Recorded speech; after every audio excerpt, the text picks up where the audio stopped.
Hey, what's up, everybody? Welcome to the Shake Up. Oh man, I'm in a good mood right now. Turfway Park last night was super good. All outside.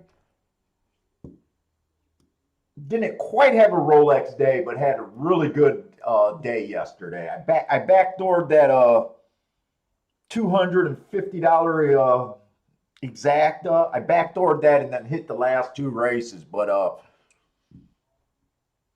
if you guys seen that third race at Turfway last night, that Prestile down the 7 horse, getting caught by the 12 horse. I keyed the 7 horse real good and backdoored that exacta, but that was a pretty good night. So today I got a Gulfstream and Tampa Bay handicap. That's all I looked at. Hey, what's up, guys? What's up, Jeff? Saturday, Q Savage, Bender.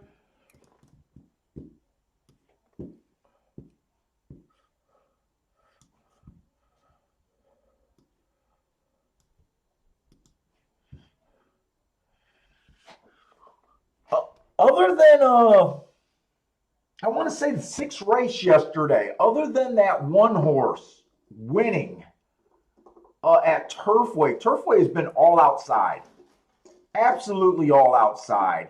And if you guys watched that race where the 1-3 came in, they messed up a bunch of doubles for me. Uh, they were the widest 2 horses on the track, so I love what I'm so I absolutely love what's going on at Turfway right now. Hey, what's up, Ryan? What's up, Brian Reed? Oh, but so far it looks like everything all right. Looks like I got no malfunctions today getting on. Let me pop up my chat. Oh,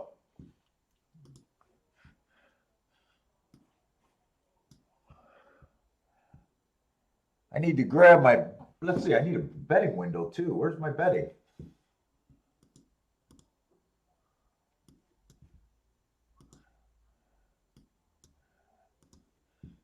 And yesterday I had all sorts of trouble logging into Twin Spires on the computer. I hope that's not a problem today. I forgot all about that. Don't let that be a problem today.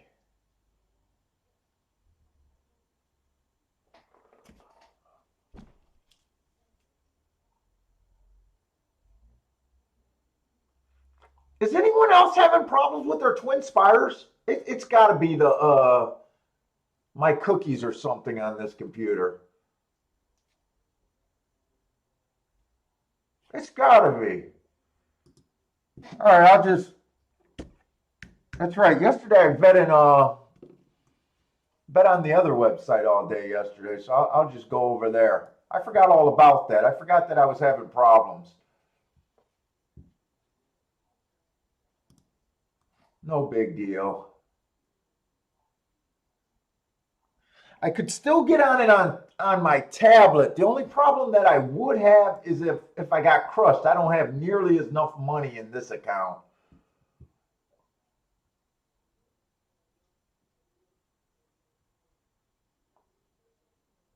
That would be the only problem, but I don't think that will be really be a problem. Hey, what's up, Disco? Can we look at here, I'll throw that race on.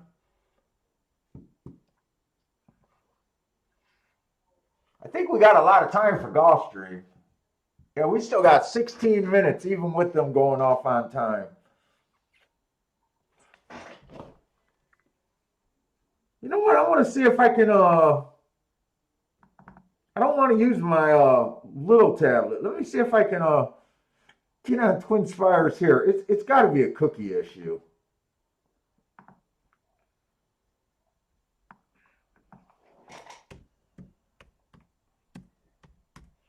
I forgot all about that.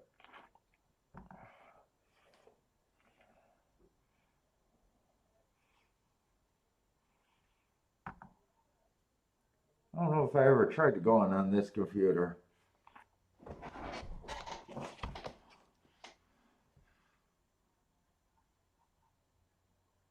Oh no, my password's already in there.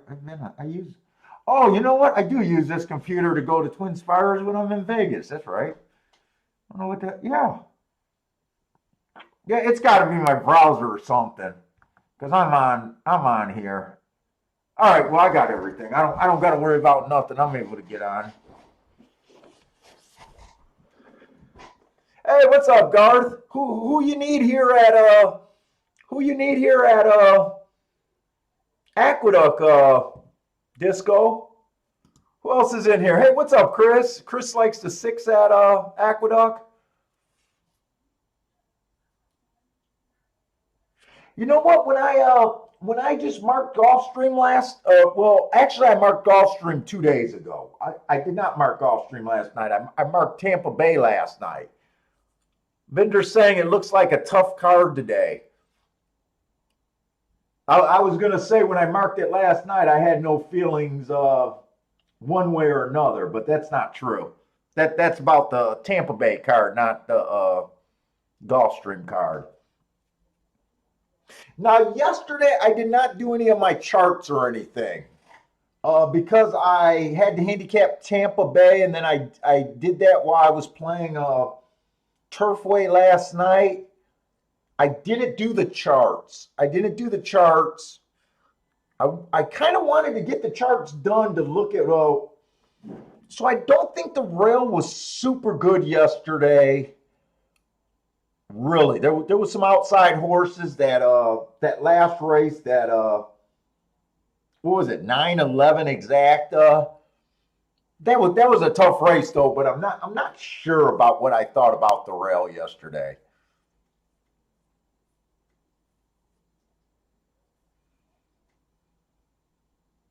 Disco got a 1-6 exacta here. You both are trying to do something with the 6.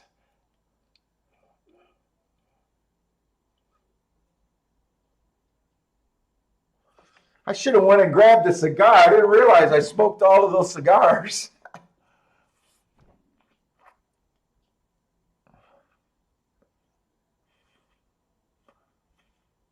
Oh, you got a 1-6 and then you got the 7 to win in place just in case.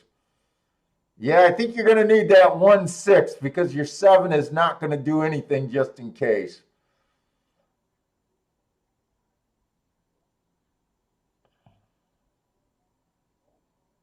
Nine. I don't even know if this 1's going to hold on. Not sure if the 9's. Oh no, the 9's going to hold on. Well, maybe. I guess 9-4-2 maybe. 9-4-2.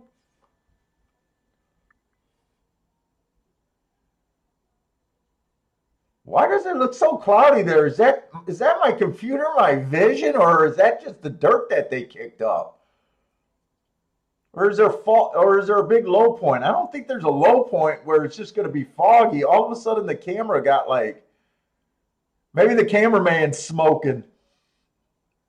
Blew a cloud of smoke. It just looked like it got super cloudy there.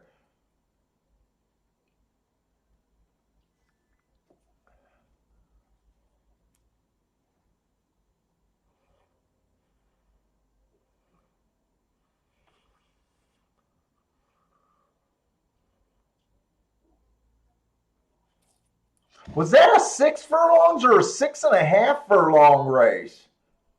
The final time at 1:15.3? That would be extremely slow 6 furlong time.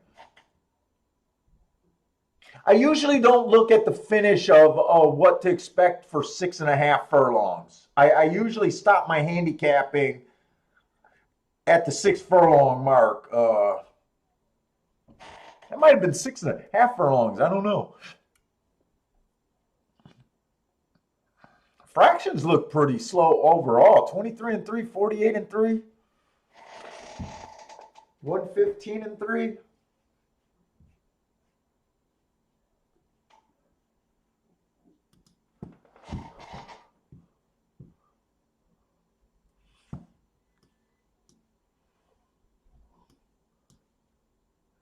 what's up, Dave G?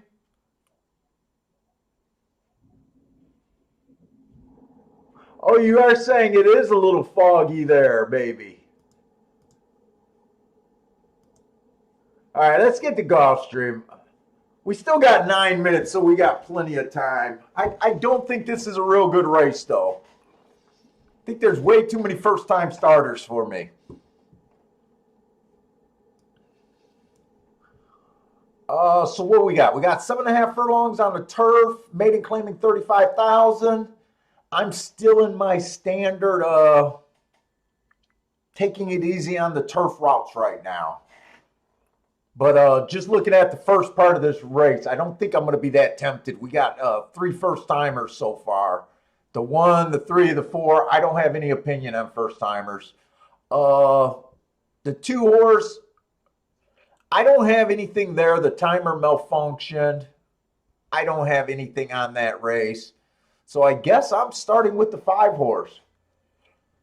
5 horse last race, it was a stalking day. This horse was too far back to be considered a stalker. I don't think he ran too bad. He got in position at the top of the stretch. I gave him an asterisk for being a closer on a day where stalkers had the advantage. Oh, baby, you're back. Uh-oh. 2 races back, inside of the track was good. It was a stalking closing day. I gave him an asterisk for that because he was in the 7 hole. He was average match strides with the slowest winner. And 3 races ago, first time out, it was just kind of a slow race. But I don't even think that race was that bad. It was his first time out. He still managed to get second, non-threatening second. He's taking action.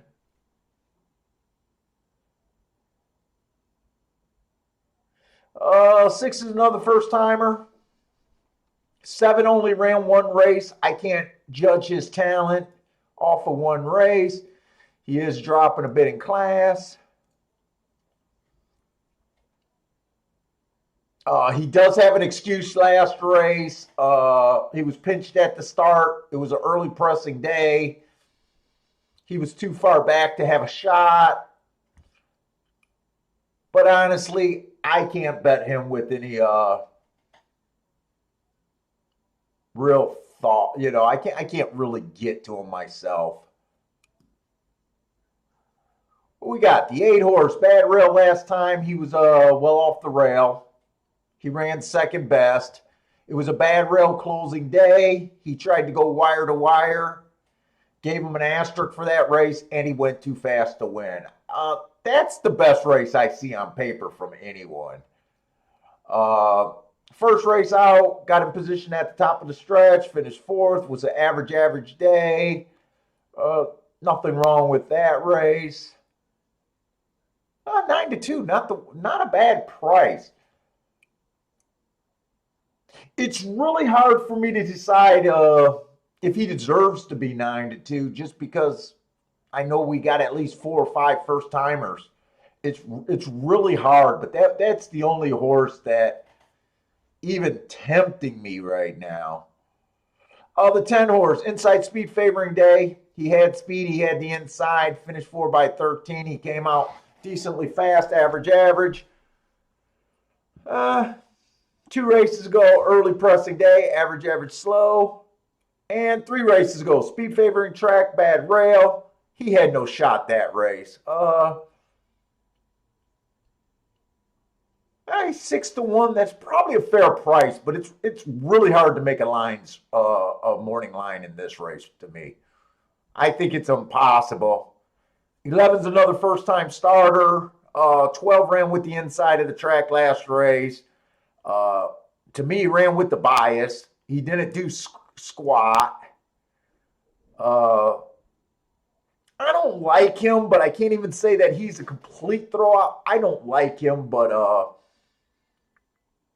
first time out, you can improve from that.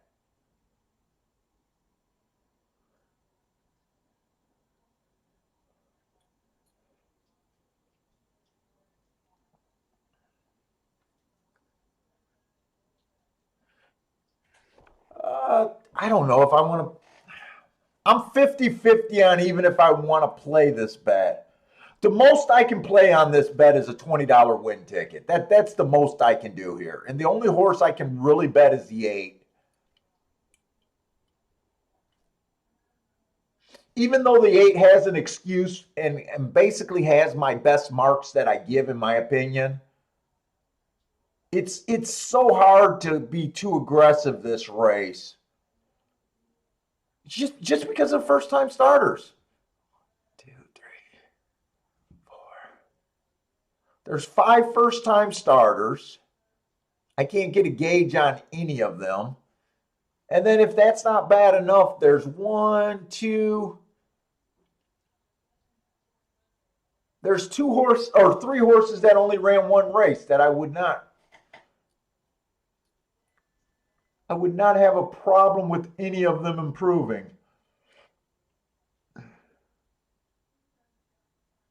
And you know what? The public's kind of agreeing with me. I didn't even realize this when we're going through the race. The 8's actually the favorite at 5-1. So the public is calling this pretty much an impossible race. Hey, what's up, Frankie Tubbs? Ryan here is vetting the 8-10 exacta. Oh, that might even be the 8-9-10. I can't tell if that's a 3-horse box or a 2-horse box. What's up, Steve? Hey, what's up, Chester? Steve Vote, Willie, Zero Contrast, Dave G.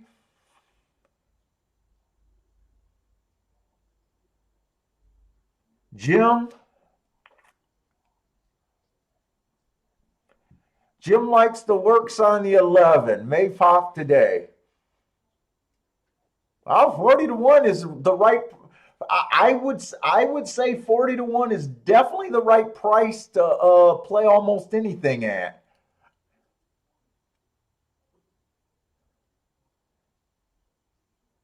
I do nothing with first timers.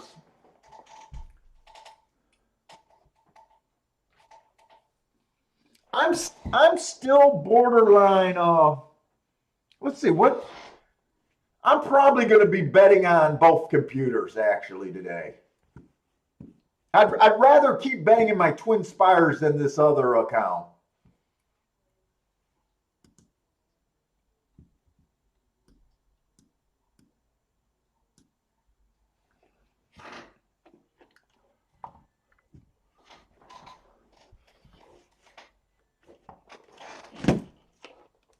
Yeah, my mouse is hooked up.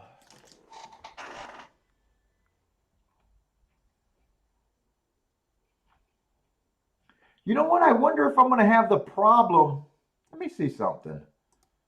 Pools. You know how I keep complaining about the double pools and the exacta pools?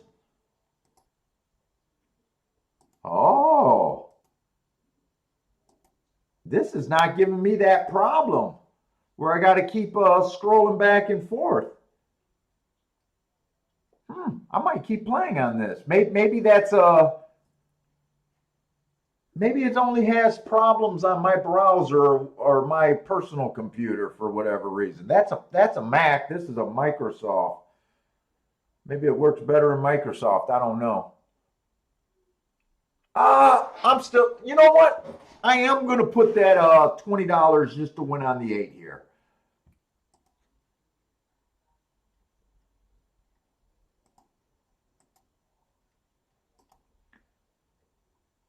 I want to get started today. Well, I went on the 8. It's just a little bit different on this computer. All right. And I didn't even want to look. I didn't even feel like I wanted to look ahead for doubles in anything. And I can't even say if this is a good bet. I guess if the 8 wins for fun, it's a good bet. But honestly, with all these first-time starters and lightly raised horses, I could not make an odds line. I can't tell if I'm getting fair value or not. Horse does have my best marks with an excuse last race. I guess I'm just going to believe in the hearts right here.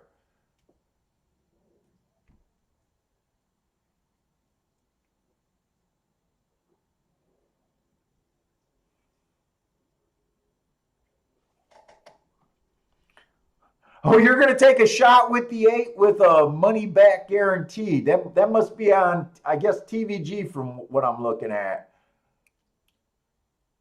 Yeah, Frankie, I backdoored that Monster Exacta, and then I hit the last 2 races double. Uh, I had a pretty good day. Not a Rolex kind of day. Remember, I dug a hole. I dug a little bit of a hole playing Gulfstream yesterday. When I left you guys, I was down a few $100. We hit that 10-1 or 9-1 at Delta Downs, which made it not as bad. And then golf or Turfway was pretty good. I could have had a Rolex day if I was right about, I think it was the 6th race. I had a lot of money going in both ends on that. I think it was the 6th race. That race where the 1 horse, where it came in 1-3 and the 1 was about 10 wide on the track. That horse snapped a lot of my stuff. He snapped 2 rolling doubles for me. But I had a pretty good night. And you hear me keep saying those press downs horses, keep an eye on them. The 3rd race, I keyed off of that 14-1 the 7 horse that got caught by a freaking nose by the 12. That was the Exacta paid like 500 and I want to say 540 for $2. So I backdoored that, and that made up everything. That was a nice hit.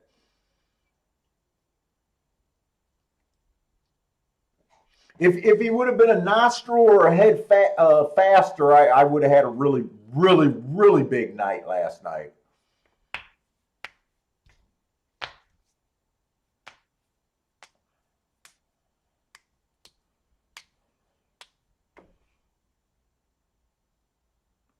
Oh, Damien, you had money on that 7. I hope did you have him to place at least? Q Savage likes those Indy horses. You know what? To me, it seems like the Ohio horses are the ones that aren't winning out there. To me, it seems like the Ohio horses aren't doing that good.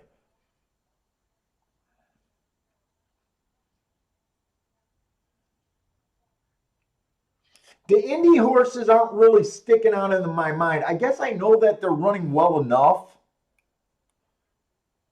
Indy just has me irritated just because they can't time a complete fucking race. And how did this fraction goes 26-1 at the first call? This makes me nervous. 26-1 and the 8's not on the lead. 51-3. Wow, that's slow. Yeah, this 8 horse. Wow. I don't think the 8 got nothing. I can't tell. I was not expecting this kind of a pace here.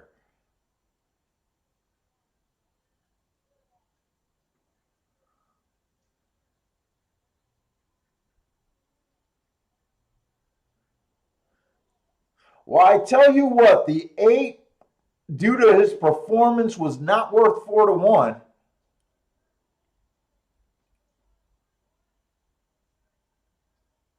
And what kind of race is that? Is this time right?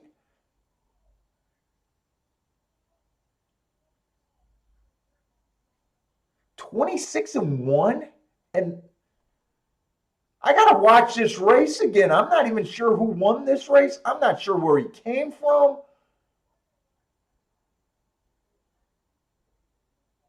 The time is getting me confused. It looks like the 9's gonna win. What? 9 or 3? I think the 9 did win that race.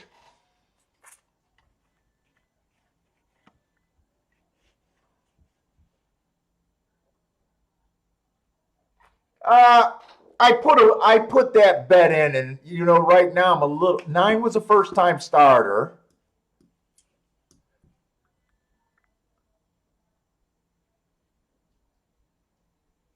I'm not even sure if the 9 won.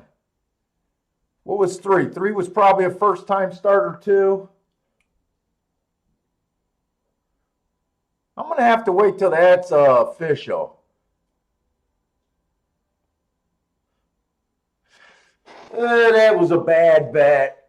That bet's not gonna bug me. There's no way I could have went for that bet, but you'll have a better edge in the game if you stay out of these races where you know you don't understand. I should have paid attention to my own advice there. Too many first time starters. Of course, the first time starters run first and second no matter which way it ran. I need to watch that whole race again because I don't understand anything about that race. You know, I watch the clock every day there, and that's extremely a slow pace.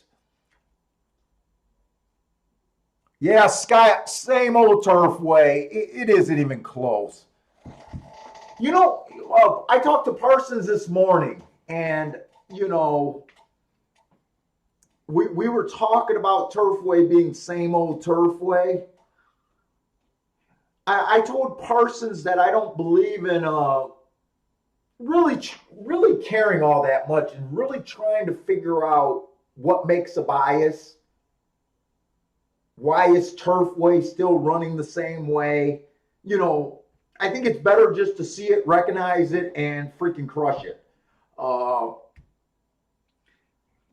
I said to him, I'm wondering if they just pulled up the old surface, but kept the subsurface and the foundation, and maybe that's the what developed the bias. I have no idea, but man, I did not think I was even going to play Turfway this year. I honestly thought this was an end of an age, that I was done with Turfway. And I was kind of okay with it. I'm fucking exhausted trying to do this during the day and play Turfway. It's too much. I wish I didn't have to play Turfway. It's too fucking easy.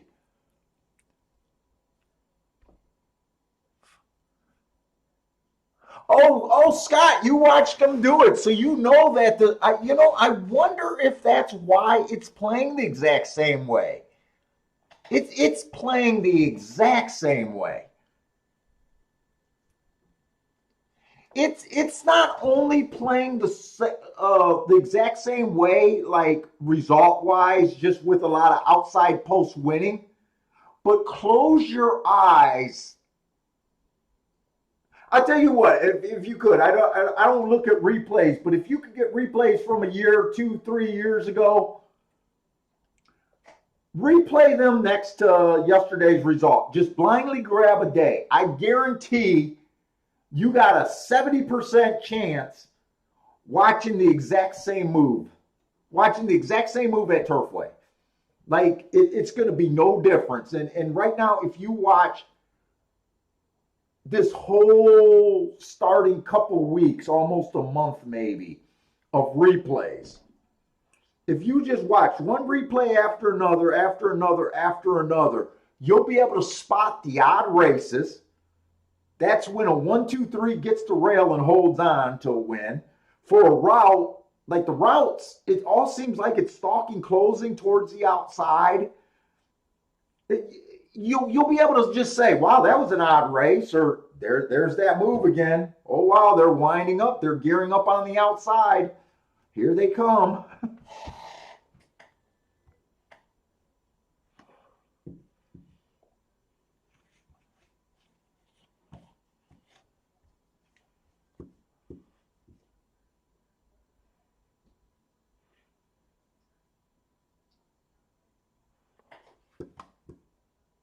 Did the 3 win that? It looks like, oh no, it looks like the 9 won that. Remember, I got super bad vision. I got time. I want to just watch this race completely. I kind of missed the start of the race. I want to see if they're going to put the fractions up again.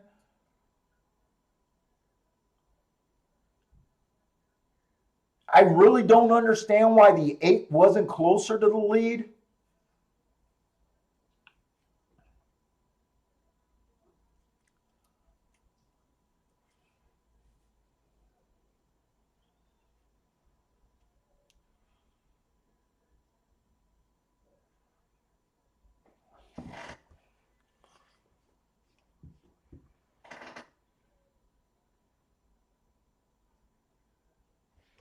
There he is right there. 8 tried for the lead. Okay, he tried for the lead. He came out the gate all right. I didn't see anything wrong there.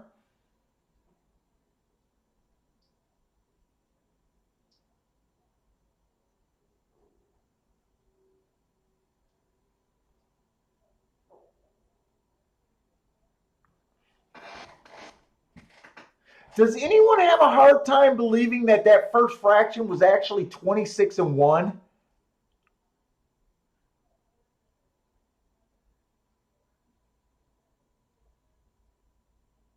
I have a hard time believing that fraction was 26 and 1.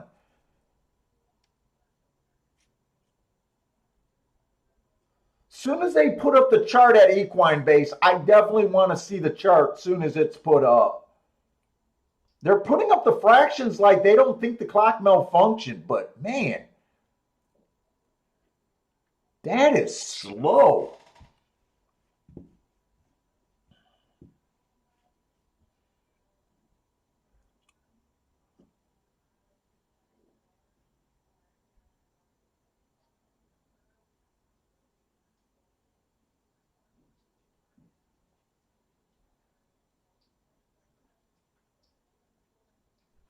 Wait a minute, girls. Well, I don't get it. You're saying when a track has a huge bias, it bugs me.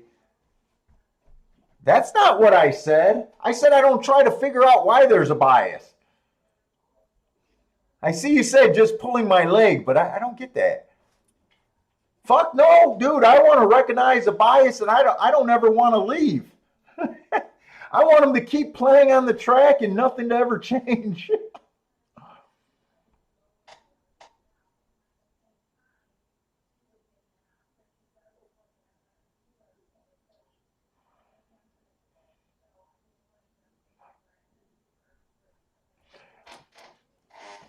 Yeah, no, no. Basically what I was, the whole thing is what I'm saying is when Turfway announced they changed the surface and they actually did that, I thought I was done there. I thought I was going to stop playing there. And nothing's changed. Yeah, I don't know if I can trust this timer. There's nothing really showing me that I can't trust the timer. Like when you see 26 at the first call, usually it looks like horses aren't even running. These horses look like they were actually running out of the gate. To me, it looked like the 8 jumped out of the gate, tried to get to the lead, and wasn't fast enough. And I'm not judging my bet on the 8 horse. I'm not judging, trying to find an excuse for the 8 horse because I knew exactly where we stood that there was a lot of danger. 8 never deserved to be the favorite there. We just bet what was there, and so did the public.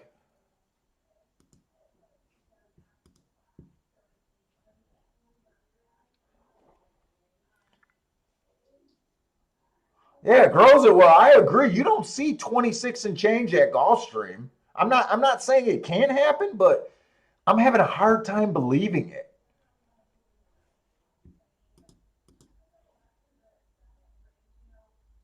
Okay, we don't have to go to Tampa race too. So Gulfstream's going to go off again next.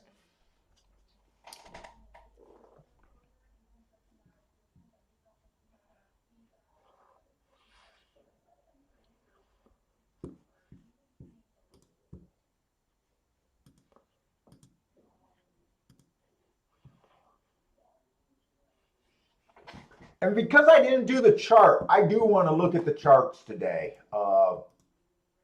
I just want to pull it up real quick just to look yesterday. Yesterday, the mile races are the races. I think there was only 2 mile races on the dirt.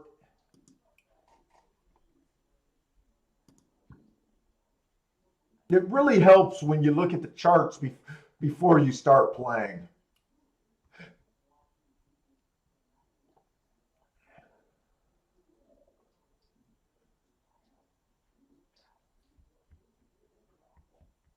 That 6 horse beat me when it came in 6-3.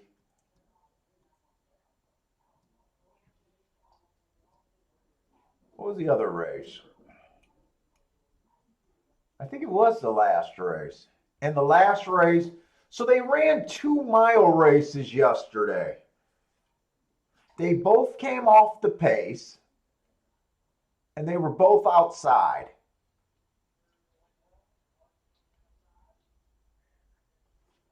I don't know if I have enough evidence to think one way or another right now. I'm probably just going to proceed like this is Gulfstream and the inside of the track has an advantage.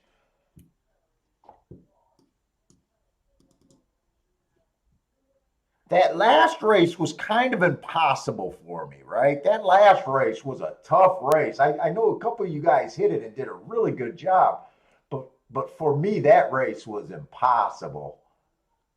That was a tough race. There was a lot of contenders.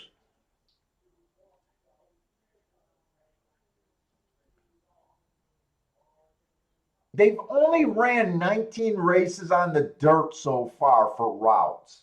And then they ran 2 more yesterday. So I am working with small samples. I mean, it does. I do have posts 1 through 3 winning 42% of the races. I'm just going to proceed with caution for the start of the day right now, is what I think I got to do.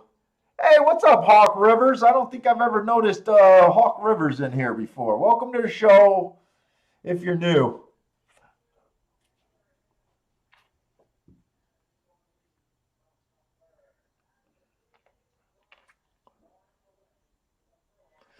So we got a minute claiming 12.5 mile on the dirt. Like I said, I'm not sure right now.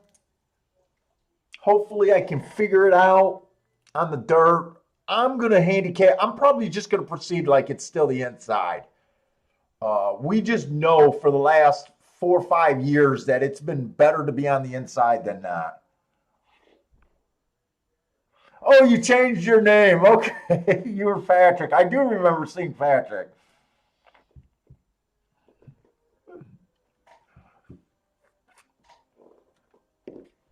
All right, this one was slow last race. I don't really have an excuse for that race. 2 races back, it was an inside speed favoring day. I gave him an asterisk for that race. I actually like that race. I can't explain his last race. His speed figure stayed the same. Let's see, do I need to explain that race? His speed figure basically stayed the same. Technically went up 5 points. But he's ran that speed figure, actually ran higher.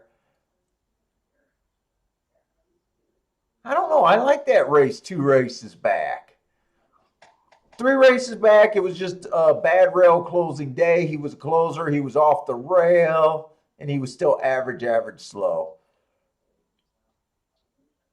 I don't know. I don't have a real opinion on him. He's like just, he's not going to get the lead. The only way he gets the lead is this race right here. That's the only way he gets the lead. Other than that, he looks like a stalker, but more often than not, he does look like a closer. You see some, I'm going to guess he's off the pace. I don't know. He's kind of a tough call. I don't know why I'm spending that much time on him. The 2-horse last race, the timer malfunctioned. It was a stalking closing day. He didn't do nothing there. 2 races ago, early pressing day, he was a kind of a presser. Slow. 3 races ago, he was just average. basically been at this level.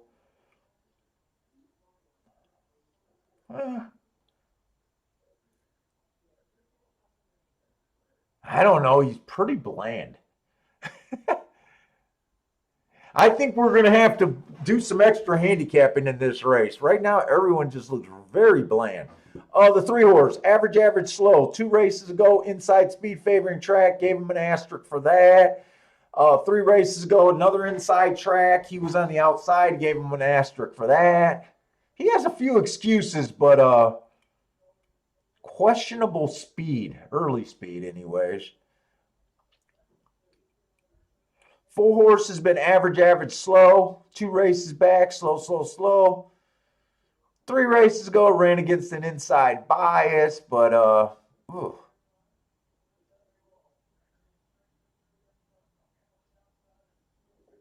5 doesn't look like much after 3 races. Last race, he ran against the early pressing track. I gave him an asterisk, but I don't really believe that. He'll improve. Slow. Before that, he was off a year. You know what? Let's try something. Let's do a tic-tac-toe board. I'm going to do a tic-tac-toe board. Right now, I went through a super bland race.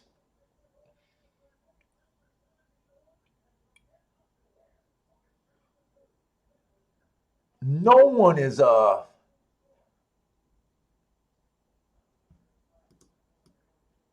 don't think I've seen any real speed in this race.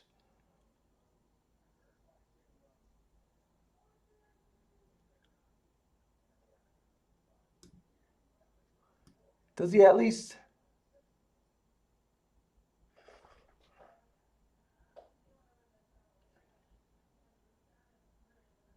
Man. I'm going to put this one as a stalker just to start here.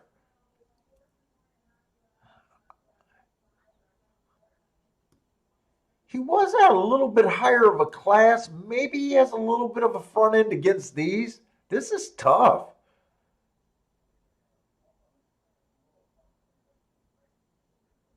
I think the 2 is a stalker at best. Let's see if we can figure out who gets the lead here. Maybe they'll make us feel a little bit different about this race. Right now, it's just a bland race and nothing's like I got. Hey, what's up, Trevor?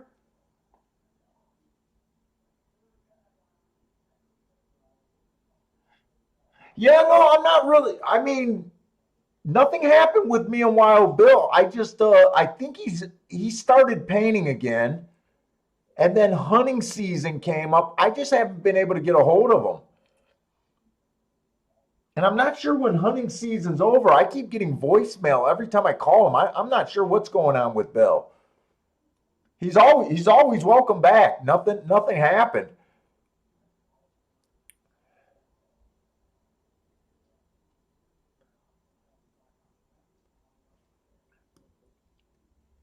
I think 3 borderline stalker closer here. 4 just looks like a deep closer to me.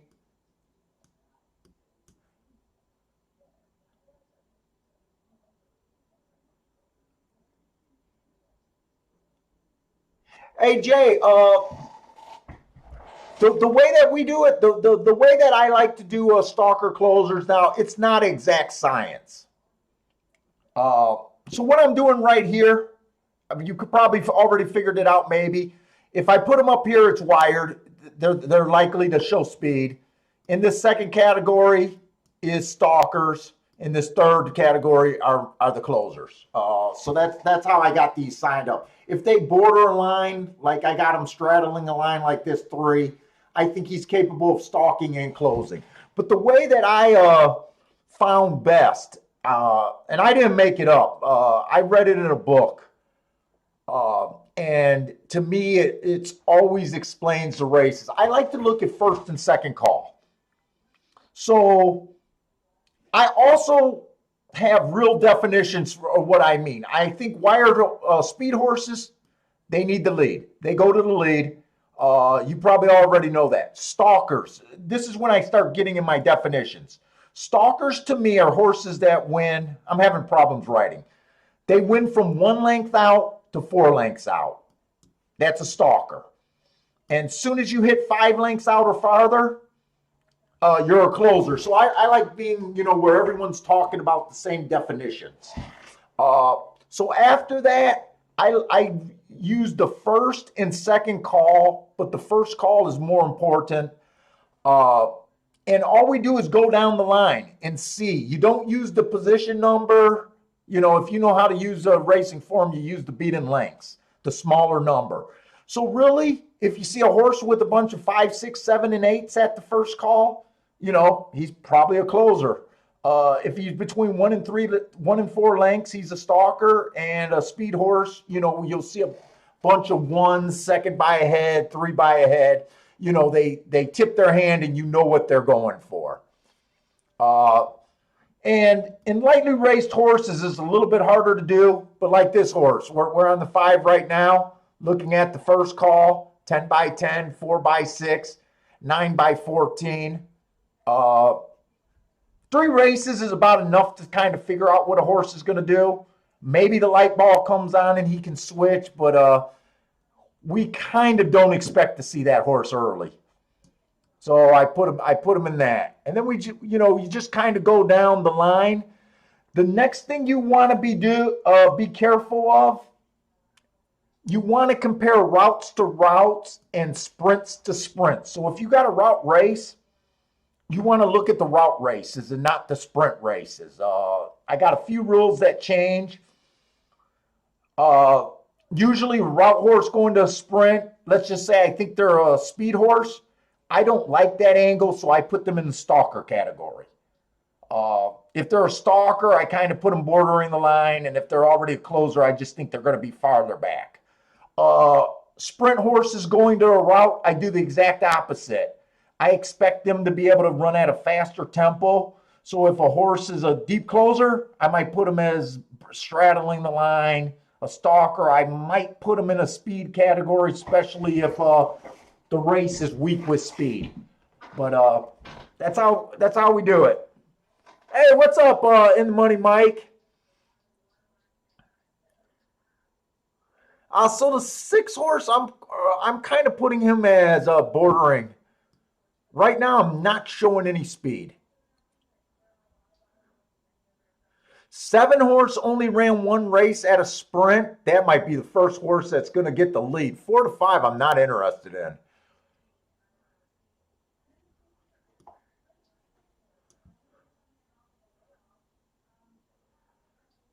And 8 might be able to lay close enough.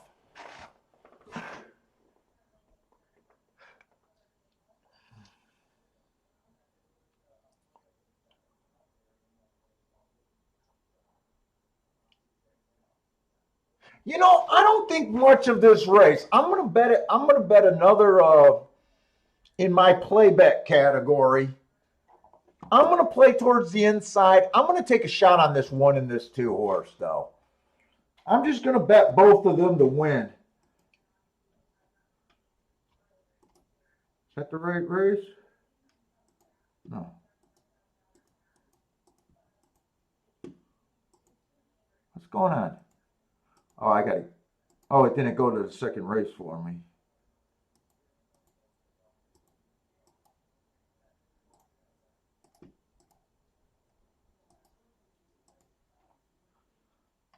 All I'm putting is 20 on both of them to win.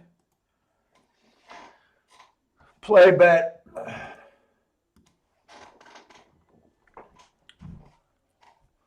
Grows it well is boxing 3-4-7 in the truck. I honestly don't have a real big opinion about this race. I don't know why this one stuck in my mind so much.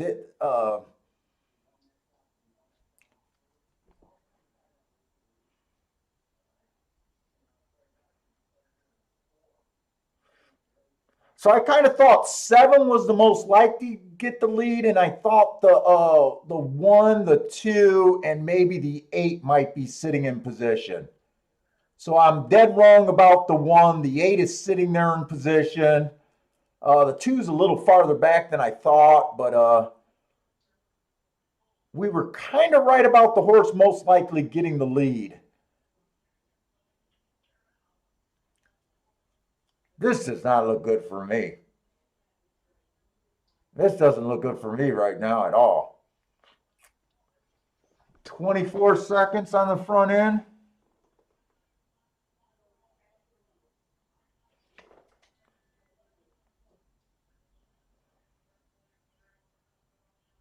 Jesus.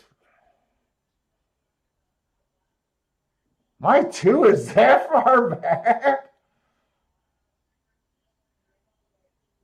That horse is backing up faster than the 7's going forward.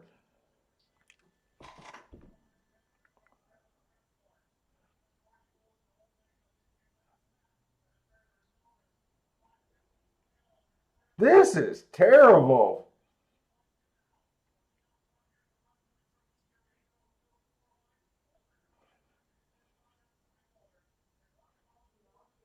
Wow, the exact and the try is going to be worth something. Believe it or not. All the underneath is going to be good.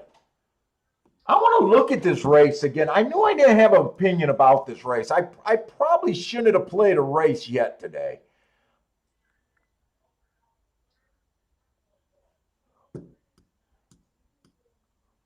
So 7 went wire to wire. We were right about he was the most likely horse to get the lead.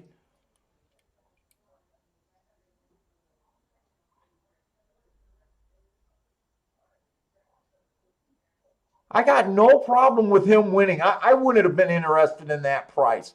The horses I really want to look at is this 5 and the 6 horse, though.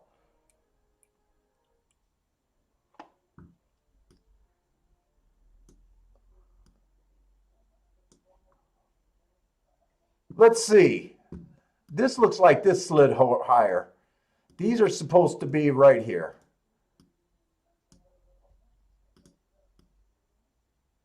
That's how that's supposed to be. That slid around. All right, the 5 horse. The 5 was the horse that got second, right?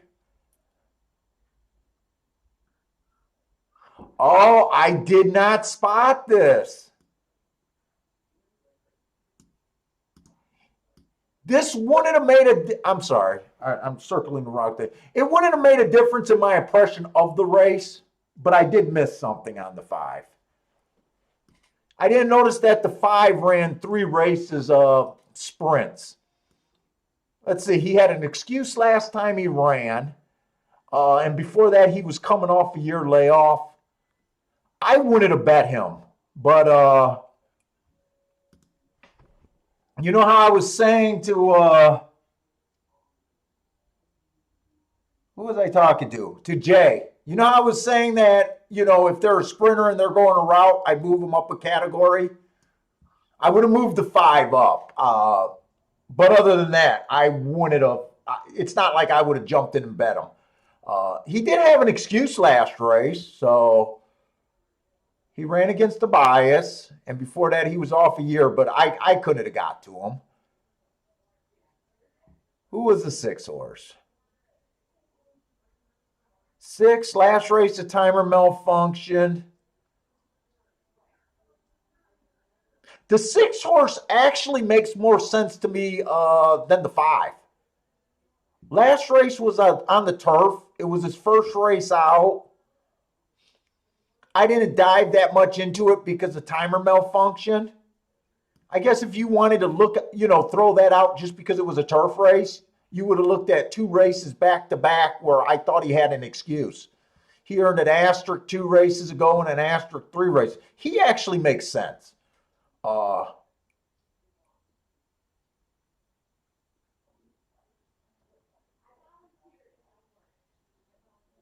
did I bet the 2? I think I just wanted to take a shot on the inside.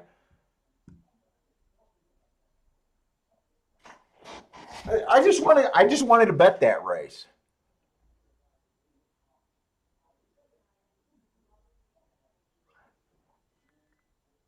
The 2, I will admit, was kind of a loose bet for me.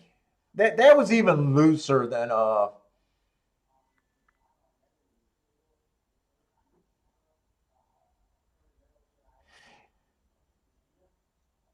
don't mind playing the 1 there.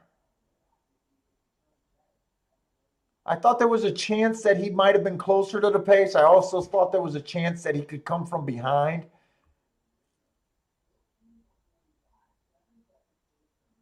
I don't regret the bet that I made on the 1, but I do regret the bet that I made on the 2. That was kind of just really hoping that the rail was good, I think. Yeah, I could not have hit that race though.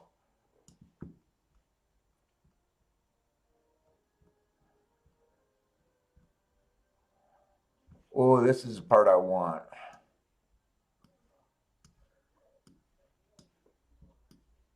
I started off a little bit free because of the good evening I had. I'm gonna have to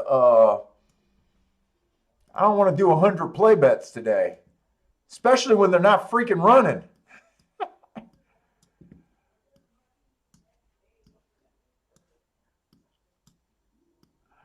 All right, the 7 in the first race went wire to wire.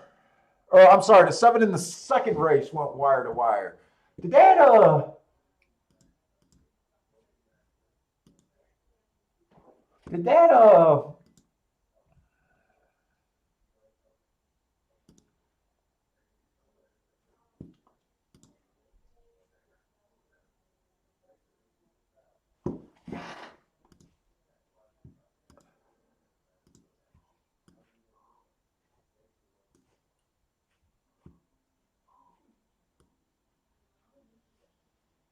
they haven't made the chart yet for that first race. I'm still not sure where that 9 came from.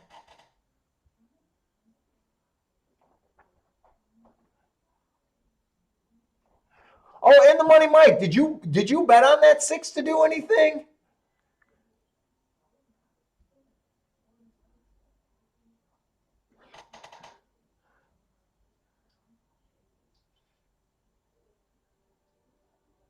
The 6, like I said, I think the 6 made sense there. This was just a kind of a tough race.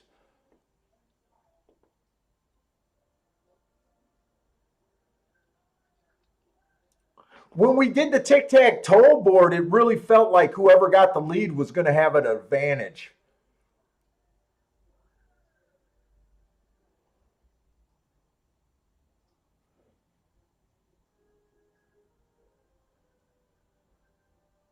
Oh, you took a shot with the Tryon Super, but had the 1 and 2 on top.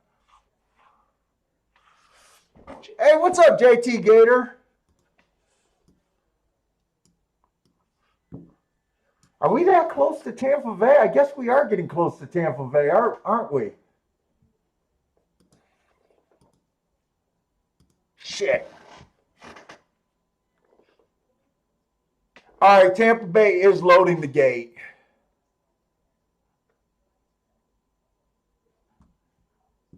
Check out the 2 at Tampa Bay.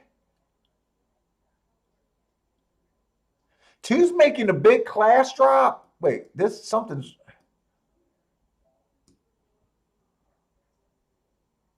Why does all my shit look bunched up? Something looks wrong here. I can't look at it right now. Sorry about that. I got a feeling this is bunched up. This does not look right. Well, it looks like I'm rooting for your 2, JT. Shit, 16 to 1. I hope you bet them. Hawk Rivers taking the 1. HR Hobby is also on the 2. Come on with this 2.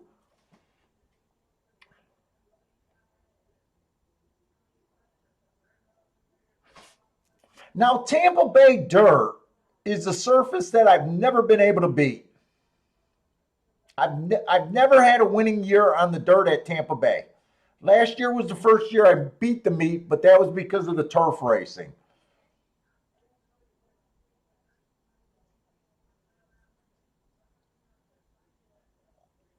Looks like all the one has to do is run straight. I think someone in the chat room liked this one here.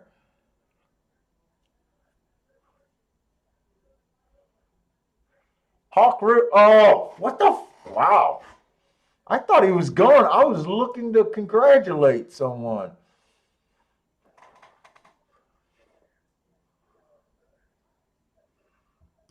This all looks wrong. Could that have went there?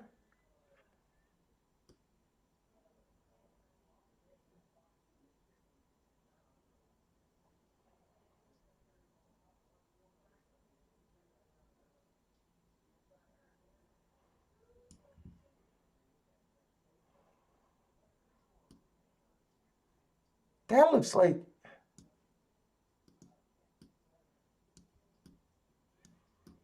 all my stuff looks like it slid around somehow. I got a feeling those were my marks. I got a feeling that's how I had it.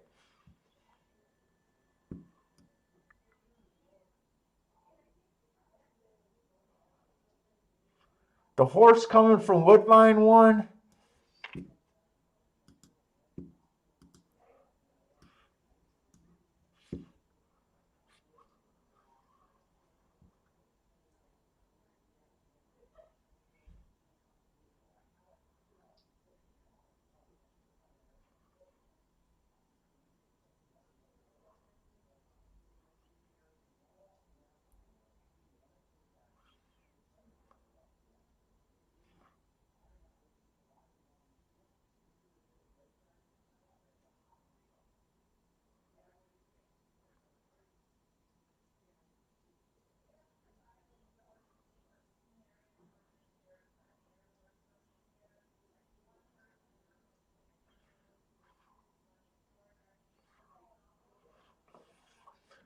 I'm just looking at the race, seeing how it played out.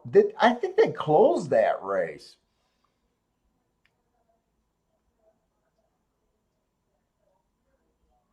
I got no one looking really tough. I don't know if I would have had an opinion that race. I see the triangles on the 2-horse that someone was interested.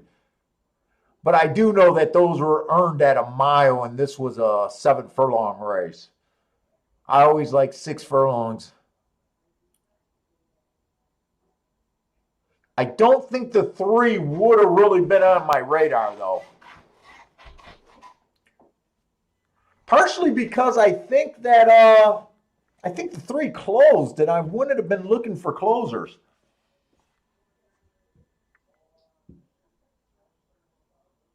Oh, Chris, is that what just happened?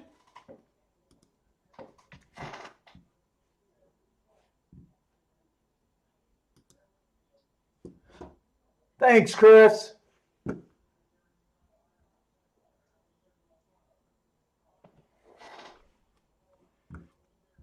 That makes a little bit more sense.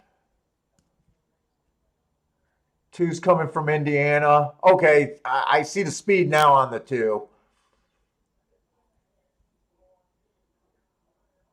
I didn't even get to handicap the full horse.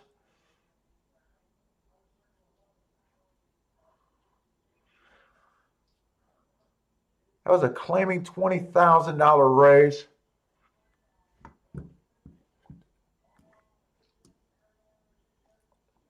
Well, who won the first race? You know what? I don't know who won the first race.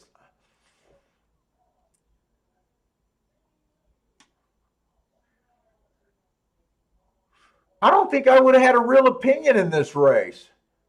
I might have been looking at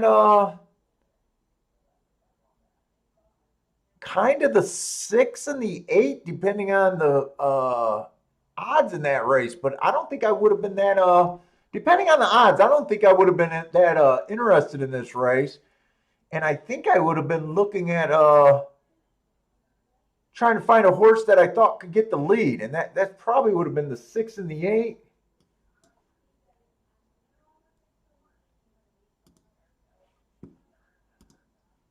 The 3-horse won that race too at 4-1. Or no, at even money. Oh, the 6 did get second and played paid some money. So the double came in 3-3, huh? So does that mean they closed that means they closed the first two races? Well, I might not be interested in did they close the first two races? Whoa, they got the chart made. If they closed the first two races, I might not. Holy shit. This horse went wire to wire?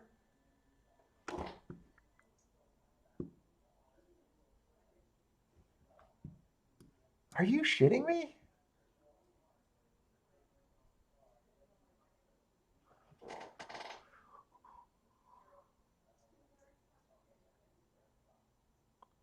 He went wire to wire and he was bet down to even money, huh? 6-5?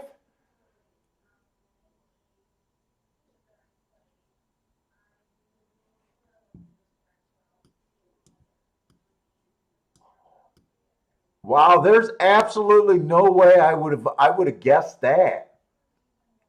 I would have thought the 6 or the 8 would have got the lead. Okay.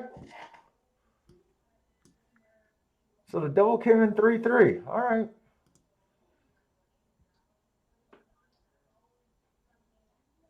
I find that extremely interesting. 3-3. All right. It's either I'm not seeing the ball at all right now, or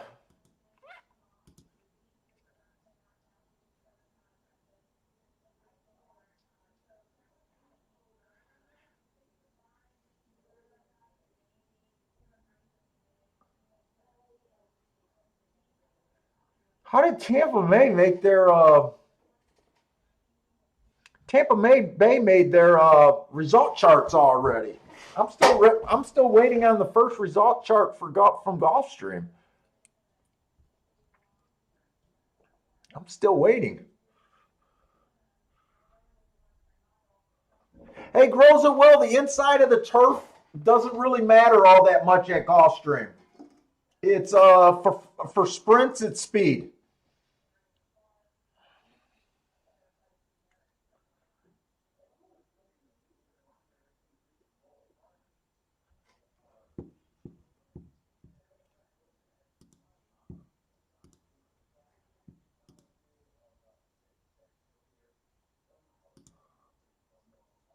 Okay, they got the first race.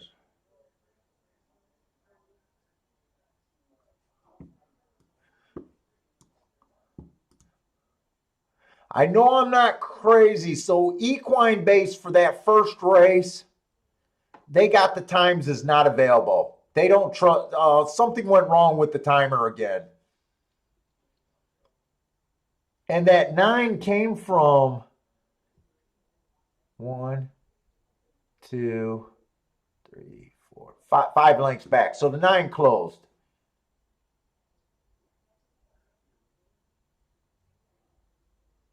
And the 3 came from 3 lengths back. Okay. I knew that didn't look like a 26 on the front end race. That did not look like a 26.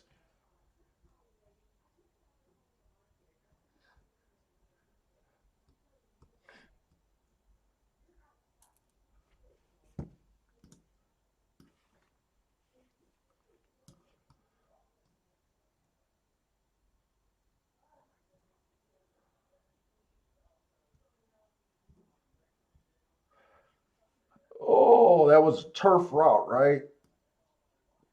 9 closed in that race. All right. Third race at Gulfstream. So we've got a sprint on the turf.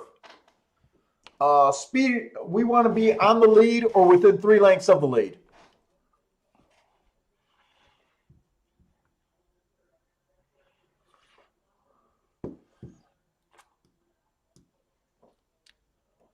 Uh, 35,000 non-winners of 2 lifetime. This one horse, let's see what we got. One has enough speed, and overall, he's able to lay close to the lead. So when he doesn't have the lead, he's within 2 almost every time. So he fits. Bad rail last race, speed favoring track. I gave him an asterisk. that day. So I do like that race. He still ran fast at the second call. I like that race. 2 races ago, the inside of the track was good. He was in the 6 hole. That was on the dirt. I gave him an asterisk for that race. I guess his biggest drawback is this is his first time on the turf.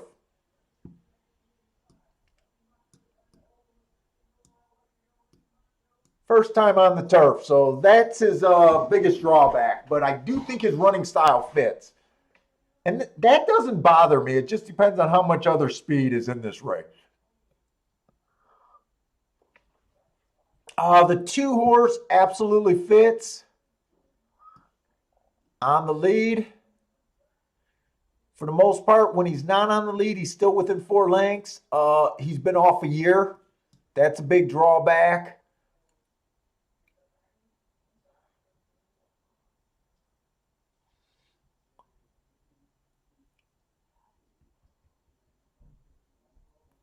June 6th of 2019, so that's more like a year and a half off. It doesn't even make sense. It's either you like them and you want to bet them, but going back to look at a year and a half off race is not going to help you, in my opinion. The 3-horse has speed, but every one of his race is a route race. I'm going to guess that he can't get the lead. This is what I was talking about when sprint or route to sprints, I back him up. If this was a route race, I'd have him as a speed horse. Since this is a sprint race, I'm going to have him as a stalker. He has great marks. Actually, he has my best marks. He's been going too fast to win. I'm going to resist him. You get a good price, but I just overall don't like route horses trying to sprint. For the most part, it doesn't work out. But you are getting a good price if you want to bet them anyways. The 4-horse, average fast last race. That was a nice stalking little race. That was at Pimlico, I guess.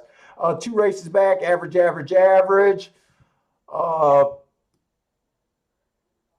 Those are 2 races stalking that are okay. I don't know if I care for him that much, but I just put the square around. He started his career looking for route races. So I'm not even sure he's a true sprinter. The 5-horse. 7.5 furlong race. Last race he won, but I can't rate it. And before that, he's been off a year. October of 2019. That's a year and some. So he did come back to win in July. Then they laid him up again. I don't think he fits here. I'm not about him.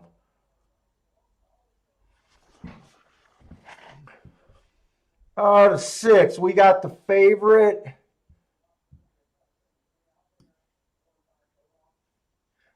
Running style fits. Last race he went too fast to win at Belmont. That's a good race. 2 races ago, the rail was bad. He was off the inside. Just average. And fuck, we got 3 horses off a year in this race.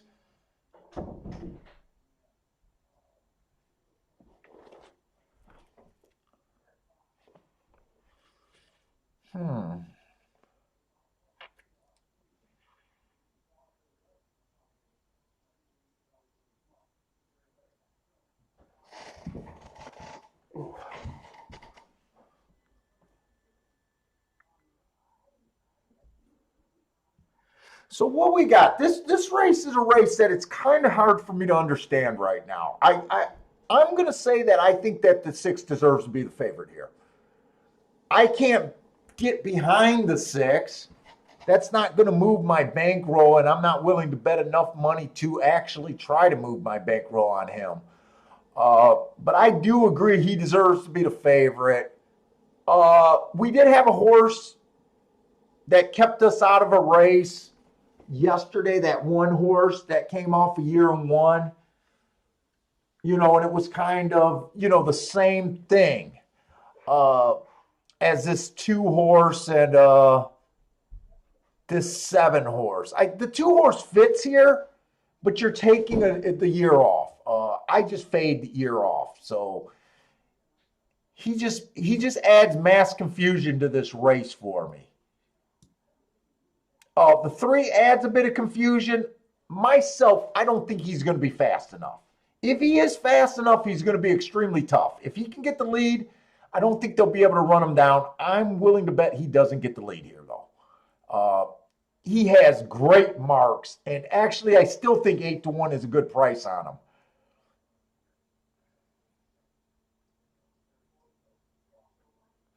I don't trust the 4. The 5's another. So we got 3 horses off a year. I'm so confused this race.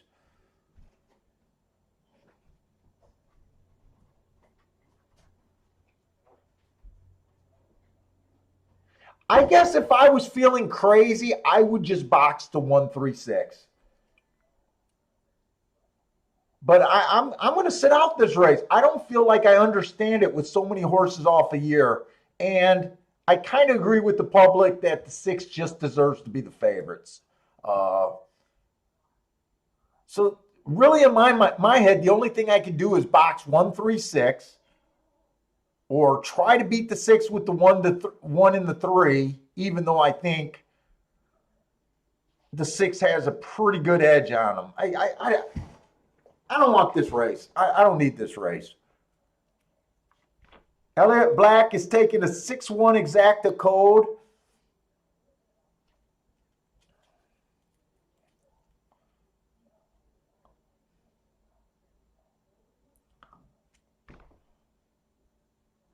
How do they find 3 horses off a year and put them in the same race? That's crazy. So 1 fell back on his seat. He was nowhere near the lead. Who was the 2? I don't remember the 2, and I don't remember the 2 thinking the 2 could get the lead. How could I have been so wrong about this? I don't think the 6 can come back and win from here. Did the 6 rear something at the gate? How did the 6 not get the lead?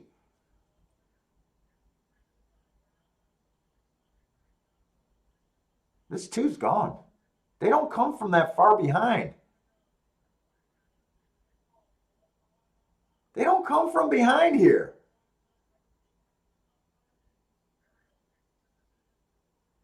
Wow. And then he just stops for me. Okay, they came from behind.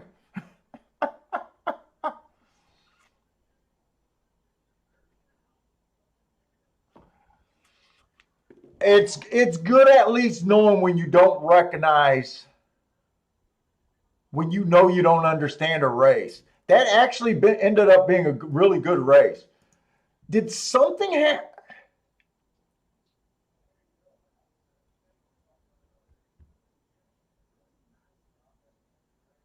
Five is Slippin' Jimmy. 5 was a horse that come off a year layoff, win a race, and wow.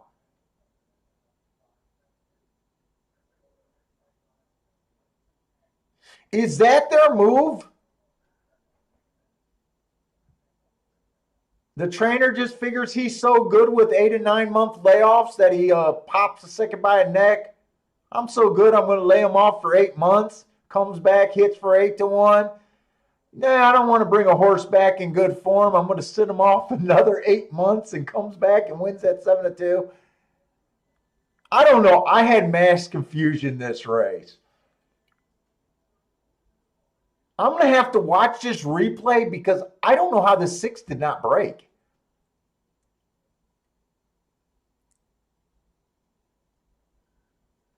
The 3 ran good, but like I said, he wasn't going to get the lead there.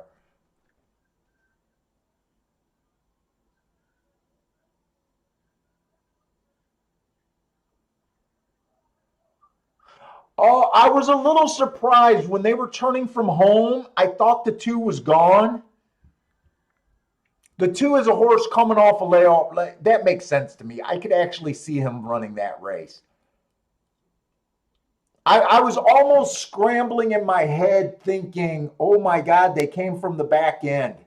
I'm not going to use that because the horse that got the lead got the lead off of a year layoff. We don't even know if this horse is supposed to be healthy. I got to watch this break.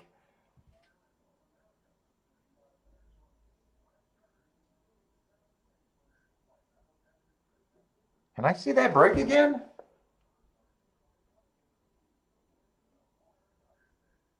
Hmm.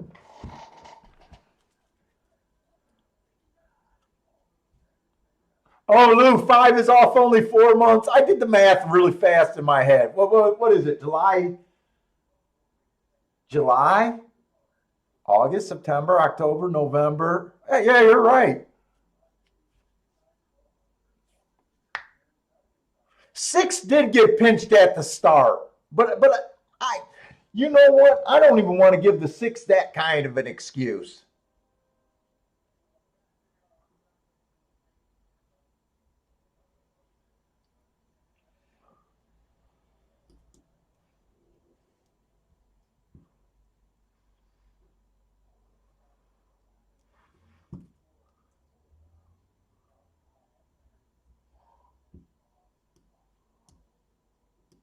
Slipping Jimmy, huh?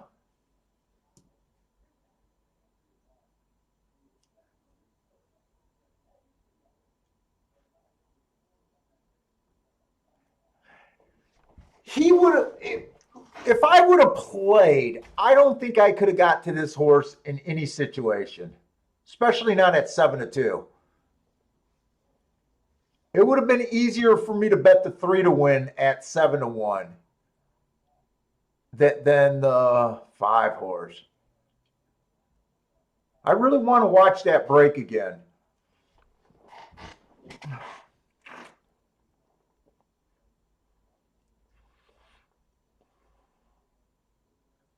So the 2 got the lone lead. He was coming off a year layoff.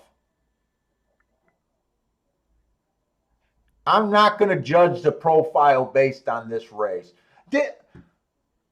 The next thing I need to know is how far back this 5 came from. Was he within 3 lengths of the lead at the first call? I'm having a hard time. For some reason, I'm having a hard time focusing. Usually, I'm pretty good at seeing where these horses are, running during the race. But this is a third race where I have no idea where the winner came from. This is the third race today where I'm like not paying that attention. And the other thing that I noticed in this race, we did not get the fractions that we're used to at Gulfstream. Usually they go sub 22, sub 45. The fractions of this race were on the slower side.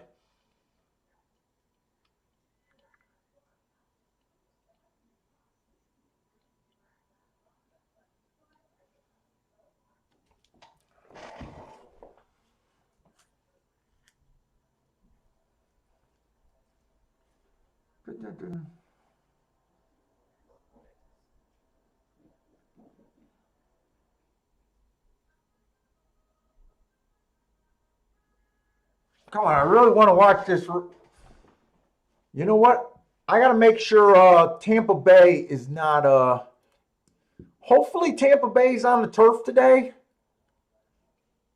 I don't know if they are. I didn't even look.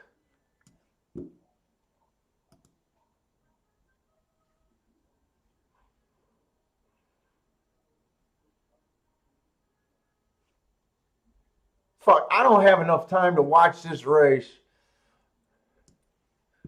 I think I got to go to Tampa Bay.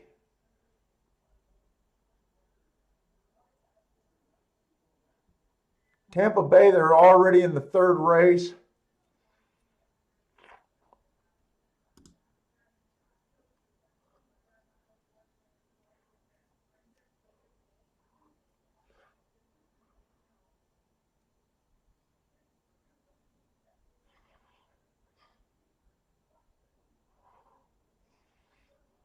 I'm really interested to see how this press style shipper does.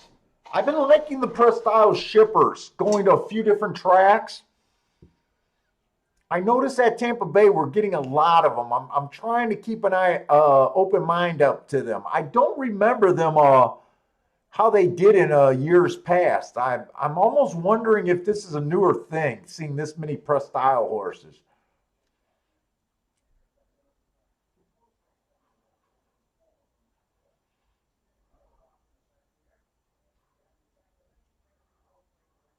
I completely agree with the odds board here. The horses, I'm not going to have time to really go over this race, but the first three horses that really caught my eye is the 2, 3, and 4. Four's the press style horse that I'm a little. Here's another year off horse from Gulfstream. I'm watching this Tampa race right now. Like I said, I'm interested in the dirt turf sprints.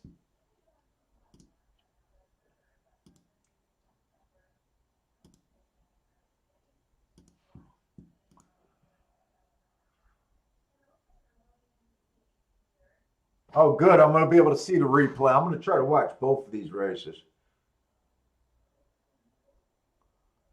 6 did get pulled up. He did break terribly.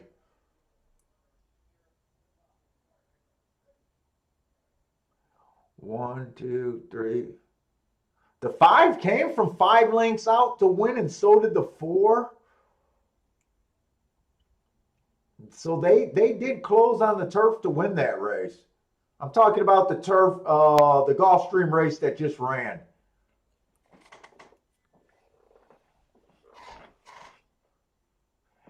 Hey, Disco, no, I didn't handicap duck at all. Yesterday, I wasted all my time handicapping ducked, and they canceled, so I wasn't sure if they were going to do that again. I did nothing at Aqueduct today. I didn't want to risk it last night.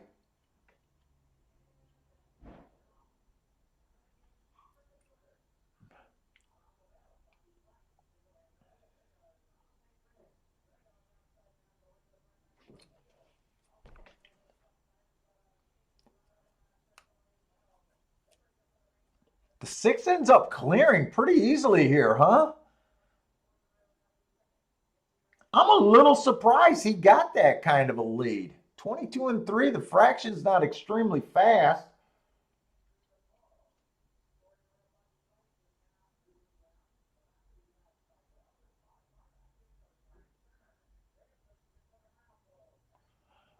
Three does have them. I think 4 can get second. 4's the horse that I was really interested in, and this one is got a chance. One might even have a chance at the win here. 3-1. I don't think the 1 ever caught that 3.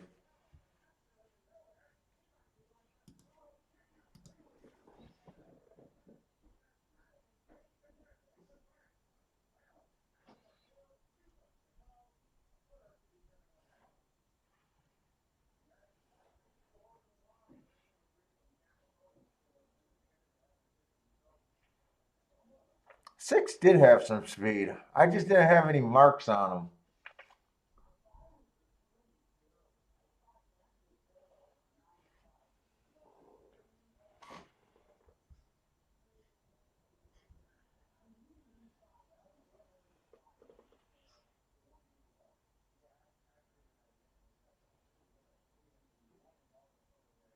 I wanted to see that head on at the start one more time at Gulfstream.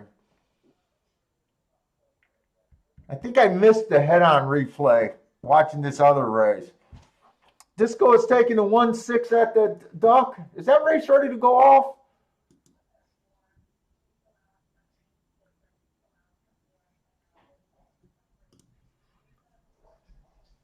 I'm going to throw that on because I want a break to think my way through right now.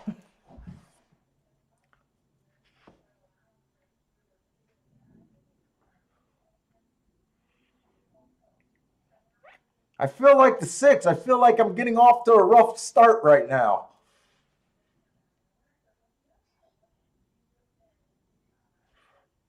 My whole world falls apart when I see a closer on a turf sprint at Gulfstream.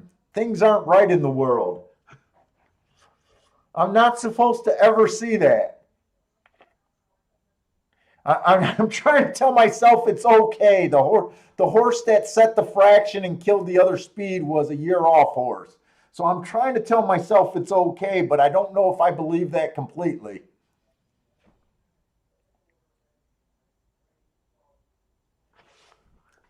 I'll tell you how rare it is for that to happen.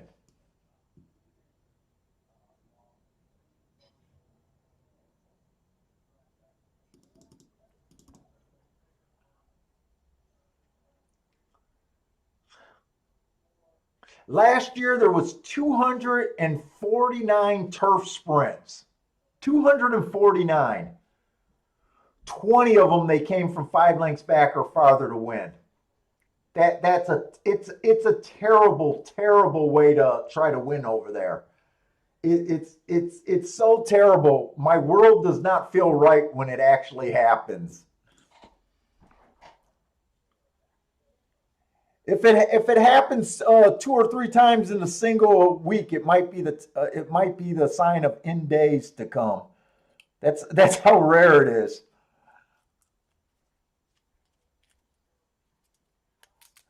No, disco. I don't look at rimming at all. I don't even think I've ever heard of the Springboard Mile Stakes.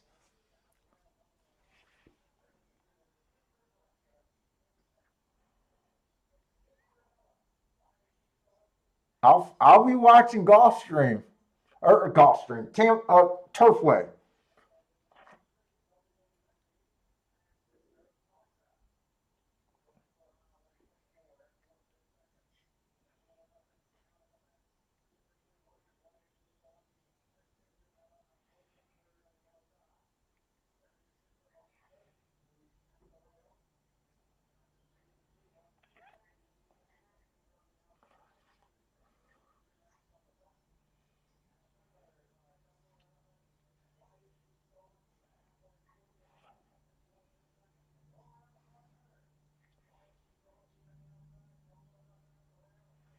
6 is a favorite here.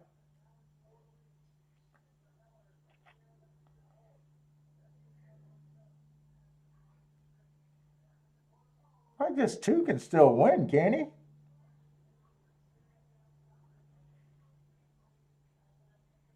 2-6. I know 6 was the big favorite, but other than that, I didn't. I don't know anything else about that race. Hey, this fucking shit out of my mouth.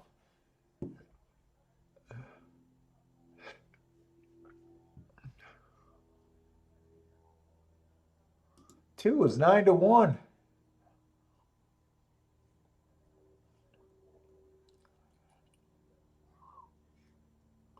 I just want to go through Tampa real quick to see if they're even running on the turf today. I should have looked at that last night. Not until the 7th race. Is that the only race they're running on the turf? I handicapped all of this just to be interested in the 7th and the 9th race is the only. Ugh. I don't know how interested I'm going to be in Tampa until the 7th and the 9th race.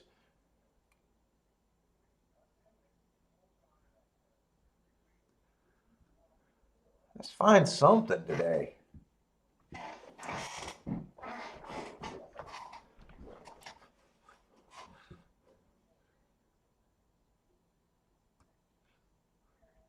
See, we got the 4th race at Gulfstream. We got 6,000 non-winners of 2 lifetime, mile on the dirt.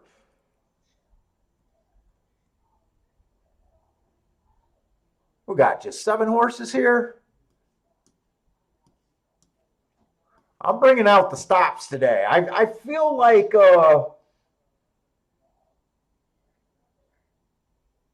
we're by no means getting our ass kicked, but I feel like every race that I talked about so far today, I don't feel like the insights have been that good. It's almost like they're doing exactly the opposite of what I'm saying. Uh, Mainly because of the races that they were. There wasn't a really real play here so far, but it is kind of a. I'm feeling a little bit of like, what the hell am I looking at right now? We got horses missing breaks, horses. I don't know. It just seems a little strange.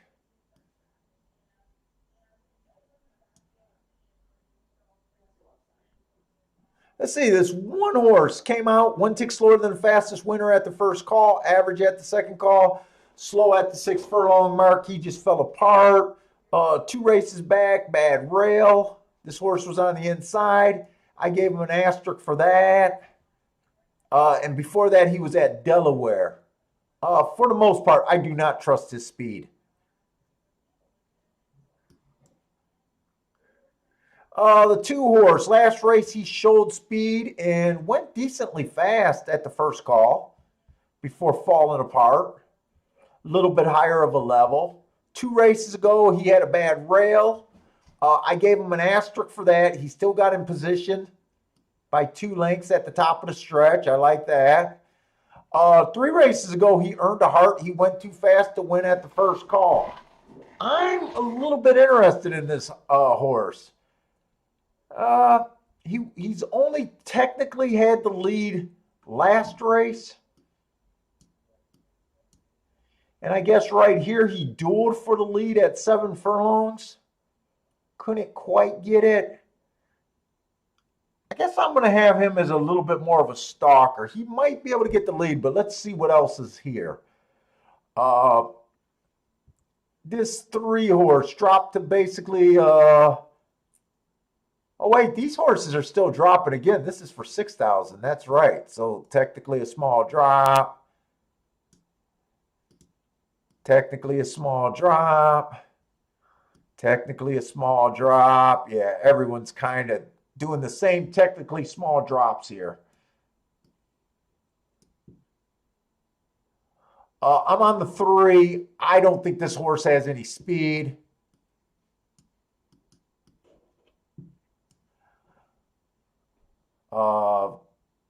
And I didn't go back to look up this April 24th race, but that just seems too long ago to even worry that much about him. He just looks like he has no speed to me. Really?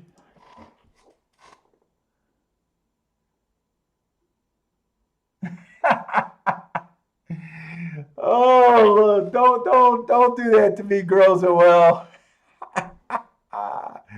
Oh, the 4 horse might have a little bit of speed, but technically he has never been on the lead, or she has never been on the lead. She's been close. She's been coming out the gate okay at the first call. When this horse is at sprints, he looks like a closer, or she looks like a closer. You know how I said I move him up a position? This is a weak field so far. And right now, you know, when we got a race, someone has to have the lead. But right now, it looks like we got a bunch of race horses where it's not really in their nature. Last race, she was close enough. Average, average, average. I think that's a good race. 2 races back, rail was bad, but she was in the 5-hole. 4-3 wide, it said. Actually, I think ran a pretty decent race that race. And 3 races ago, inside of the track was good. She had the inside. You know how sometimes when I say, you know, a horse has the inside of the track, she had the right running style. Sometimes it's unforgivable that they did not win or they did not run well. This is where, you know how I don't like speed figures? But this is a case that I do like using speed figures to kind of note little improvements and stuff. This is a race where the inside was good. 3 races back right here. Even though she did not win, and I don't think that was a bad race, Notice that when she had the inside of the good track, she did manage that day to hit her best speed figure. Uh, that's what I'm talking about, using the bias reports with the speed figures. It does a good job explaining the rises and the falls in a lot of speed figures. So right after that race, she goes right back to running her mid, high 60s, low 70s, which she always does. Uh, this horse is still a little interesting to me, though. The 5 horse, bad rail last race. Gave him an asterisk for running against the bad rail. Obviously, I like that race. Just missed. Uh, 2 races ago, the rail was also bad. Ran the exact same race speed figure wise. Lightly raced. I think this horse got a little bit of room to improve. Oh, 3-2. I'm not interested in her though. Not interested for a win at 3-2. Again, this horse looks like another kind of stalker. So far, I'm having a hard time deciding who gets the lead here. She might have a little bit of an edge because she ran a couple 7 furlong races.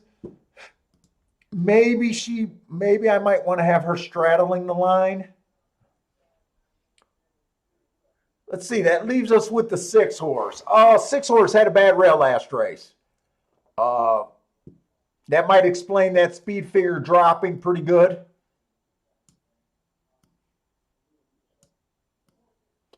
All right, fuck you.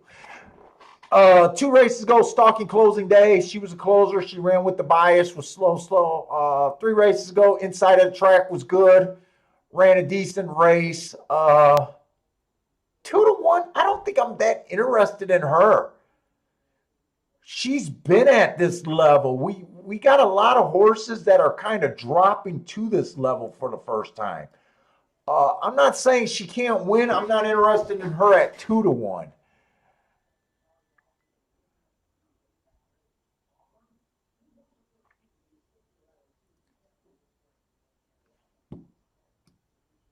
I got her kind of straddled.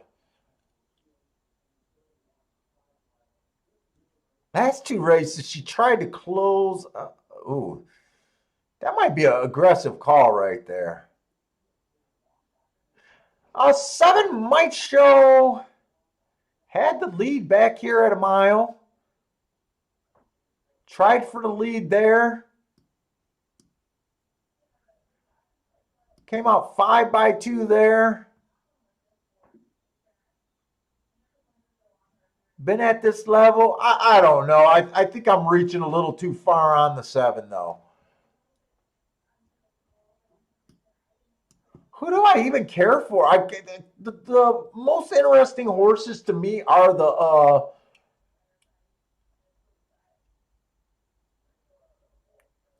the 2 horse. 2 horses at 6-1.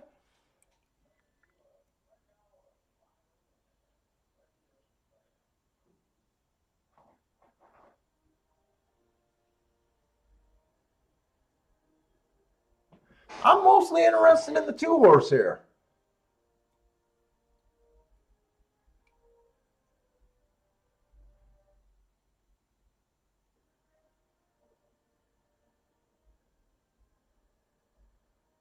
I see the 3. I'm a little interested in the 3.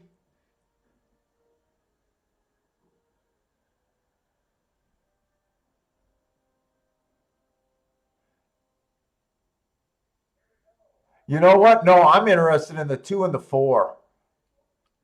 I'm going to get away from this 3. I think I'm mostly interested in the 2 and the 4 here.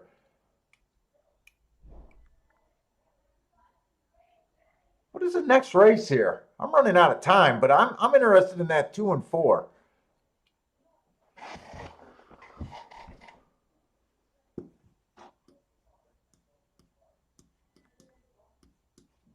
I think I'm going to look at some doubles here.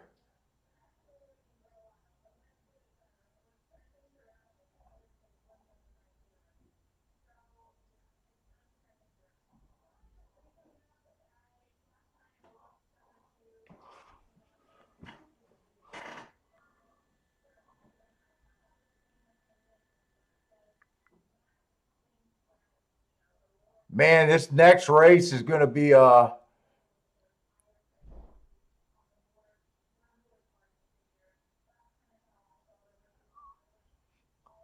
going to take a couple horses in the next race. I'm going to use the 8.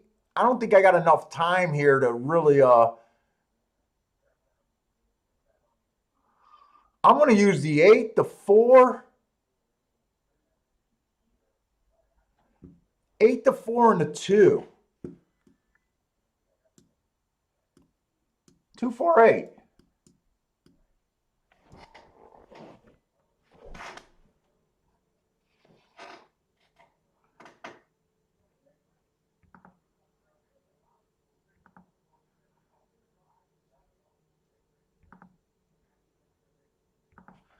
And it's so much easier with the damn mouse. Let's see, I'm going 2 and 4 with the 2, 4, 8. I'm doing that double. So 2, 4 with the 2, 4, 8 is a double I'm going for. But I definitely want to do a win bet. I'm going to Dutch the 2 and the 4 to win.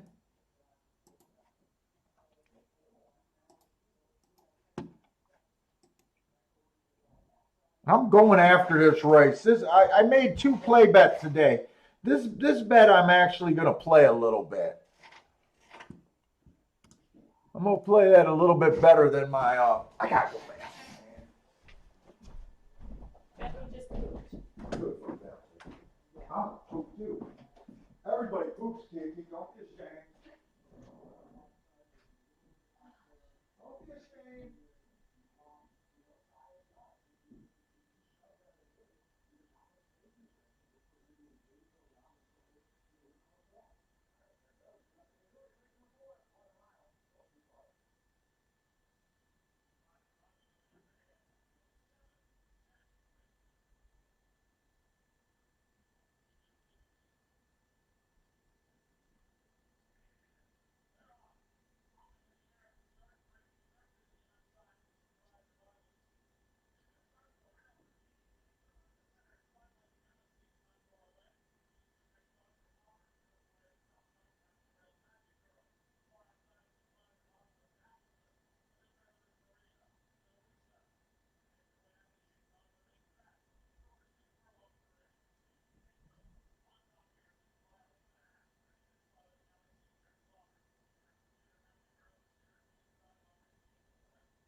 Don't let this horse stop, Kiki.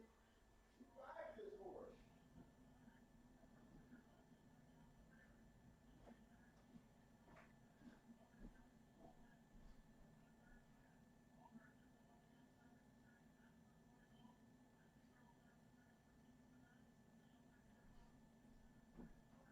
Tell me this girl got some one.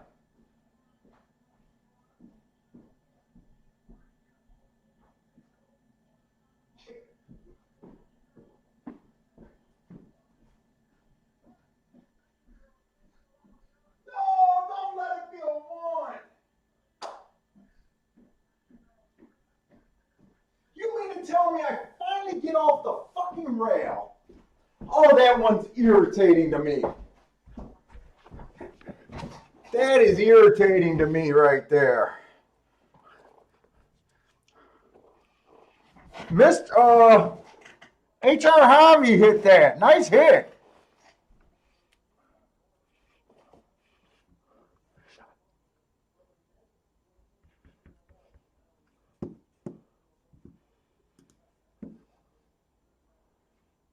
Nice hit.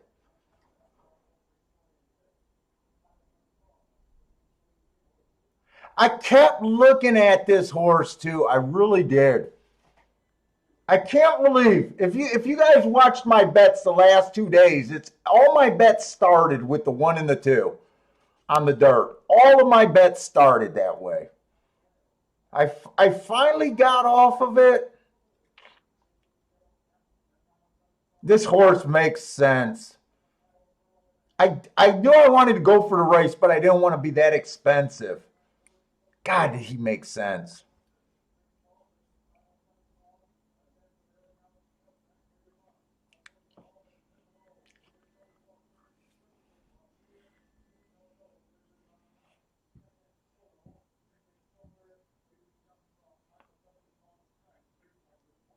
Yeah, nice job.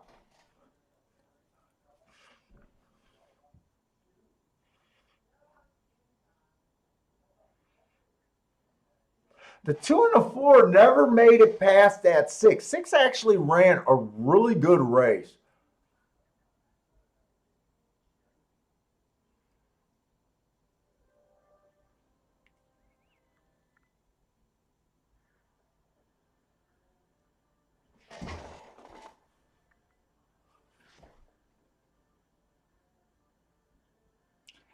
You know what? I just had a thought.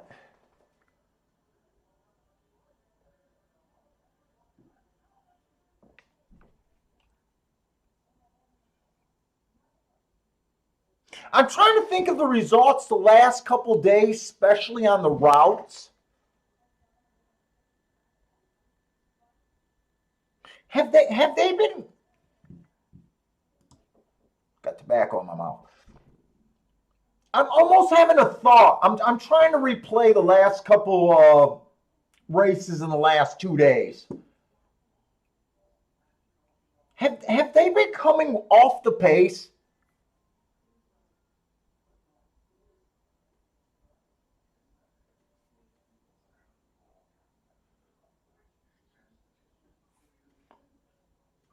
I'm wondering if I want to look at something. Have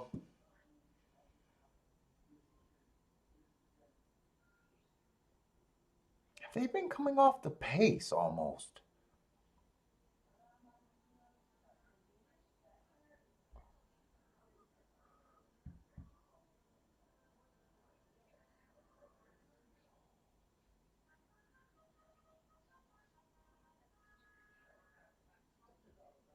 No, the 7 went wire to wire in the first race. That's right. The 7 went wire to wire in the first race.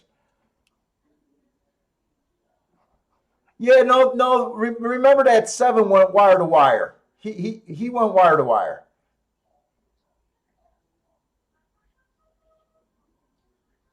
Because I'm kind of thinking of the results yesterday.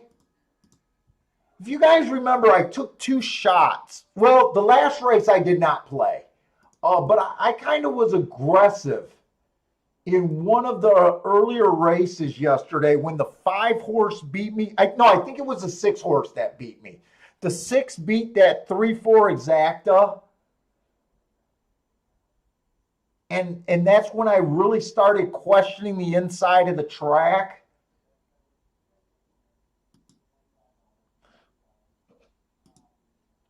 And then the last race, it came in 9-11. I'm thinking both of them closed. Let me see something.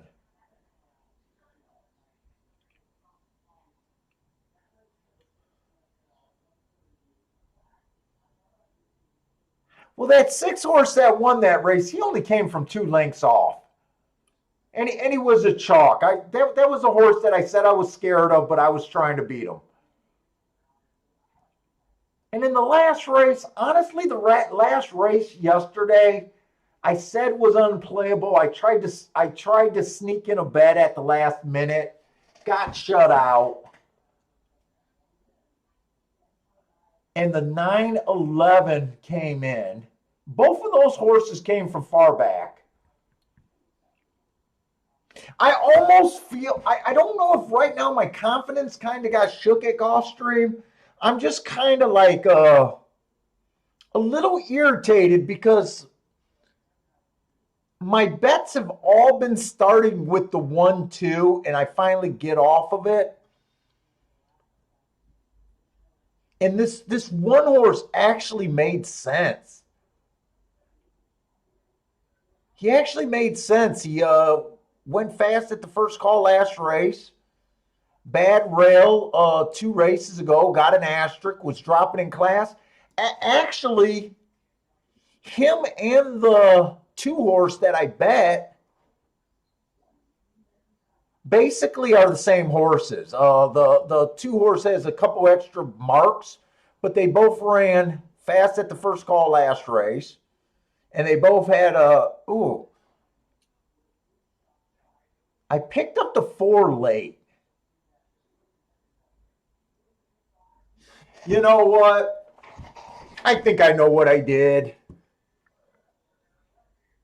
You know what? I'm gonna stop letting this affect me.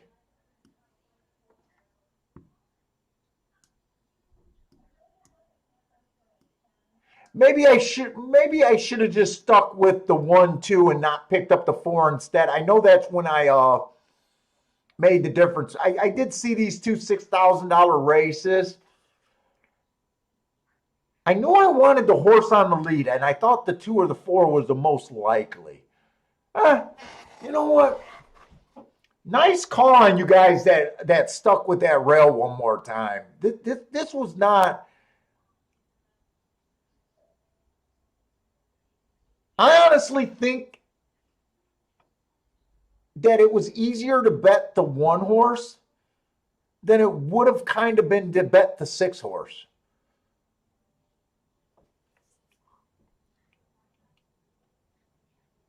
And the 6, I think, was 2-1. I think it would have been easier to bet him than him, really, because we've been living on the inside of the track.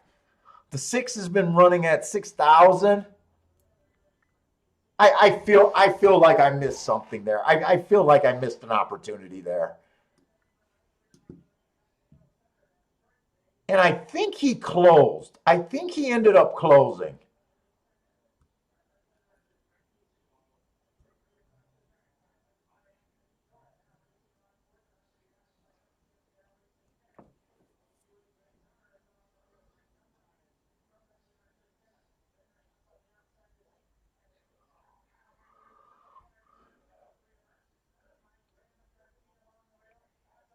Oh, I'm way behind on this.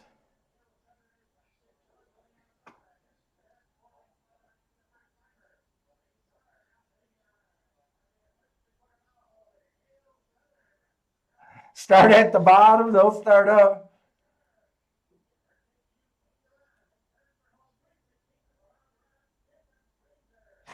Yeah, and you know what? That 7 horse going wire to wire. Remember that this 7 in that second race. Remember he was 4-5, and remember we went through that race. That was the first race where I tried to do the the tic tac toe board to try to see the pace. Remember he looked like a lone speed horse, and he was 4-5. No one challenged him.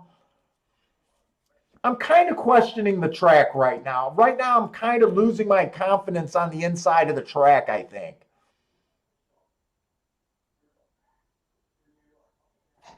Let me see. 1 length, 2 lengths, 3 lengths.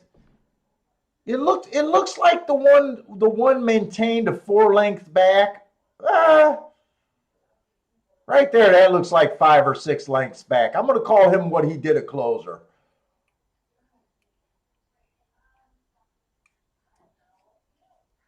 I was really happy with the 23-4 is not extremely fast, but it's not like slow either. Oh, the second call going 47 flat when you consider you got a 23-4, that's speeding it up a bit. That's a 23-1. So they went 23-4 at the first call, then they went a 23-1. So they did speed it up in the second part. One was on the rail the entire race, and then he angled off, but we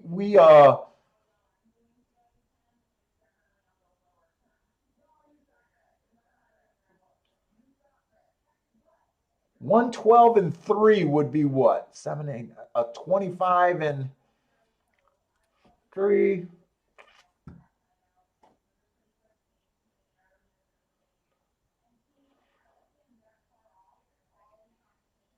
I'm trying to decide if the fractions were the difference with this too.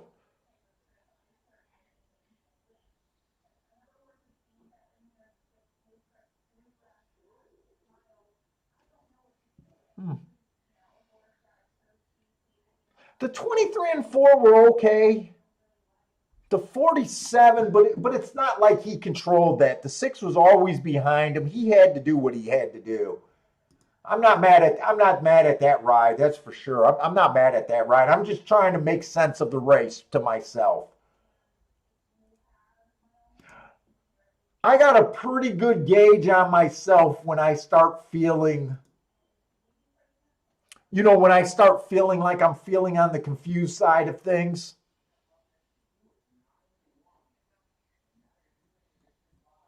And I just want to straighten up the ship because I plan on playing Turfway tonight too.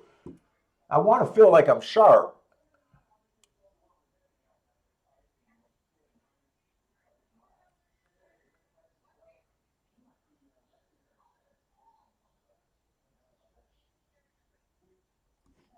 Let's see, the 5 closed on that race right there. 1, 2, 3, 4. So did we only run 4 races? Yeah, we only got 4 races. Yeah, Stanley, no, dude, trust me. When I'm doing this, trust me, you want me to dig as far as I can. I know it might sound like belly aching or whining, but for me figuring out something, a lot of times it pays dividends later.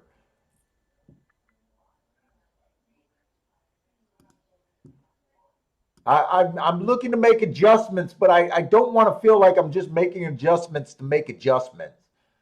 Trust me, I'm only down 1 bet today. The 2 play bets added nothing. I'm really only down 1 bet today. So I'm just overall, I'm kind of surprised that I got off of the 1 horse there. I could have dutched the 2 and the 2 and the 1. And I would have been alive to some nice doubles here. Oh my God. Yeah, I forgot. I was thinking until I said I would have been alive to some doubles. I was thinking I played exactas and I was a little okay with myself because I knew I wouldn't have had the 1-6 exacta. I knew I wouldn't have had the 6 and second.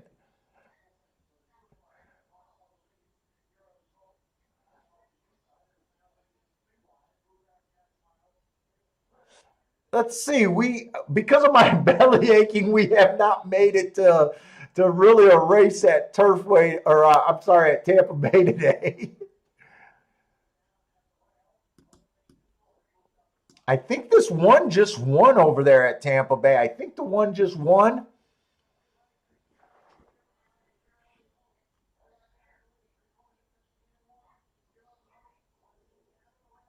Or did they might have just ran the 4th race. Wait a minute, they might have just ran the 4th race. I bet they just ran the 4th race. I think it was this one. Let me see. There's an easy way to tell.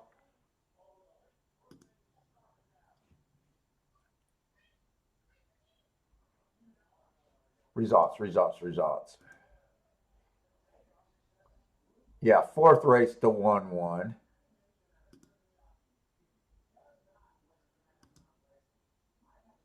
Third race, it came in 3-1. Let me get these. We actually seen that race. That was a race where I want to say the 6 horse got the easy lead. Let me get these other 2. I think it's been 3-4-1, huh?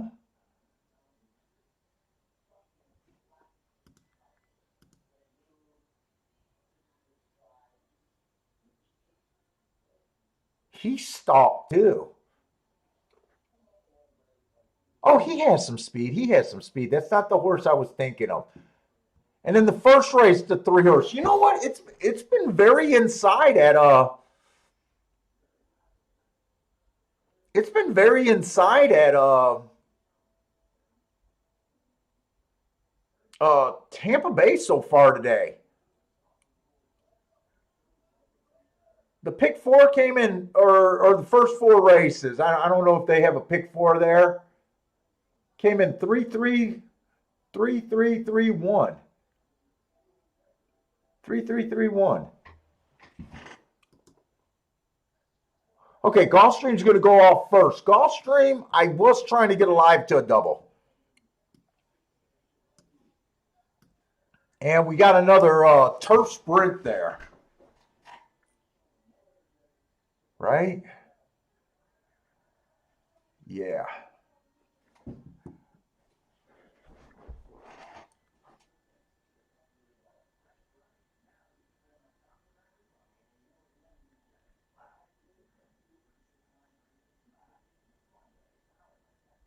Let's see. Stanley says start at the bottom and handicap up. Don't start at one and handicap down.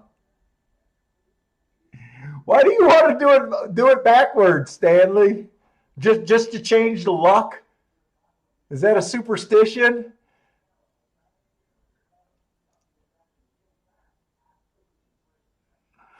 Let's see. We did see a horse close today on the turf sprint, so the world is almost over. That's a shock to me. I don't think that's going to happen again. We'll have to see. Let's see what this race looks like. 5 furlongs on the turf, claiming 3,500. This one horse, average, slow last race. I don't like anything about that race. 2 races ago, inside of the track was good. This horse had the inside and did nothing.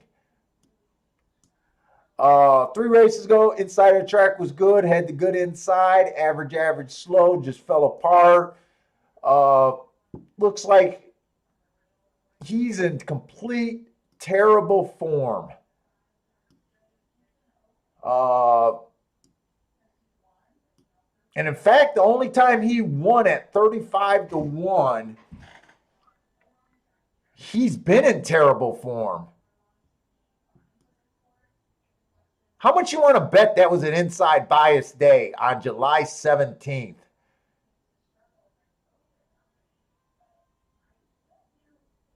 That race does not make any sense. This is why I'm saying that. His speed figure goes up to 76 all of a sudden, and then he drops right back down. To me, that just screams it was a golden rail day that day. July 17th. Inside early pace is what I got. I do got that it was a good rail day. Anyways, I'm not that interested in him. I think the only time he ran good is when he had a good inside. And he's been beat by a bunch of horses in this race in bold. Hard for me to get to. Move that up. The 2 horse, closing day last time he ran, it was at a 7.5 furlong race. I consider those routes. He went too fast to win that race. It was a closing day. Asterisk, excuses. I love that race. I just don't like the spot here. Love the race, don't love the spot. 2 races ago at this distance, inside of the track was good. He had the inside. He kind of just, well, it said he broke in bump foe. Because I don't see it. I don't know if that's why he didn't run as good. I'm a little surprised that wasn't that great of a race. But I can't explain it. 3 races ago, he was average. Matt Strives with the slowest winner, still kind of fell apart. This is his first turf sprint. Right? First turf sprint. I don't know. I like his last race. I just don't think I don't think this is the right spot. Let's see what else is in this race. The 3 horse. Average, slow last race. It just says broke in bumps hard. I'm trying to explain why his speed figure possibly went that low. I'm going to guess that it had more to do with the bump than anything. Might want to give him an asterisk, but since I didn't see it, I'm not willing to. 2 races back, it was an early pressing day. He ran with the way the track was running. Ran an okay race. Came out 1 tick slower than the fastest winner, average slow. Was in position at the top of the stretch fighting. He dueled at the second call. Uh, I don't think that's a terrible race. I think he just showed speed and tired and just wasn't good enough that day. That was also the highest level of a race that he ran. So maybe that's an excuse right there. So this horse at least looks like he got some speed. 3 races ago, at this level, he came out fast I'm sorry, breaking his maiden. He came out fast and kind of was the slowest winner of the day. Nothing's wrong with that race. He could have been geared down. He was clear. Uh, just never ran on the turf before. And I don't even remember who I was trying. Oh, I was trying to get alive to the 2, the 4, and the 6. So I did bet that 2 in the double. I'm just not alive.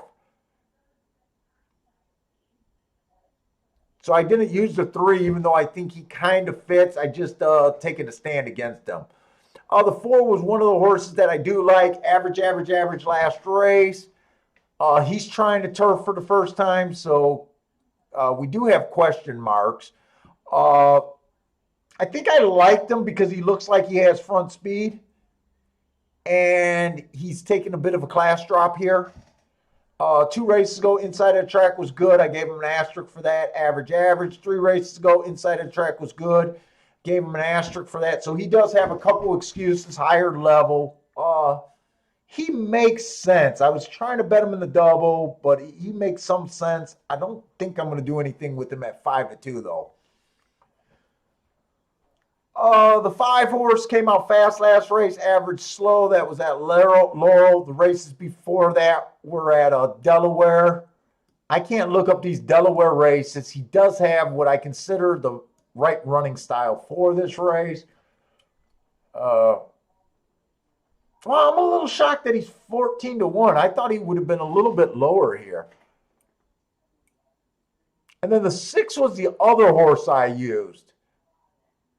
Wait, that's really what I used? 2, 4, 6? I think that is what I was using. I didn't use this 6. It must have been. Oh, it was 2, 4, 8. I was going to bet 2, 4, 8. It wasn't 2, 4, 6.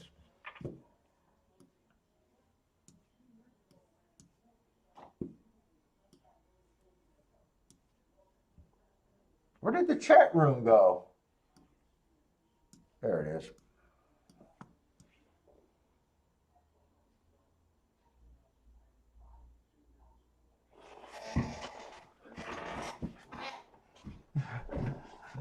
Stanley's telling me don't forget to use jockeys. I'll never look at a jockey. Never, ever, ever.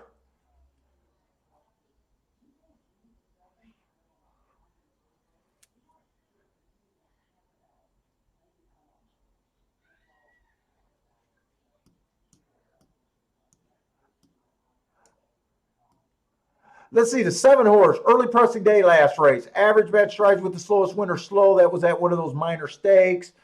2 races ago, inside of the track was good. Said he ran against the bias there. 3 races ago was a good race.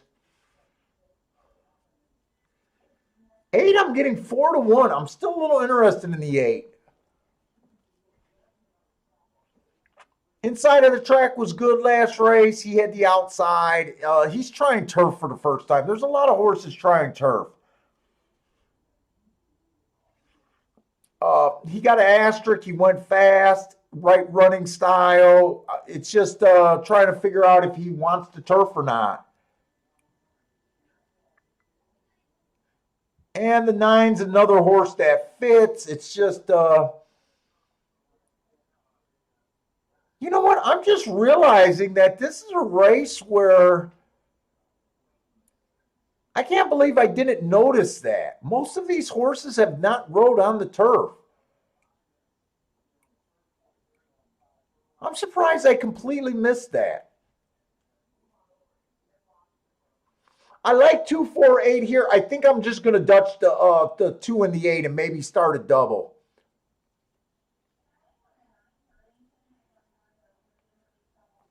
This is a tough race here.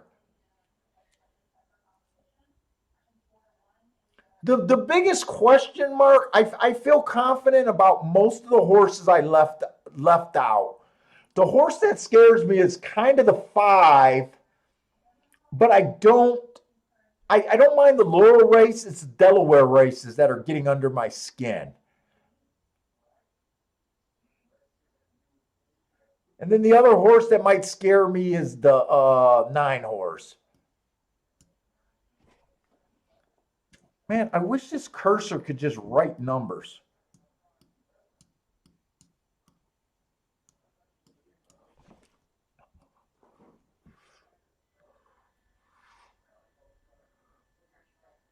Shit, I didn't realize we had back-to-back dirt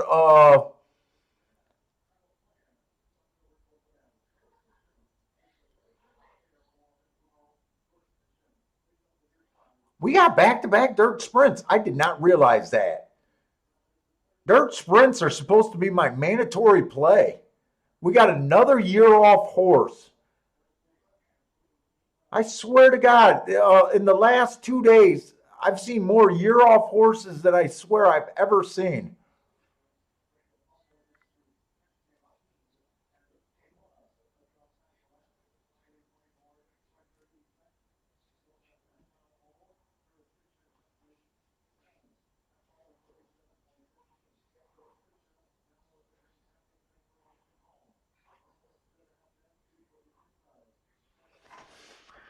I'm going to do a double here. I'm going to get a little aggressive here.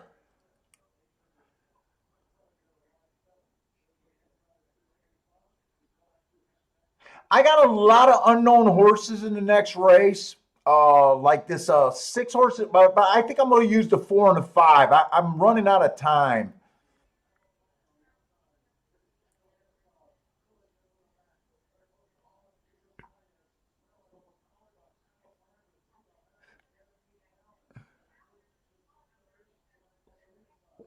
They got another year off horse that fits. That's the annoying part. I wish they didn't fit for what I'm looking for. So I'm going to Dutch the 2 and the 8. I'm going to Dutch the 2 and the 8, and then I'm going to just play the 2-4-8 to the 4-5. This is the 5th race, right? 5th race.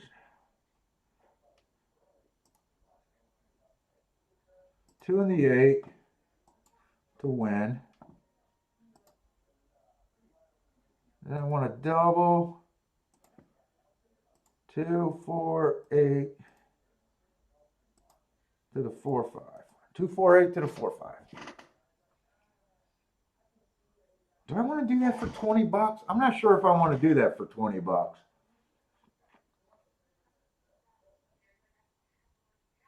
I think I'm just going to do that for 10 bucks. I want to do it for, I don't think I want to do it for 5. I think I'm going to do it for 10.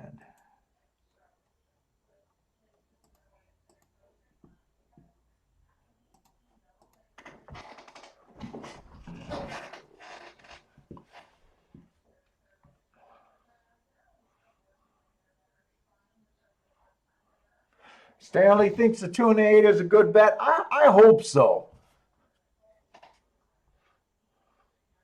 I hope so.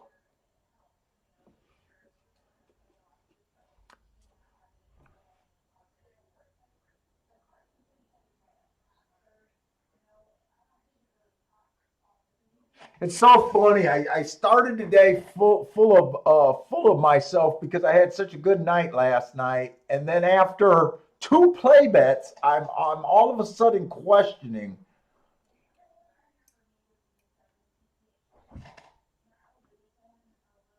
I can't believe I got off of that one. I really can't believe I got off of that one. I can't believe I did. That's gonna bug me.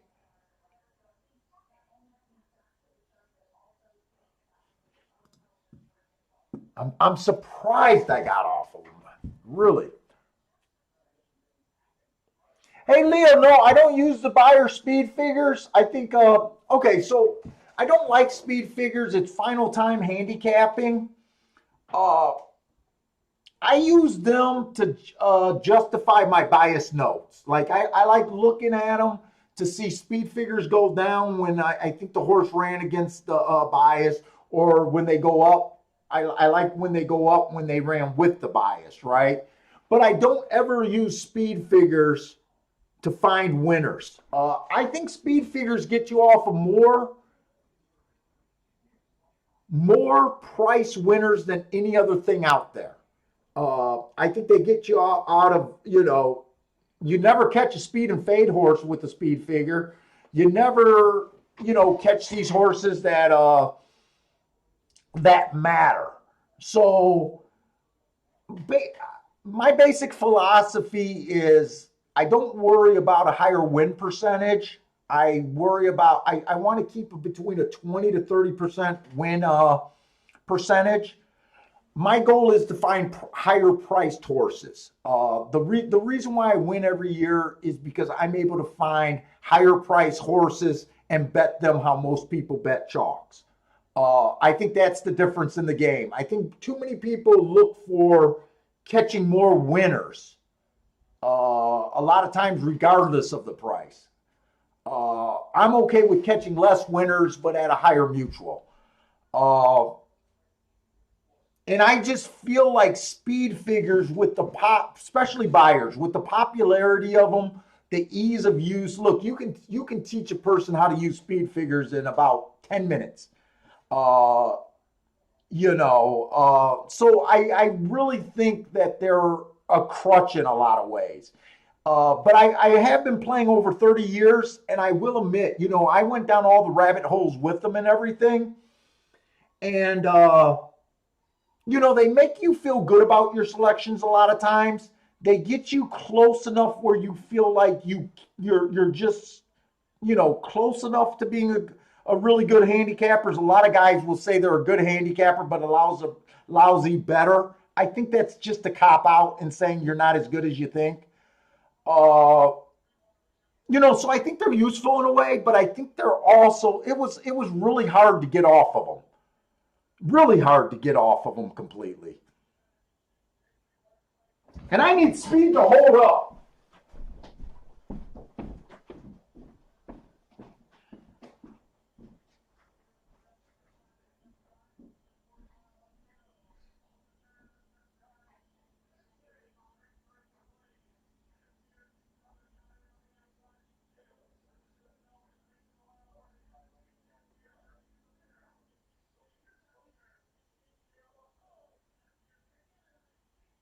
Okay.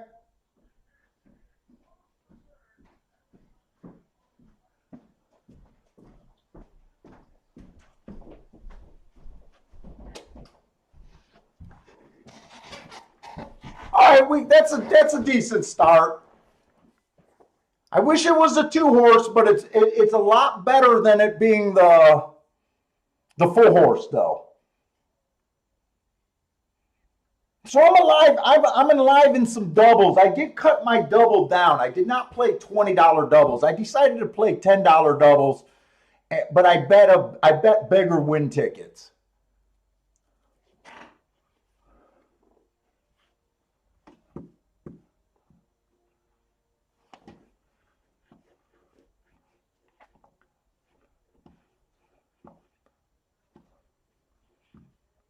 Yeah, and you know what? When I said it took me a long time to wean myself off of the all the speed figures, uh, so as you go through handicapping and you learn and you practice new things and stuff. So after reading buyers' books, you kind of attack the track. Think that that's going to be the difference, and you kind of quickly learn that they're not, now that they're public information, they're not putting you on the right price horses, and uh,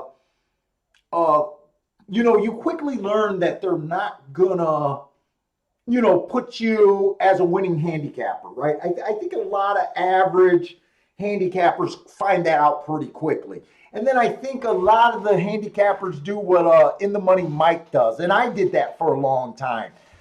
You kind of look at the race, you kind of see a range of figures that you want all your contenders to be at, and you use it for more of classifying your contenders. And I think that's kind of good practice. I just put it this way. Andy Beyer himself said in his books and in interviews that now that he sells his racing figures to the game, he's extremely proud of them, but he himself admits that they're not as strong as they are when he had them by himself, which makes sense. Soon as you give something to the game, if you listen to what Andy Beyer is now, if he's still playing, I know he's getting older, but I think he's still around. He says he's a trip and bias handicapper. He uses his speed figures, but he keeps trip notes and bias. I don't know why there's so many people that miss that section of his interview. From basically, he didn't create speed figures, but he definitely brought them to the forefront, right? He definitely brought them to a higher level. Him himself, he will tell you, he's in interviews, and I know I've seen it in interviews on YouTube, but I think I even seen it in the book. I think after his first book of 50,000 year is my 50,000 year at the race, that book. I think at the end he said that right after that year he felt like his edge was already slipping. And I think that's where he writes that the new frontier that he already knew was trip handicapping and biases. But a lot of people, for some reason, they don't go the next step.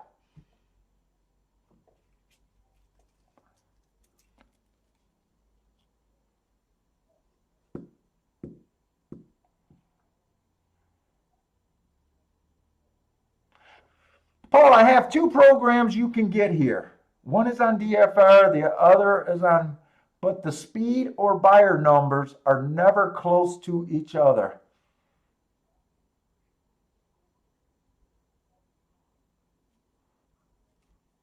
Yeah, girls are well, thanks.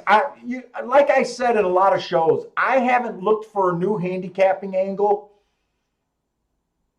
in 20 years, 15 years at least.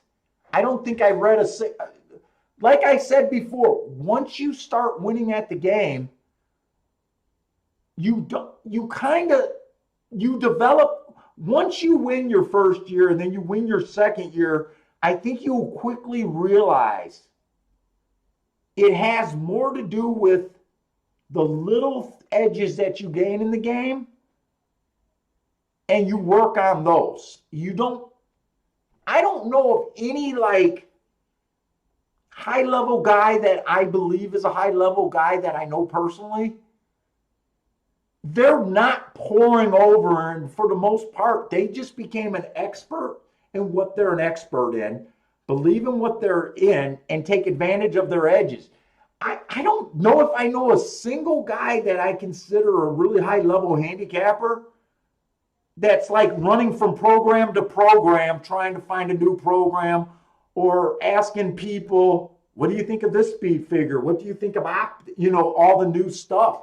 I just think when guys get to a certain level, they know the difference in the game is basically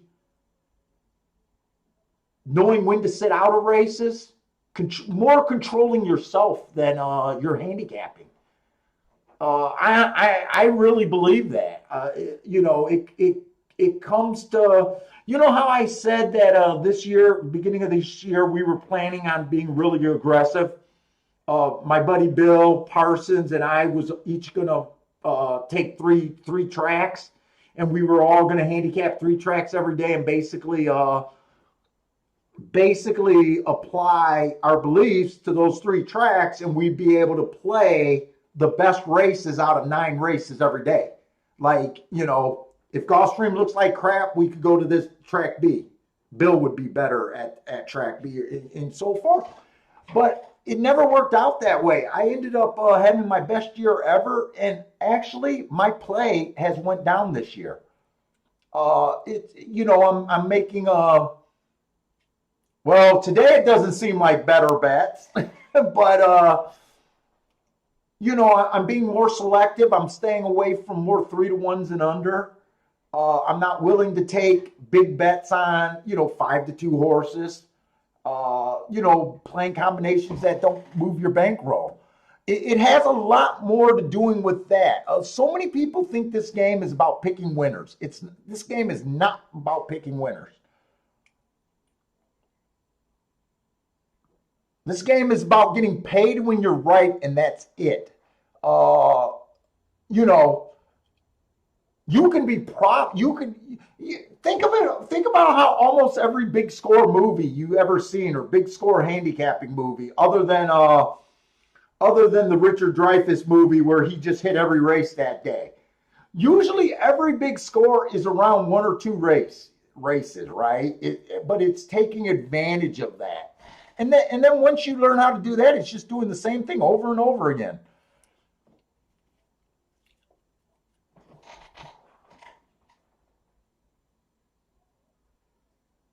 Yeah, Disco Partner. I seen Disco Partner. Disco Partner plays a different way, but he believes in his thing, and like he said, he's been doing the same thing. Nothing changes after 12 years. Look, I finally changed. You know how we started this week talking about how last week, post 1 through 3 has won 88% of the races, right? And I started Thursday's show on a high. Dude, I was in winner's buzzland. I was walking above everyone else. You had that feeling when you're winning, right? So yesterday the rail did not do that good. It was a big chalky day. I started yesterday's show talking about how good the rail, and what happened? I let a little bit of doubt creep in. Did something a little bit different. And you guys know the tickets I've been putting out for the last 2 days. They all started with 1 and 2. Every fucking ticket started 1 and 2. Right? I play the 1 and 4 last race. I finally get off of it. Remember, I was playing 1 and 4, and I played those doubles for $20. 1 and 4 to the 2, 4, 6, or no, 2, 4, 8. The 8 wins the next race. You want to watch me get pissed off? How much did me changing just cost me? Nothing should change in your handicapping. If your handicapping has merits, you gotta.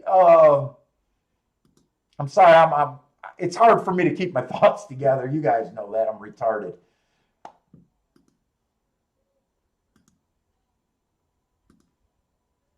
What did that double pay?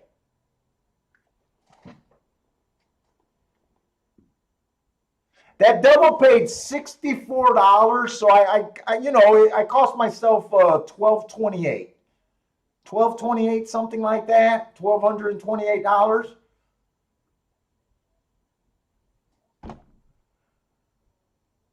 Not the end of the world, but I changed my core belief. Instead of just saying the rail was 88% last week, nothing really changed. I took a couple beats.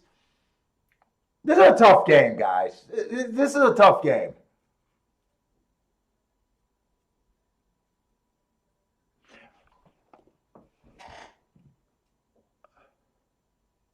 And the 8 went wire to wire. Just like today we had that you know how I'm making that joke, oh my God, the 5-horse closed to win on the turf sprint. I could have panicked saying something looked a little bit different. That closing horse just jumped out to me. But instead, 2 races later, we just went back saying we want the speed. We're not going to let one race. We kind of looked back. We kind of dwelled on who got the lead that race. The 2 got the lead. The 2 was off a year. And what happens? The 8 comes right back and goes wire to wire. I think the 9 was in second the entire race, and I think the 2 was pretty much in third the entire race. But it's a tough game. I mean, no one's going to look like a brilliant in this game all the time. In fact, I feel lucky that I haven't got egg on my face a lot more times doing this live than not. You know, I could have had a lot. You guys go back. I could have had a lot more bad days than I've ever had. So I think once you learn, and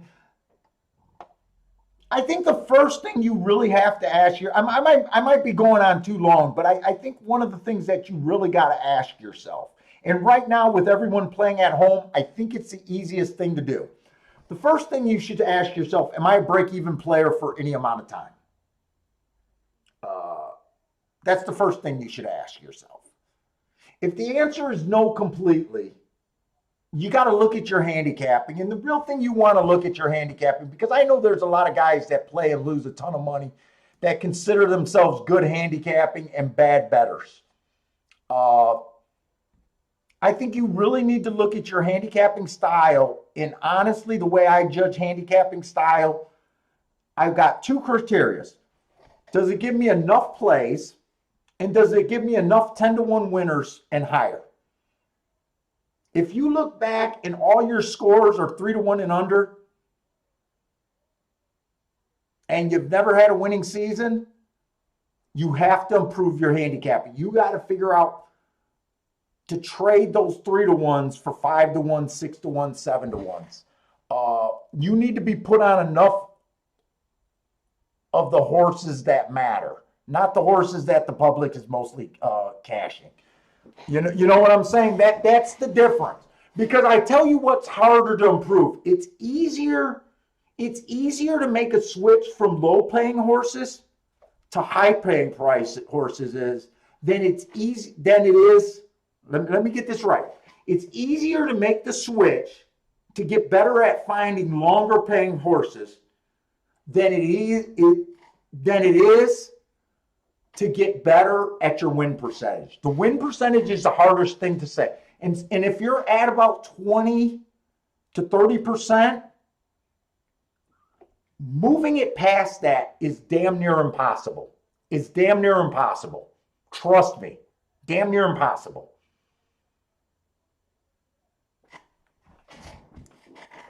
The winning percentage is the hardest thing to improve. The mutual, you have control of that. The winning percentage, you don't.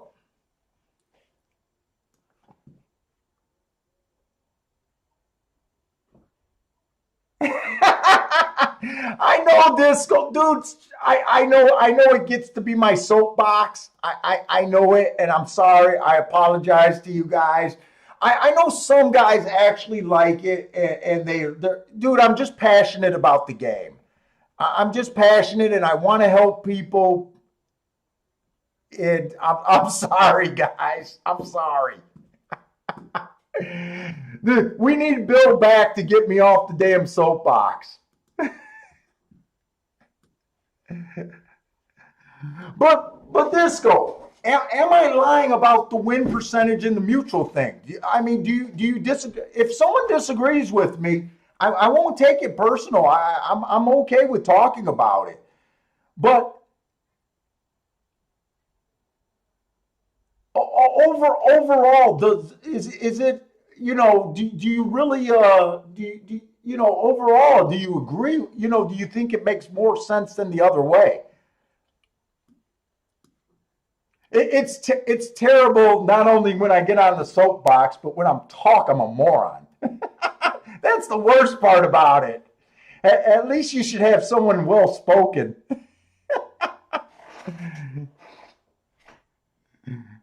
That's the worst part. I got to hear this moron go on. The guy can't even pronounce words.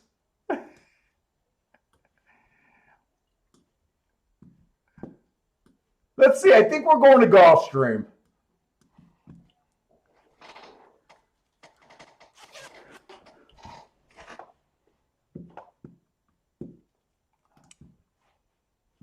I think we're going to Gulfstream, and I want to see what we're alive to. I know I'm alive to the 4 and the 5.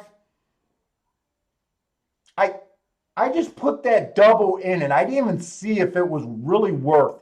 I wasn't expecting them to have 2 turf races back to back.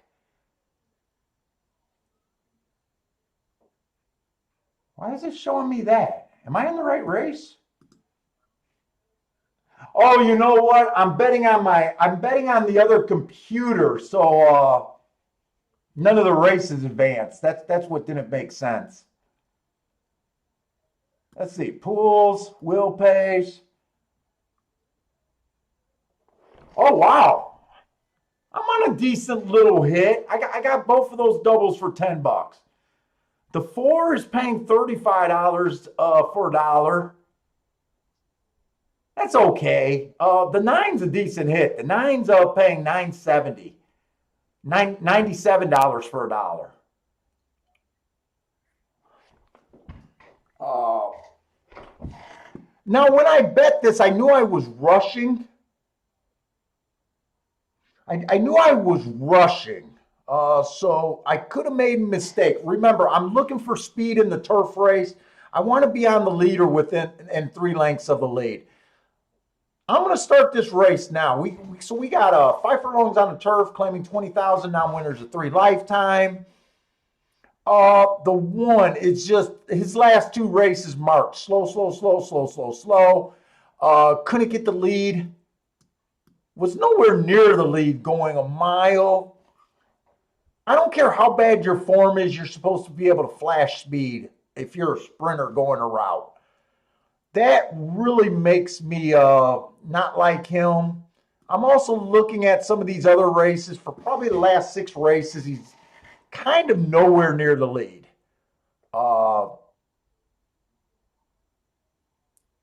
guess if he has anything going for him, he is running against easier.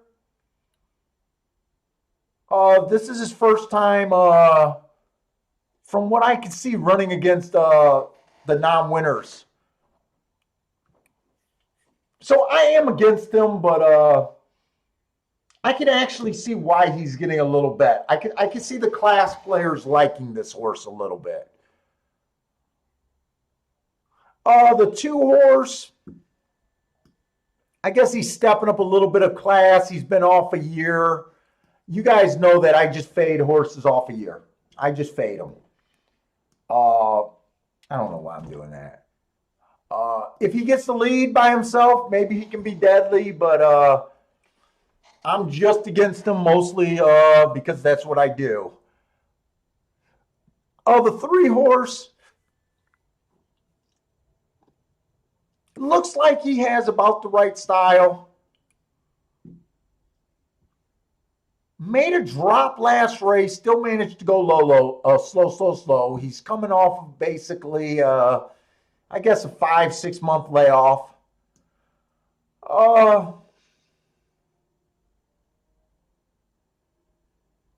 He looks like he can fit on the. So the rule that I use for the sprints is you got to be on the lead or within 3 lengths of the lead at the first call. That's where most of the winners come from.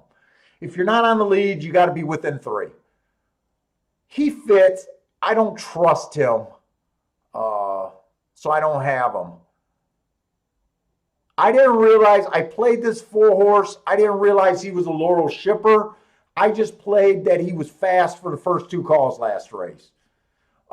He matched strides with the fastest winner, which he was, and then he finished the race slowing down. He looks like he got speed there. Last or 2 races ago, I got that the inside of the track was good. He was on the outside. I'm hoping that's why he didn't show his usual speed. I don't know if I trust this horse now. I like this horse, but you know, when you bet at the last minute and you're glancing ahead, he's not a need to lead type like I want. Ugh, I don't feel comfortable right now all of a sudden. I got him and I can't change it, but I do got him. I also have the 5 horse. Middle of the track was good last race. He had the inside. I gave him an asterisk for that race. He went fast for the first call. 2 races ago, he was average, slow, didn't get the lead. Oh my God. I didn't even realize that he's not a turf horse. I bet him because of that heart 3 races ago, and it was running against the bias. Look, I got him. He's a nice hit. I don't know if I love it now. I'm a little nervous right now, but you know what? I do get nervous.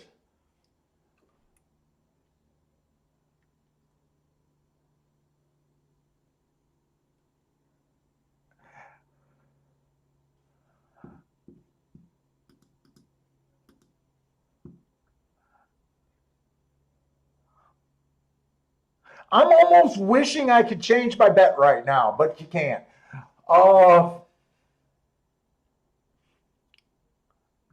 The 5 horse, you can't look up these these Tampa Bay sprinters just because there's not enough. They never run enough races in a day. They usually only run 1, and they run very few for the meet. That's a good race. The rest of the races are at Delaware. Fuck. I almost wish I had him. Oh, that's the 6 horse. Wait a minute. The 6 horse is just going to beat me. I'm sorry. I thought that was the 5 horse at 10-1. I got the 5. I'm scared of this horse, but I knew I was going to be scared of him. He could get the lead. If he gets the lead, he's going to be deadly. The 7 horse, he had 2 speed favoring tracks. I like the 7 horse, and I thought he'd be a long enough price that if I wanted to do a saver, I could bet here. And then the 8 horse, I think he fits by being within 3 lengths of the lead. But I am against him.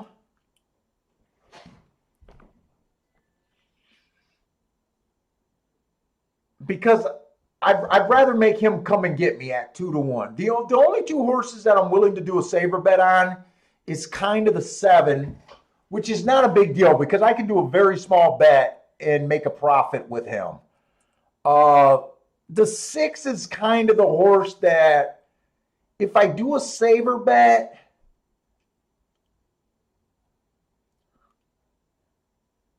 I got to kind of do small exactas.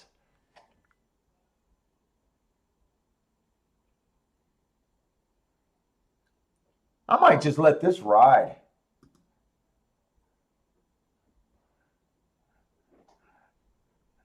Stanley Jet is up $80. Nice.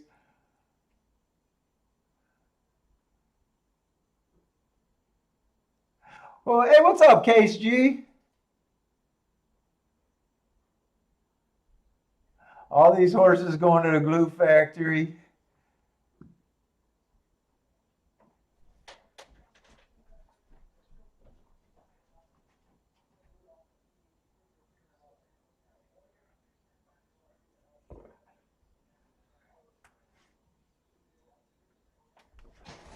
Hey, big guy, how you doing? You come to see us? Oh, you got those floppy ears. How's my boy with those floppy ears? I think I really need to hit this double.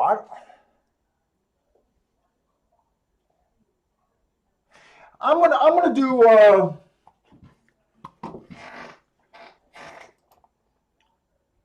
I'm gonna bet a little bit on this 7 to just to win.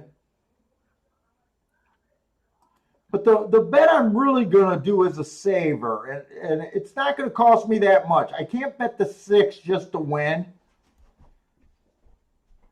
I'm going to play 6 on top of the 5, 6, 7 as my saver. I can't be that aggressive because I still got to worry about the 2 horse. I think we can beat the 8. I think the 8 can get beat here because I think the 8's going to be coming from 3 lengths back. He fits, but I think if we get a jump,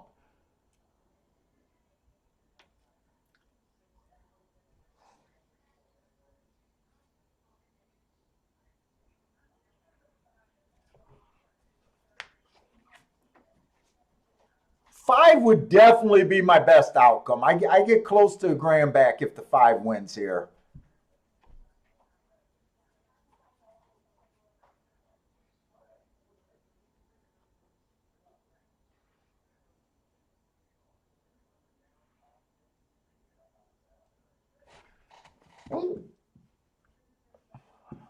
I wanted to see if that 2 horse held on the second last race.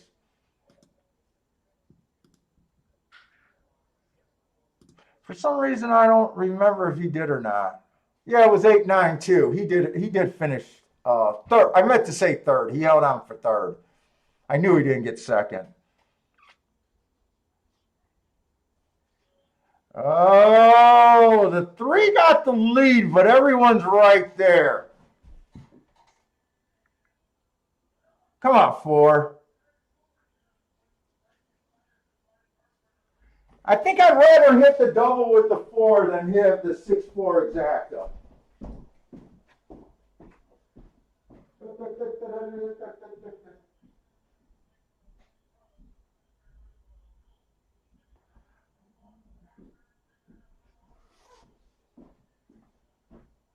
What's up, Manly? What you got there? Oh, you got my NyQuil. Little fat bastard.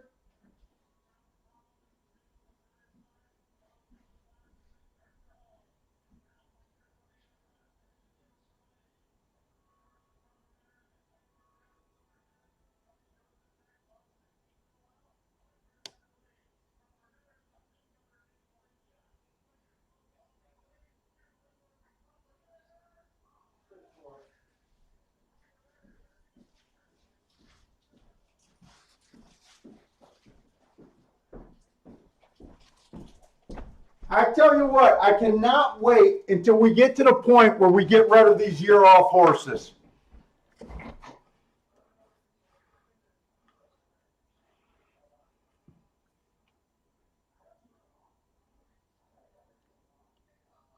Six won that race. Oh, that's tighter than I thought, actually, from that angle. Yeah, two's a year-off horse. I ignored him just because he's off a year. He had the right running style.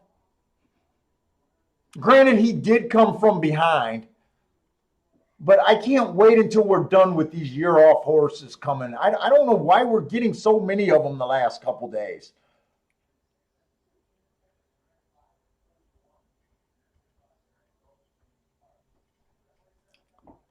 Seems like we're getting an awful lot. When I seen that live, I thought the 6 held on. I think it's a bad angle, but that angle makes me a little nervous about saying the 6 held on. But I think he did.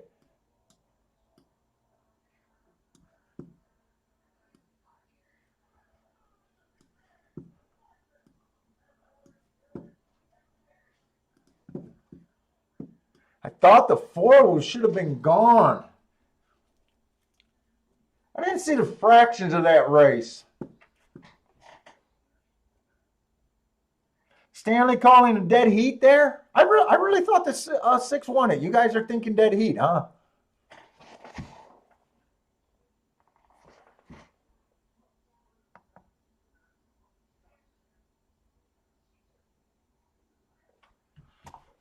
I hate those keyboards.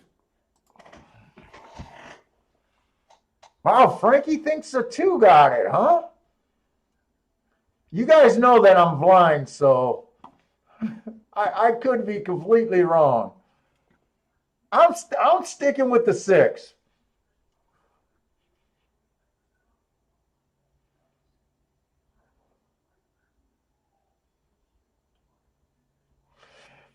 This is a second. Well, no, the 2 did not cost me here. But yesterday, a year off horse, that one horse, because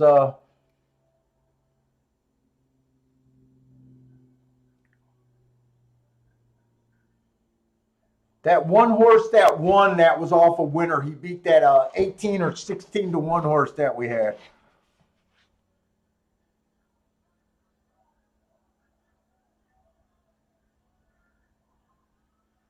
You got more people think the 2 won that race, huh?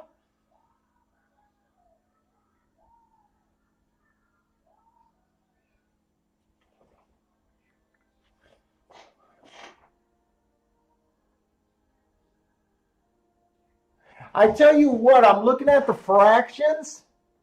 It looks like I think they went 22 and 3, 45 and 2. Those are extremely slow times compared to what we usually expect at Gulfstream.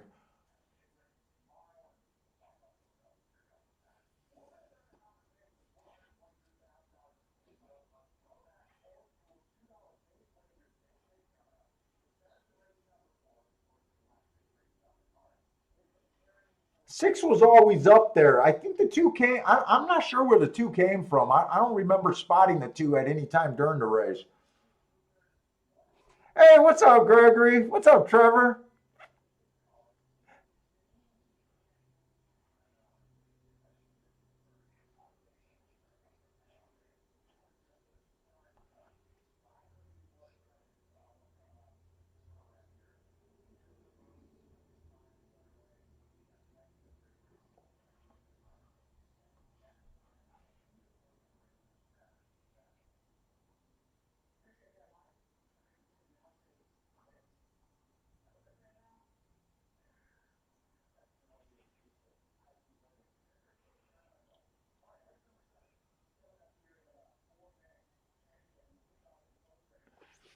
Hey, Leo, the best track for a beginner? Jesus Christ, I honestly don't even know if that's a thing, to be honest.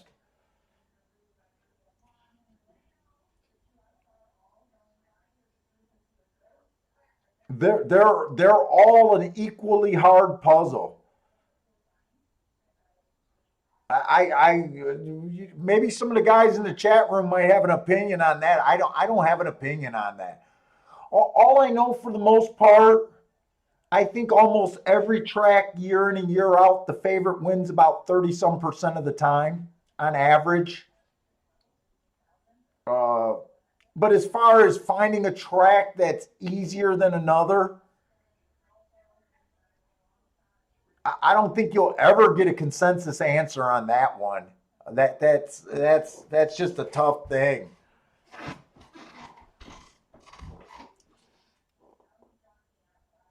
You know what might be helpful? It's not a track thing, but I always thought 6 furlongs and dirt racing, I always felt was easier to understand than turf racing.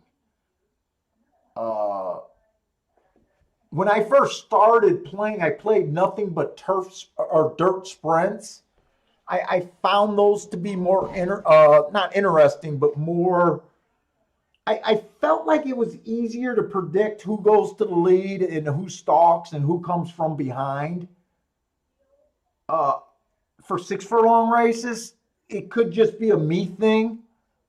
And other guys might say, "No, you're wrong. I thought the turf racing was easier." But for me, I concentrated on the dirt sprints for the longest amount of time. Uh, but yeah, I don't know if there's an answer for that one. Tassa 06 says he got introduced through Gulfstream. Now I think right now Gulfstream and Turfway are the easiest tracks. Turfway is not an easy track. For some reason, it's an easy track for me, but it's not an easy track. More people complain about Turfway probably than any other track out there. Uh, Gulfstream is very good as long as I'm right about which part of the track to be on. When I'm not confused at all, when the calls are being right, not the winning horse, but the way they run the race, where they're coming from, that kind of thing. Gulfstream gets really easy for periods of time. Uh, but it's never that easy. You get what I'm saying? It's always going to be a tough game with hard calls.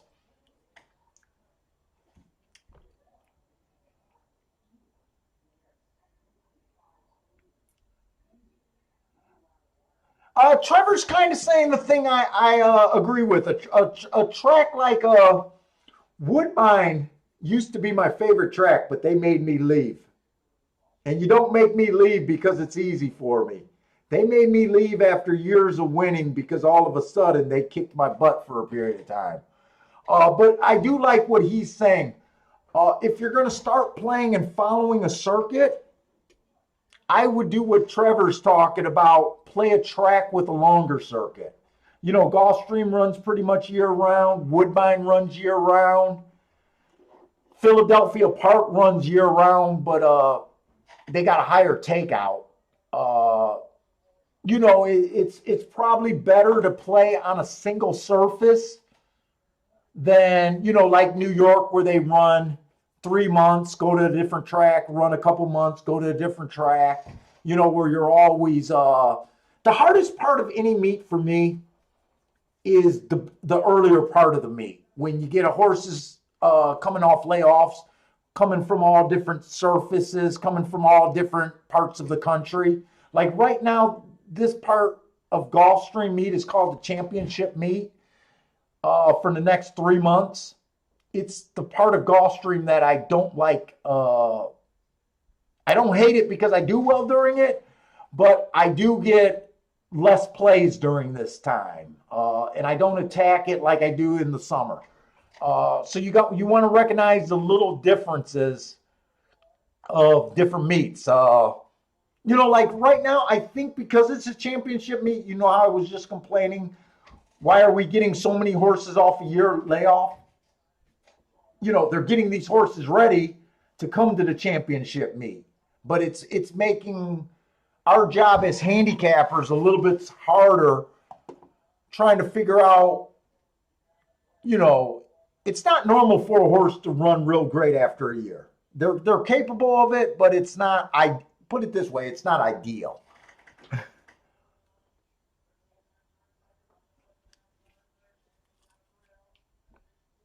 I wait a minute. I thought they put that horse up as a winner. I thought the six won that race.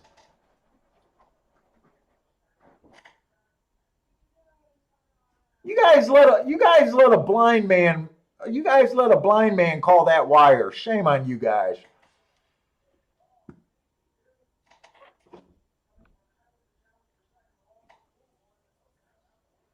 See, and the Money Mike thinks Gulfstream is the hardest track to play.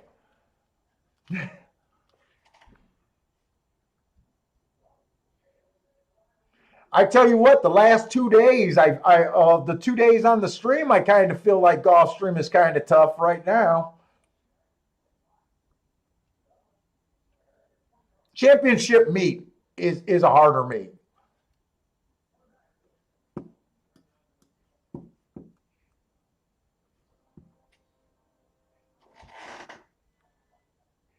And we got Tampa Bay 7th race coming up. So I'm interested in this Tampa Bay race. Uh, I'm interested because the track is favoring stalker closers. They did get a big rainstorm a couple days ago and got taken off the turf. It might have been enough to change, but I definitely want to look at this 7th race for stalker closers. I think Gulfstream should go off way before that race, so I'm going to go back to Gulfstream. And I needed that double.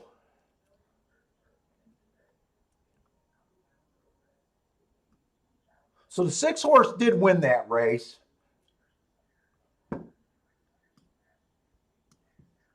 And he did not have the lead, but he was always there.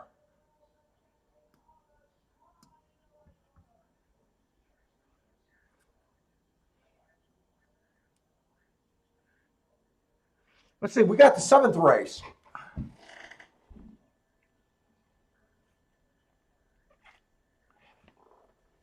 Yeah, I agree with you, Frankie Tubbs. I do not like, I don't like Belmont. Saratoga's always hit and miss.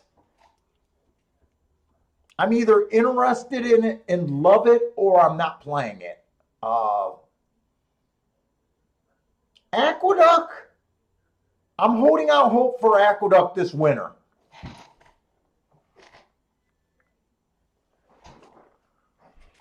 Hey, what's up, Jason W?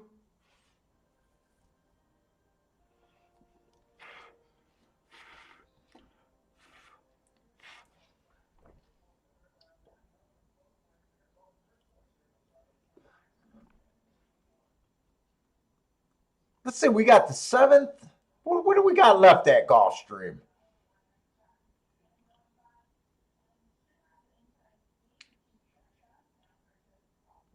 Now, traditionally, I'd be super excited about this race and the last race of the day, the 2 dirt races.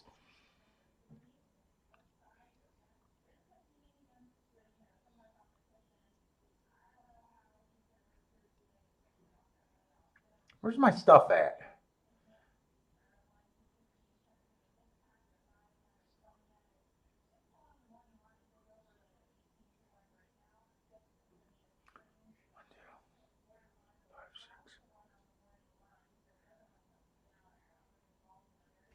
We've only seen 2 dirt races today.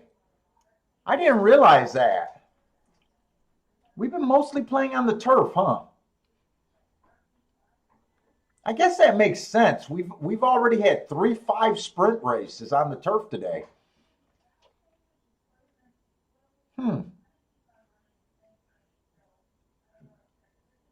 That's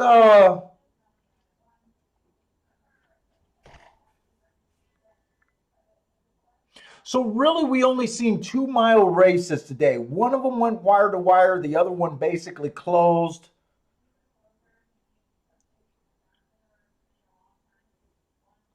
Let's just see if we even like this race.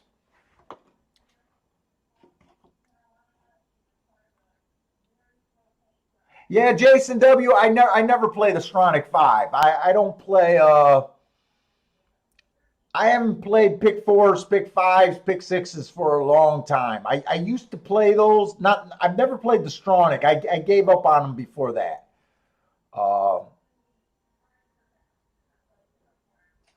Strong J.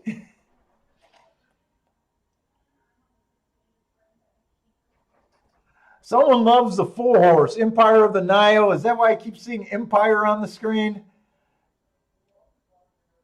Emperor, Emperor, Emperor. Emperor of the Nile. Yeah, all I know is I finally switched and got off of the 1 and 2 horse, and the 1 horse finally won at 14-1 today. I don't know. Let's just see if we like the race. I guess that's where we need to start. Maiden special weight, mile on the dirt. The 1 horse looks like he's second choice right now. Let's see, off that running line, what do we see? He's technically, he started at a little lower level in his career. They're making a step up. I don't know if to hold that against him or not. He ran an okay race. Has every right to step forward, has every right to regress a little bit. Bad rail last race. It was an early pace day. He was on the outside, so the rail didn't hurt him. He was a little too far back to run an early pressing running style.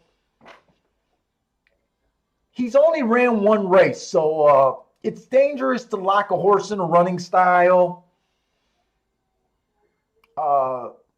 There's some things to like about him. The price is the main thing not to like about him. I can't get to him at that price under any circumstance. Uh,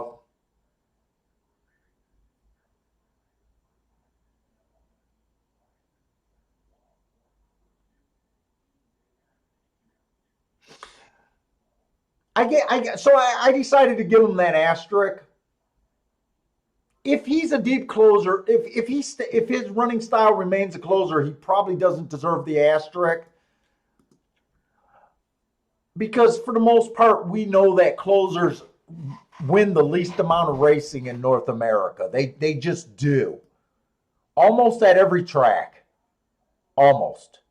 Uh, but with only one race, one running line, it's hard to lump him as a closer. So I'll give him the asterisk, but I'm not that interested in 9 to 5. The 2 horse, stalking closing day last time he ran. He was a stalker. He made a nice little middle move. That was an average race. He was in position at the top of the stretch. Nothing's wrong with that race. 2 races back, he ran third. It was his first time out. It was a 7 furlong race. Honestly, other than him not winning, nothing's wrong with either of those 2 races. I don't think I'm going to have a real opinion or feel like there's an edge anywhere in this race. The 3 horse, just a lightly raced horse. Bad rail, stalking closing day last time he ran. I got him as both of his races just being slow each day.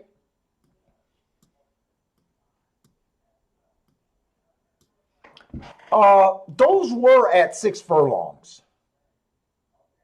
I can also argue that maybe he was never going to be a 6 furlong horse. This might be the right spot. You got to think a little different to get yourself on horses that matter. To me, right now, 9 to 5, 3 to 1 don't really matter. But finding someone 21 to 1 might make a difference. I'm not betting this race. I don't think there's any way I bet this race, but I'm just pointing out kind of some might be interesting things, might not be nothing. His speed figures are pretty much in range of everyone else. I don't see any edge anywhere in this race. Which, as a handicapper, you recognize, and I can almost see that there's no reason for me to be in a race like this.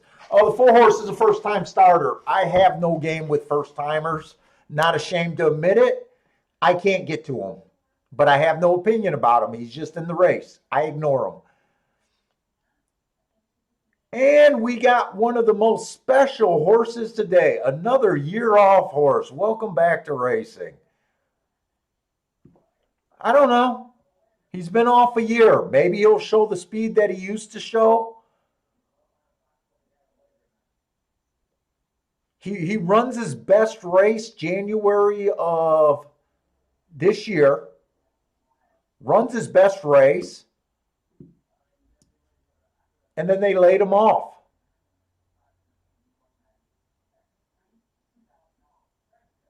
I don't know. Looking up and even determining if that's a great race doesn't matter because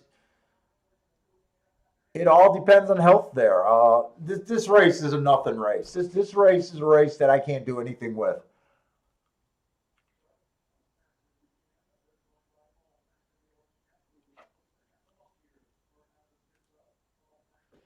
In the money, Mike, like layoffs, and he has a method for figuring out layoff horses.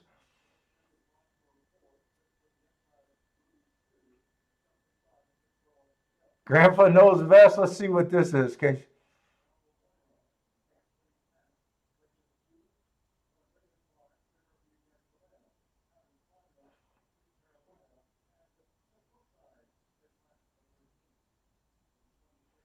Grows it well, likes the 4. He's just a fan of Paco.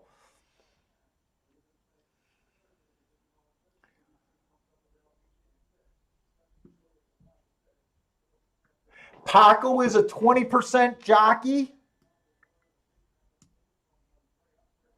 20 goes into 100. 5 times -1. 4-1. If Paco continues to win at a 21% for the rest of the year, rest of the meet, however long you want to say,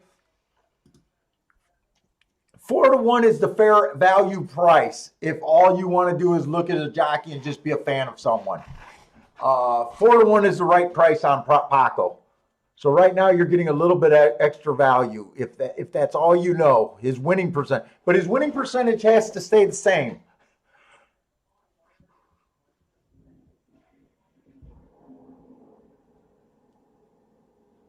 But in theory, if let's just say you had a jockey that's winning 20% running, what I'm saying. So if you have a jockey that's winning 20%, if from today on, in theory, you know for the next year he's going to win that 20%, all his mounts, right? You just don't know which horses. So basically what I'm saying, 4-1 is the fair value. In theory, if you bet him for the rest of the year and he maintains that 20% win average and you cash him every time he's at 4-1 or higher, that should be your break-even point at 4-1. As long as he maintain that edges. And the next thing is just you need him to just win his races at 4-1 or higher to balance out the losses. It's in theory. Everything is in theory.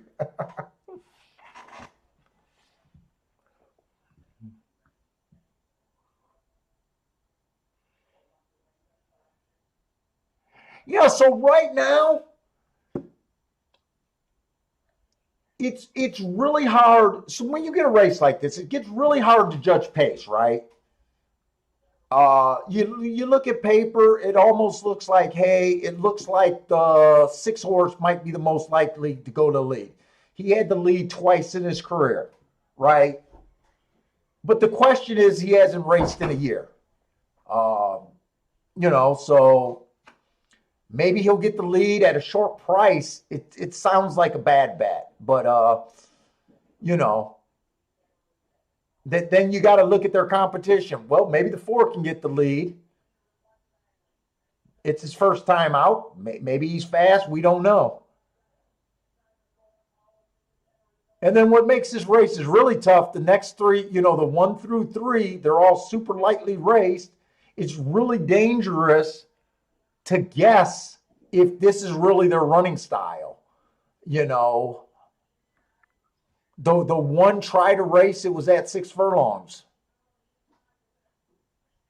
Oh, this is a mile. This is a different beast. He could show a lot more speed here today. It's just a tough race, just a hard race to really like something here. For my style of handicapping, guys that like other things, they might say that, Paul, this is the easiest race for them.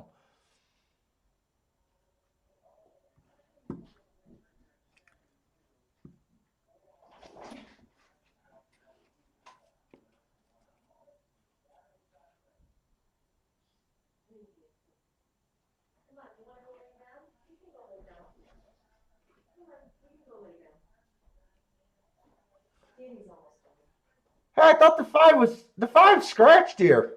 Or are you talking about a different race? You might be talking about a different race. In the Money Mike, you call it the 7-star criteria. I'm having flashbacks of watching a Trotter in the Barn and Let It Ride. Did he have a 7-star criteria? Is that a joke?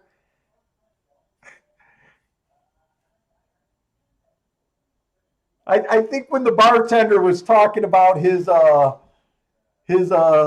criteria to racing, I think he said he had a 7-star criteria.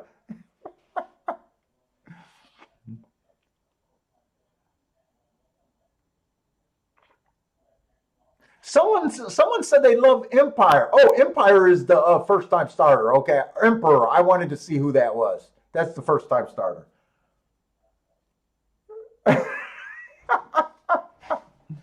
I think he said it was a 7-star criteria. It was something close to that. It was something close to that if it wasn't.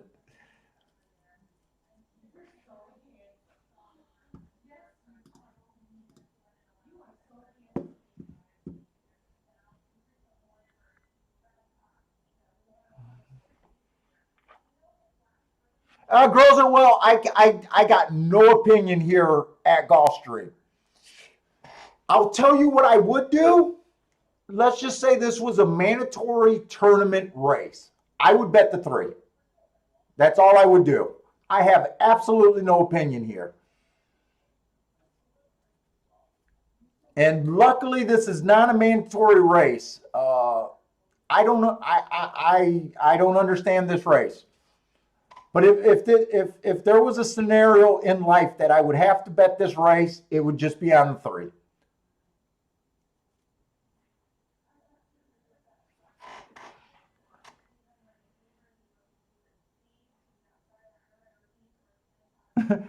I agree, Stanley. If the 5 wins, Mike's the greatest handicapper of all time.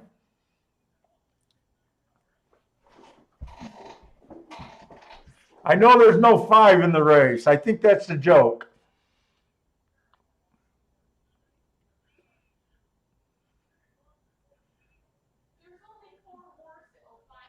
There's 5 horses, but the 5 has been scratched.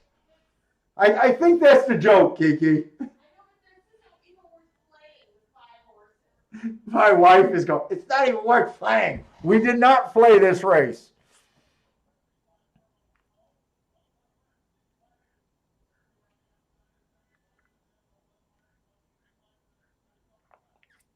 What happened to the 4-horse? Boy, I do not know, but if the chicklet is any indicator is what this 3 is doing, it looks like this horse is flying.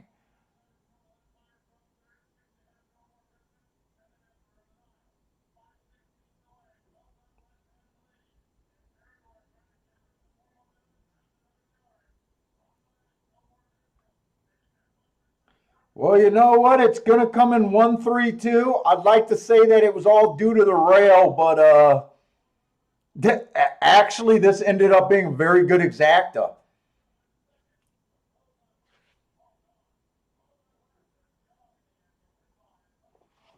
Why do I feel like someone could have hit the exacta? I know a lot of you guys like that. There was some of you guys that liked that one there.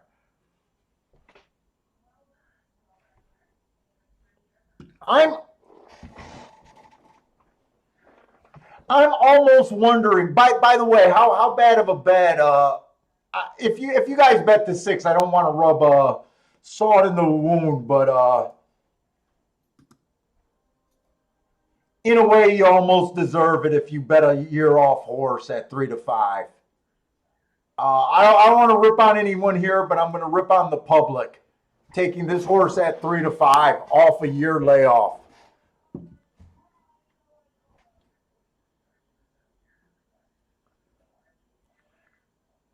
In the money, Mike caught it for $1.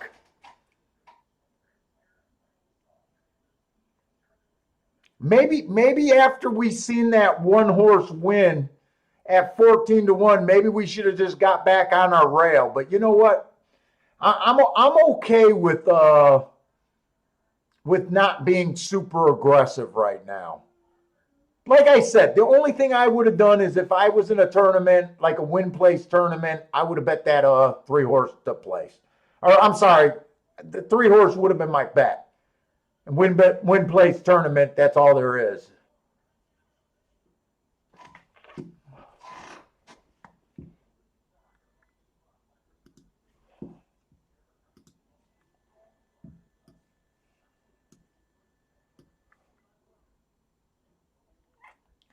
Richard, you know what? I do play pick threes. The last pick 3 I played was with Parsons. I took down a whole pool. It was at It was at one of the Ohio tracks earlier this year. I play pick threes very rarely. Uh, I used to play them more back in the day. Uh, I kind of, I, I went to I kind of came up with the theory for,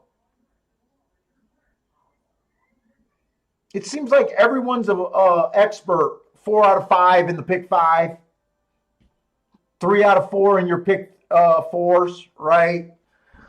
Uh, I don't know how it dawned on me, but all of a sudden I realized for you to be 3 out of 5, or I'm sorry, 4 out of 5 in a double, I started thinking, wait a minute, I'm saying it wrong. 4 out of 5, if you're always 4 out of 5 in your pick four or pick fives, I'm so sorry. I just kept saying, you know what? How many doubles are you hitting? You guys, if you guys go on Twitters and you see these guys posting their big, they're nice hits for like pick fours, pick fives. Then you see that they put $500 in the, in to hit that ticket. A lot of times when I see those tickets, I go back and do the math and realize that a lot of times, more often than not, they would have had a really big day investing that $300, $400, $500 just in the doubles, and they would have crushed for a lot more. But I play doubles for that reason. Pick threes. I think I'm going to open up the purse next year. I said I was going to do some more bets that I'm not doing now. I think I like the doubles because doubles you can kind of know where you're at with the, before you play, what doubles are worth playing and that kind of thing. So that's probably why I like the doubles better.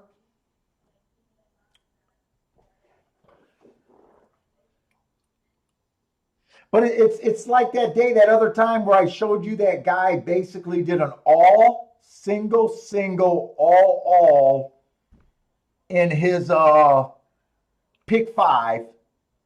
It cost him $560. His pick five came in and it paid $750 for 50 cents. That's what he had it for. And I ran back and looked at the computer because the two singles were right next to each other. The singles paid $10.80. He could have paid that for $560. Now we know that he wouldn't have got $10, but would he have got 6? Would he have got 4? If he would have got 4, he would have got $4,000 back for the exact same bet. And that's what his pick five was.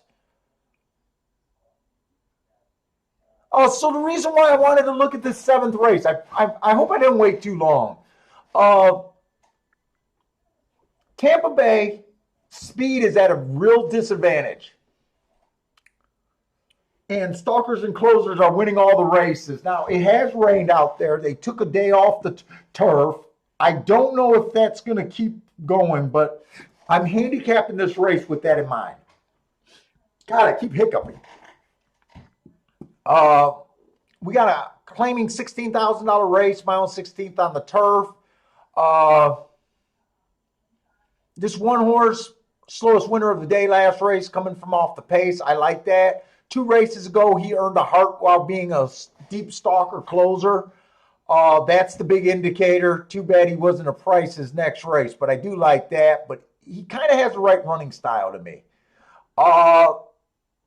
We're going to, at Tampa Bay, be seeing a lot of heart horses and a lot of good marked horses, kind of like last year.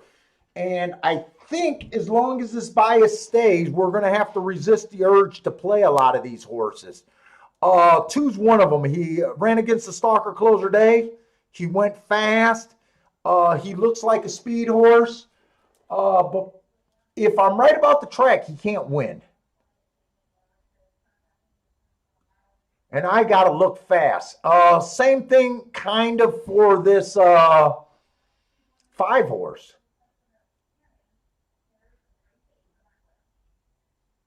4 has, I think, too much speed. This is a big field. The 7 has too much speed. What is that leaving me with? The 8 horse kind of fits. The 9 horse kind of fits. Let's see. We stopped at the 10. 10 has speed.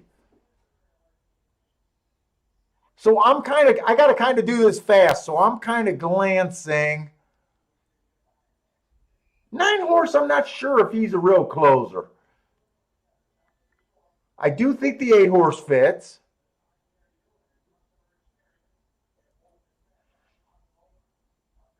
The 6 horse definitely fits, but 6 horse fits for what I'm looking for. I don't care for the odds on the 6, but he is what I'm looking for.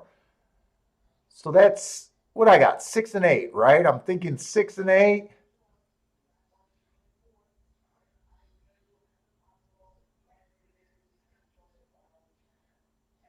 One fits.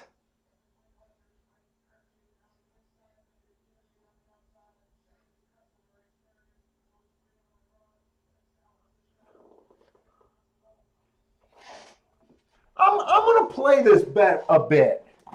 I'm going to box the 168. Now I'm going to do this in my play bet category. Let me get over to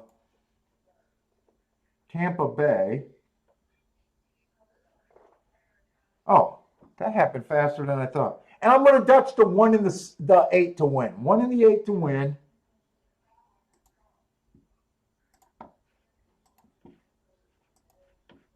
And I'm going to do a Zach the box 186.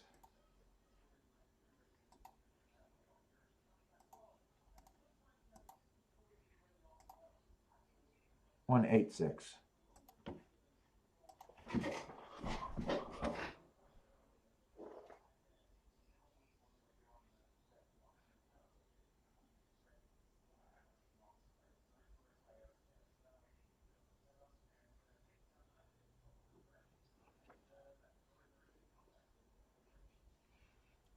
Yeah, I don't want to be too aggressive. I only hit that 1 horse at 7 to 2. I mean,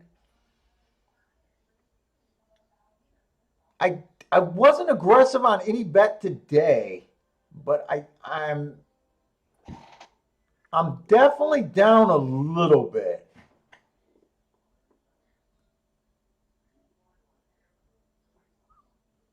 I needed to hit that double.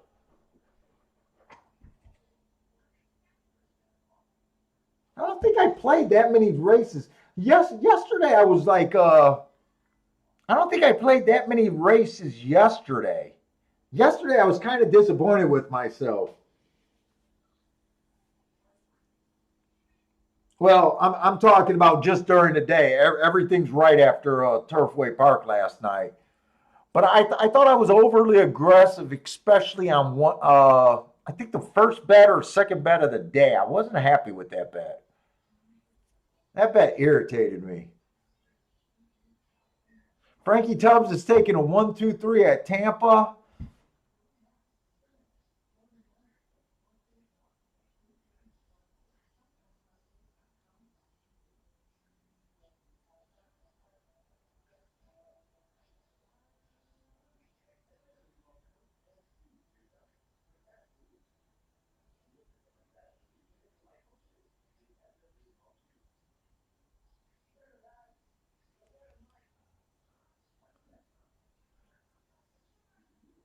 Hey, and the money. Oh, that 1-3 paid $50. It had to pay good. Dude, on a day that I'm rolling, and I'm really convinced about the track, like last weekend, I play those races like that last race. But that's got to be a day that I'm really like freewheeling, believing that the inside is good and just kind of just boxing 1, 2, 3, 1, 2. You guys seen me do it plenty times, but today just wasn't a situation where I felt like that. A lot of this gambling is just based on emotion.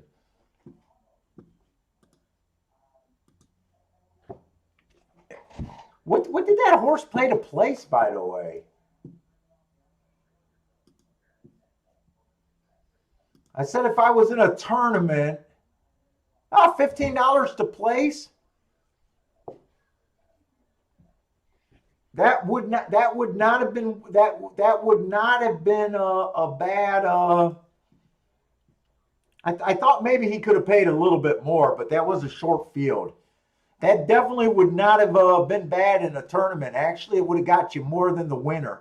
So anytime that you can get more just by running place second, then the winner gets with his two scores combined. It's a useful race.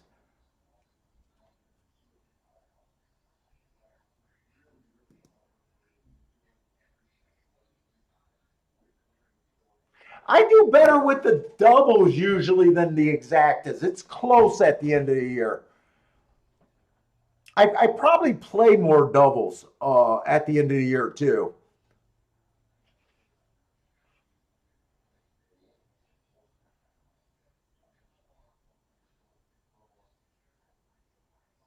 I kind of don't even remember who the hell I bet here.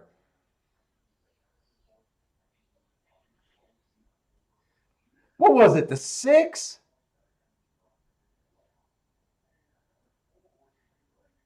I think it was 6-8 something. I have to look at the form. Oh, it's right here. Oh, 168. 168. Boxed it. 23 and 2, that's about average. I usually have my mark at 23 and 3 for the first call here at Tampa.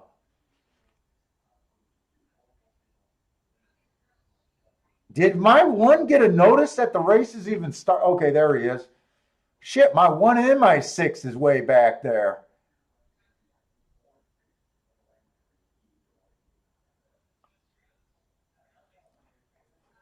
What and the six is way back there.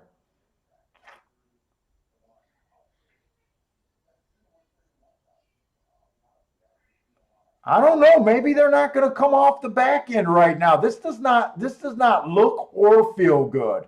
I said it rained, so I was a little worried about this bet. And it looks like speed is holding. They're definitely not coming out as far back as they have been.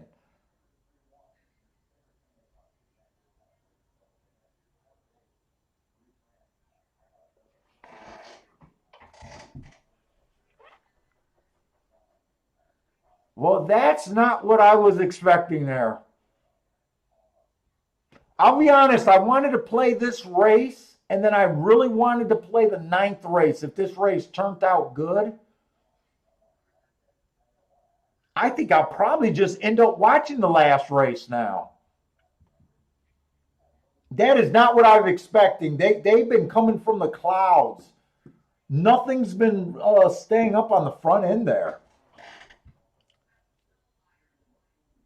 Seven went wire to wire. I think seven is the heart horse. Oh no, seven wasn't the heart horse. Three was the heart horse. I'm looking at the wrong race. Wait. I'm looking at the wrong race. Seven was the triangle horse coming from Gulfstream.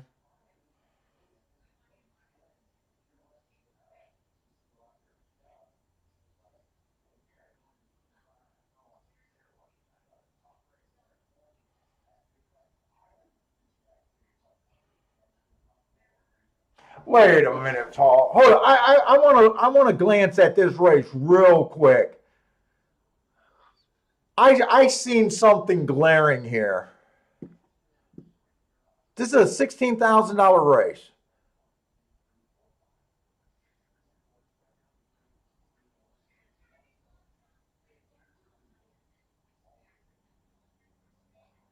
Okay, with the way my mind was thinking before the race, I don't have a problem with the one horse, betting the one horse. He didn't run a lick, but I don't have a problem with that bet.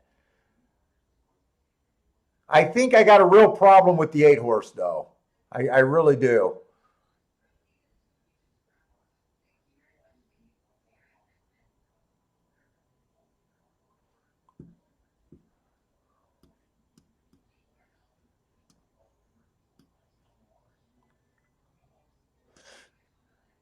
The 7 made a recent dip in. Oh, those were at Indiana. I don't know. I wasn't looking for a speed horse here. I'll be honest. I just wanted to play a closer.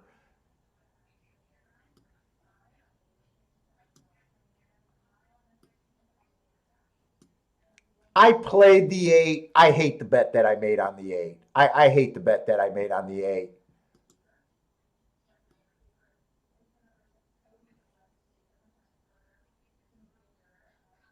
He's making like a double step up in class, maybe even a triple step up in class, at least a double step up in class. I don't use class that much. I try to use class to try not to make mistakes like I did on this 8. Who was the 6? The 6, I don't have a problem doing what I did on the 6. I don't know if the track changed. It almost looked like the track changed with the speed holding up real good. Because there was actually a lot of speed horses there.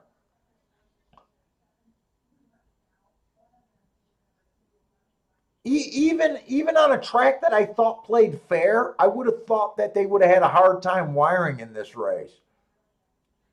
I think the 7 did go wire to wire. This definitely scares me off the 9th race, though.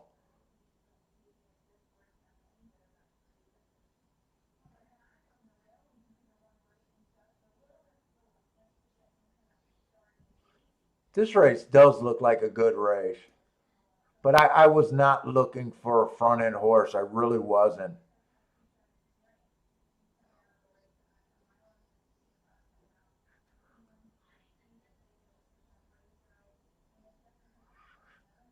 9 was on my radar, but then I threw him out.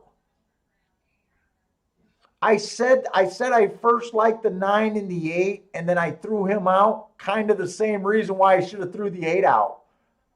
Oh no, those are 50. Wait a minute, my eyes are blurry. Are those $5,000 races or 50? No, those are 5,000. No, I wanted to throw him out, and I did. 7 went wire to wire.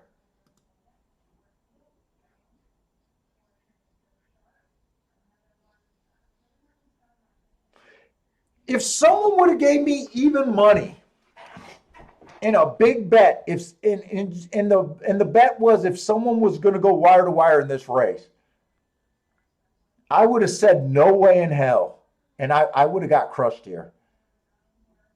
I don't take even money often, but that's where my head was before the race. Okay.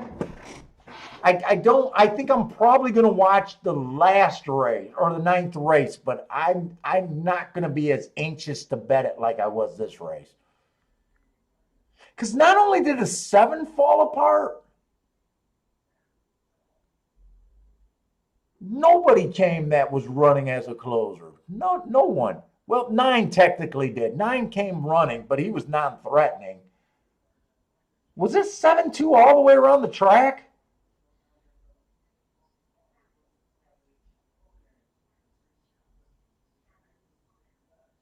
Speed held up really good there. In fact, they practically ran that race like a merry-go-round. It was 7-2-5 all the way around the track.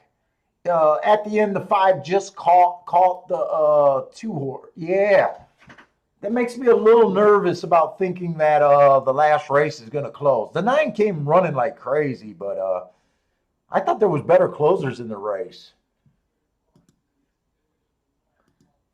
And that's a bias that I'm watching right now, so I definitely wanted to play it, but I haven't been put it this way, I haven't played I think that's the first Tampa Bay turf race that I played for a route, but I did catch 2 winners of the speed end of those horses going to Gulfstream.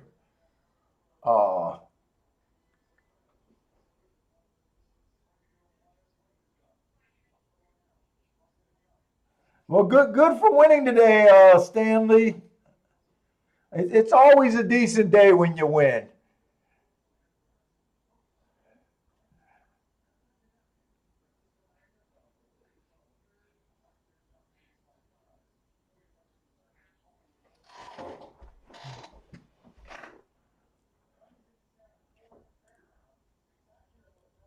Hey, what's up, Carl?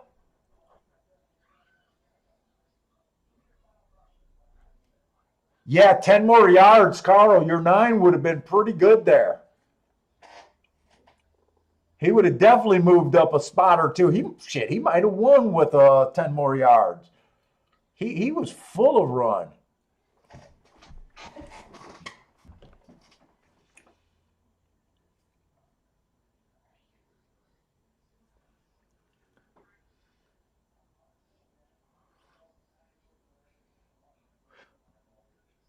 So Gulfstream on the turf. I'm trying to think. I know we had 3 turf races so far today.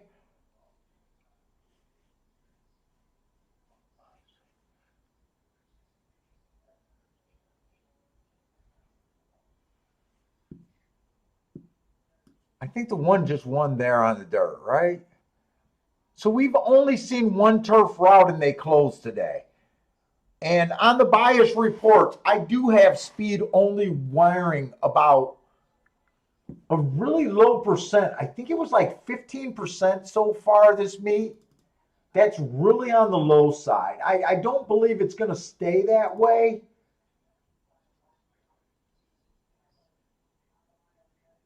They've only wired 5 out of 39 races for 13%. That's really on the low end. Right now at Gulfstream, they've been stalking and closing so far for these route turf races.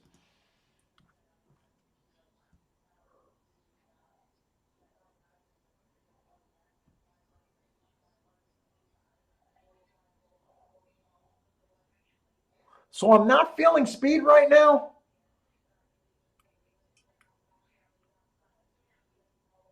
I'm trying to wonder how I want to focus this up.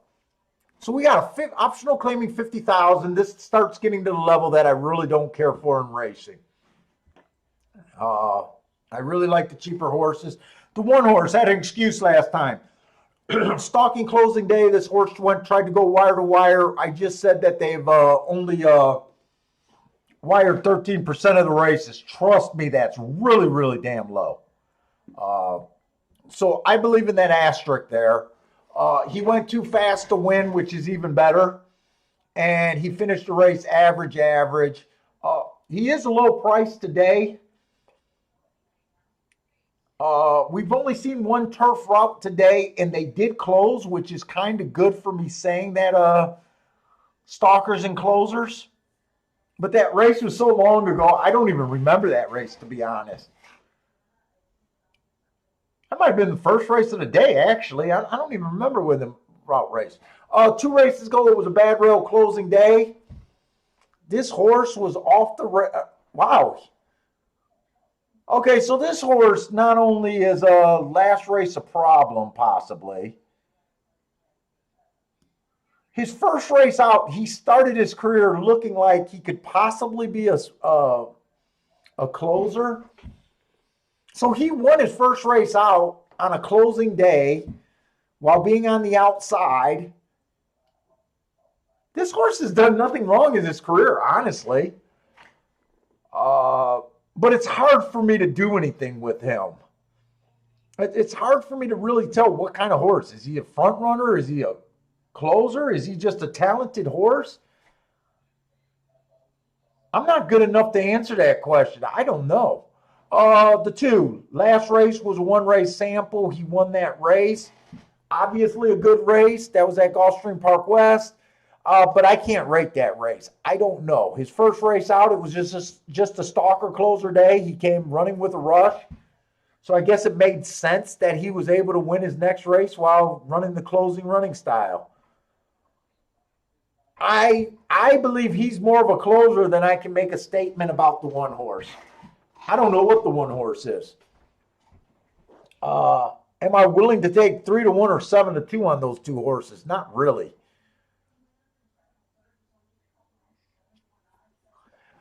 Oh, the 3 horse, stalking closing day last time he ran, he technically came from 1 length off the pace, so I technically got him as a stalker. He went fast, average, average. He matched strides with the fastest winner who he was, and he was just average, average. 2 races back, I got him as slow, slow, slow. This is one of those races that you guys that like my marks always got to watch out for. Slow, slow, slow is a bad race, but like everything in horse racing, it's not that simple. When you look at this running line and see that he was only 2 1 lengths off the lead, you got to interpret that slow, slow, slow like he just so happened to get in the race where it was the slowest pace of the day, and there was no way he was going to cut into that pace. I actually think that's a good race. It's an exception of the rule. 5 horses coming from Canada. He went fast and won. Nothing wrong with that. This is a race, top to bottom. I think you can just make a everyone can win this race. Fuck, even the 7 can win this race. Ran on a closing track last race, earned a heart. Even he can win this race.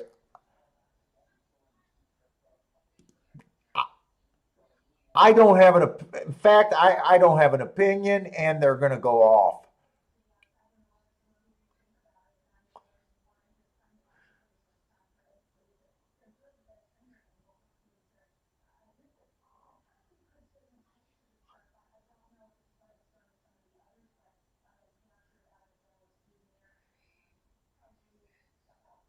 Yeah, I got nothing here.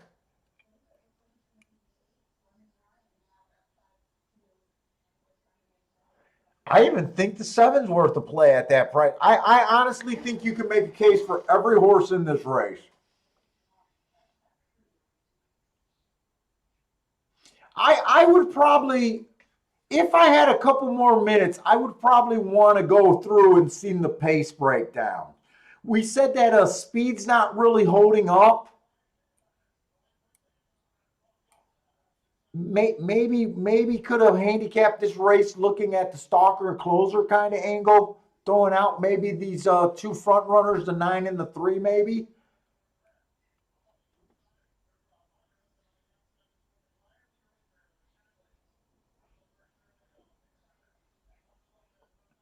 I wouldn't mind seeing the 7 win, by the way.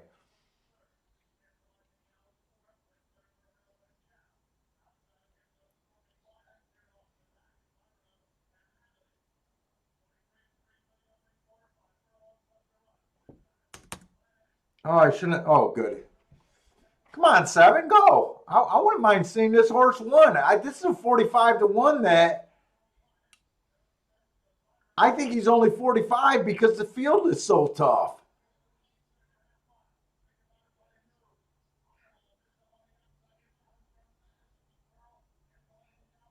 Well, you know what? It looks like Speed's going to do okay here.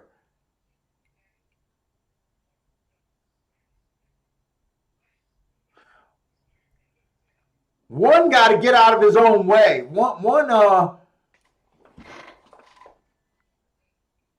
I think one's jock. I think one's. I don't know if his jockey cost him the race, but there was that moment when he was just running up on the 3's butt. I think this 3 held up. Technically, he stalked. I think 3 was the horse that I spent the extra time.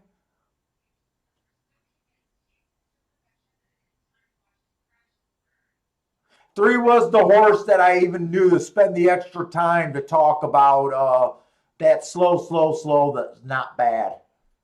I think he came in 3-1, 3-1-2. In a way, I kind of think the 1 was probably the horse that could have won that race.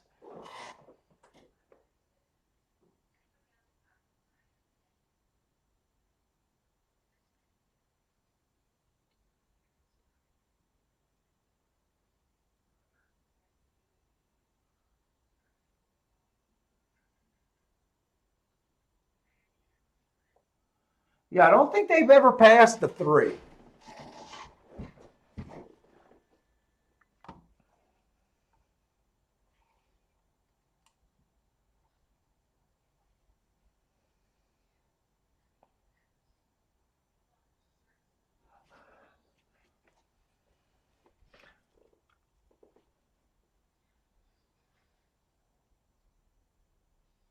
Tasso like the 1, 2, 3 there.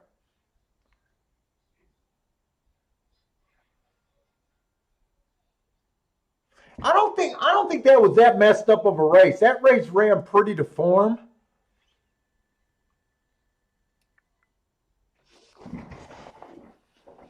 Myself, just finding value in a race like that. I'm kind of glad that I spent so much time on the 3 horse pointing out that those circles were not bad in this particular case.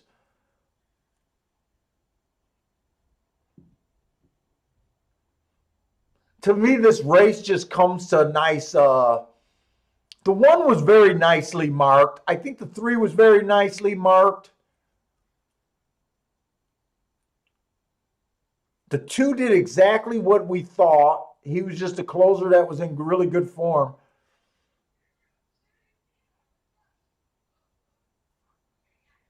I tell you what, this 9 horse, for me not believing that speed was very good. Now the track speed did hold up pretty good because the 3 was there the whole time.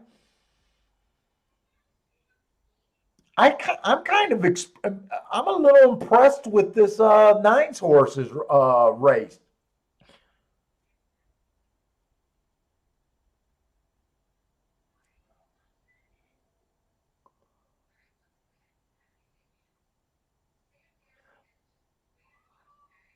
I'm glancing at this race a little bit more to see if I really could have narrowed it down a little bit more.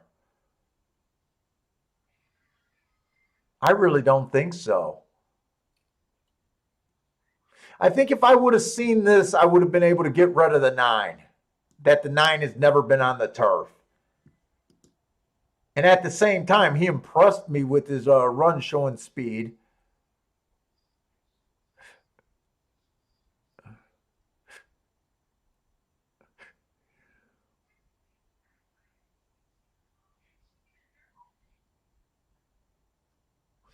Seven did look overmatched, but I wasn't going to get rid of a horse that had that excuse. Yeah, I don't see any situation where I would have wanted to make a bet here.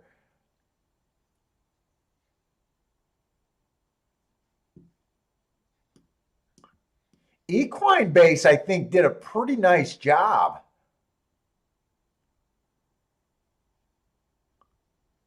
If you're equine base speed figures, I think this was a tough race, but I'll give a. To me, the 3 had the best speed figures from equine base. I think they did a good job that race.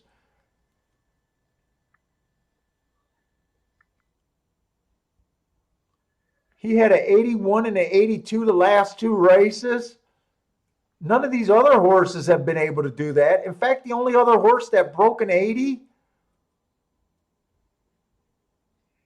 is kind of the 8 horse who did his on the dirt and the 9 horse. I don't like speed figures, but I did notice that those were kind of standout speed figures. But that to me, that was just a race that I didn't want nothing to do with. Man, okay, I want to find something. Technically, we did hit a nice horse yesterday, but because it was a small bet, I only had $20 to win on them. On the show, it didn't put me up for the show, and today I had a bigger bet on a winning horse, but he was only 7-2. I don't want to lose on camera 2 days in a row. I want to see if I could find something in these last couple races.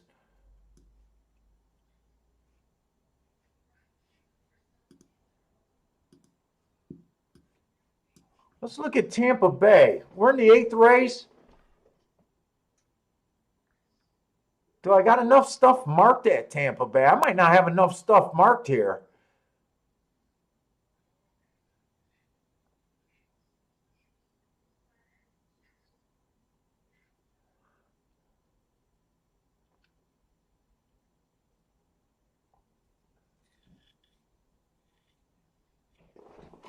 Let me see something real quick.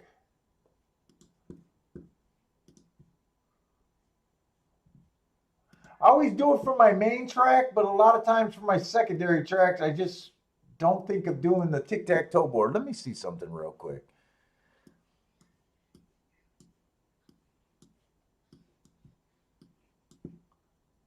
What is this? This is a dirt sprint? Let's see what we got here.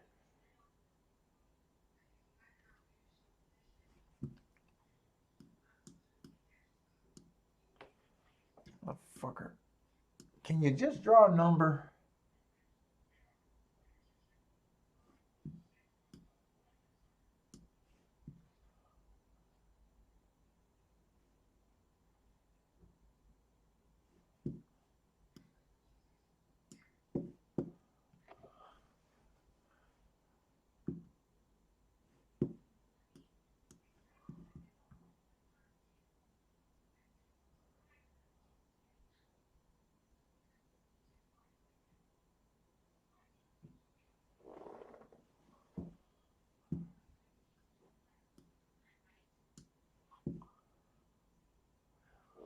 Wow.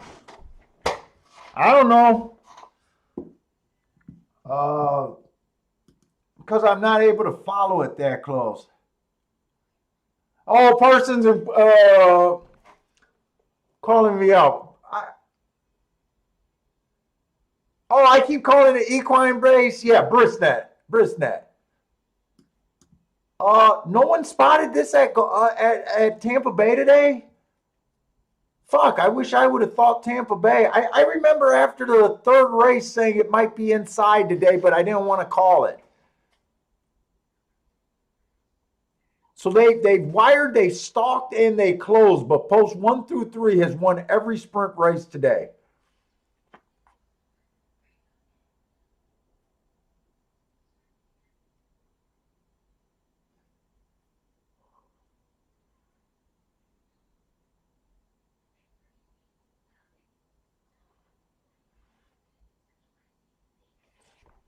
Let's see, I don't like the 2.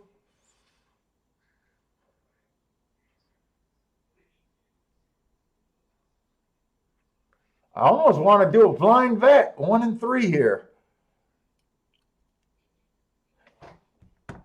I need my betting.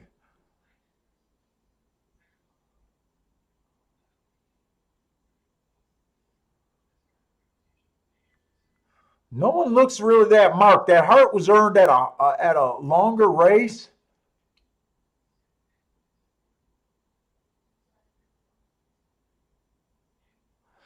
Dude, could this be a 1 through 4?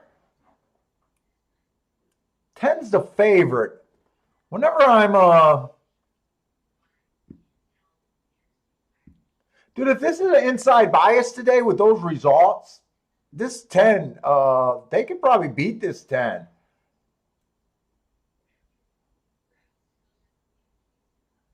I don't love anything here.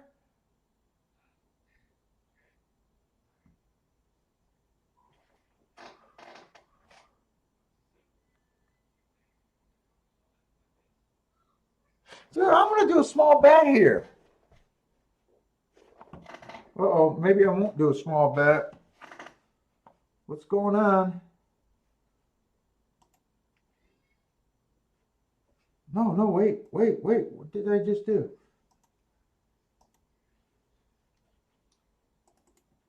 I guess I'm not going to do a small bet. This computer is slow. Somehow I accidentally closed everything.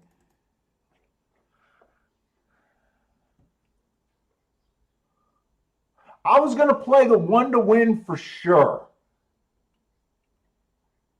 And then I was thinking of doing something like a 1 through 4.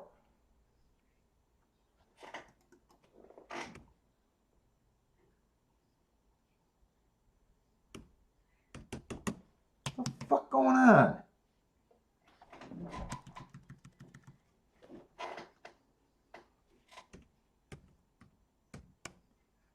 This fucking website.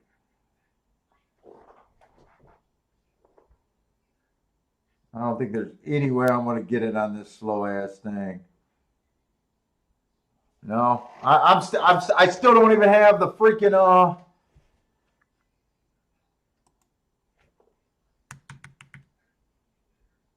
the fuck. I don't know. I don't.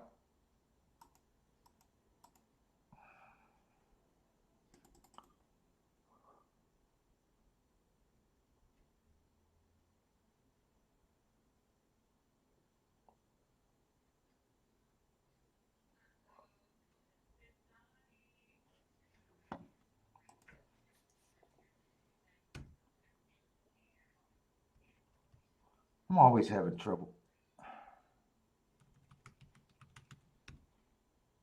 Twin Spurs.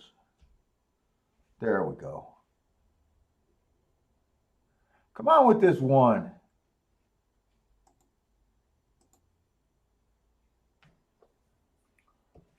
Let me be right about the call of the inside. I'm not sure. Is it? Oh, that's still the one on the lead. Come on with this one. Come on with the 3-1, 1-3. Come on. The 9's going to split the exacta, but I was right about an inside horse winning.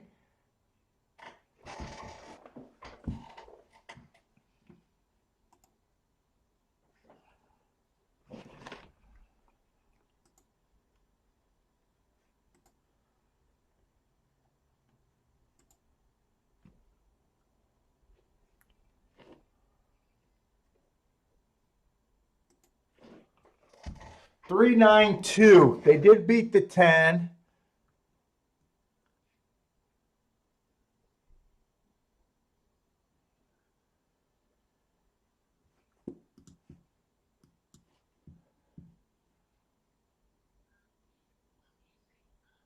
Frankie Tubbs was on the 365.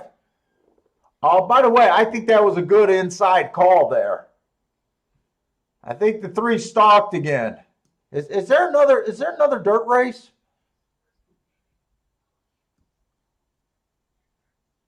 No, that's it. The day's over on that track. I guess we probably made a mistake by not continuing through with that.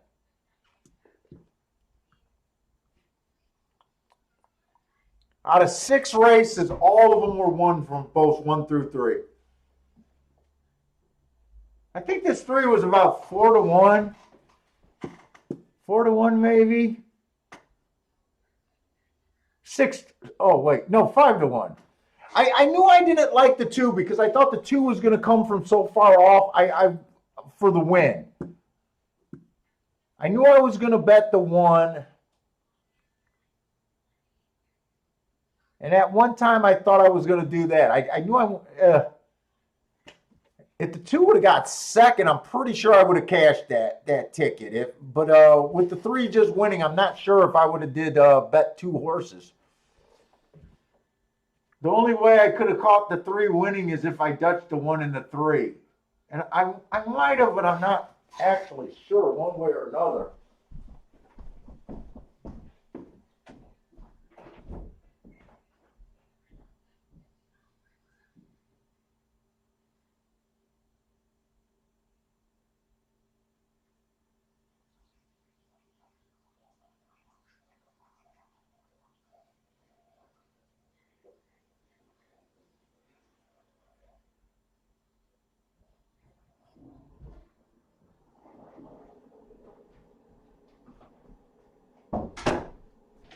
Not sure.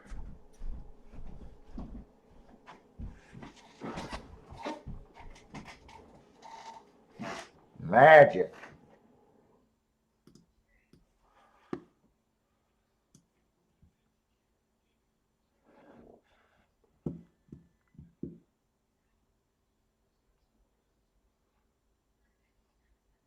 Parsons did a true Dutch on the 1, 2, 3 and hit that. A true Dutch is when you bet different amounts. You could bet 3 horses, different amounts. No matter which one you win, no matter which one wins, you're trying to win the same amount.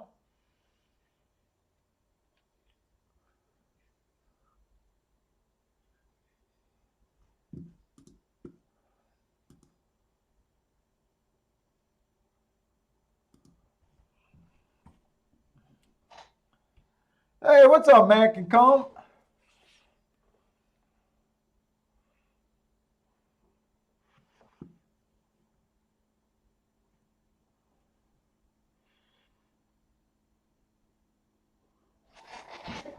Oh, what we got? We just got the 9th and 10th race. I'm definitely almost done.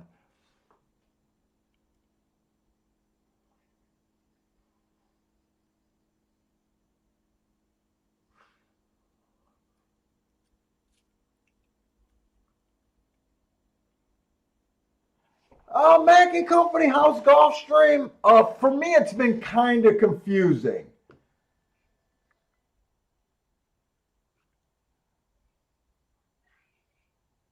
There hasn't been that many. There hasn't been that many dirt racing. There hasn't been a single dirt sprint today. I started all my bets going to the 1 and 2 today on the dirt. And then I got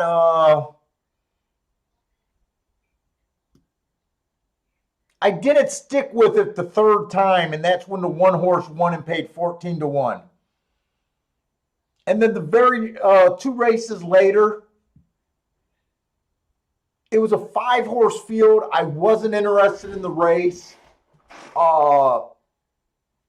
It came in 1-3. The 1 was 5 to 2. The 3 was 35 to 1. The exacta was. It's kind of a day where if you would have stuck on the rail and just stuck to the convictions, I would have had a really big day. But I got off of. For some reason, I let yesterday interfere with my thought. But most of the day today, we've basically been having a lot of 5 furlong sprints today.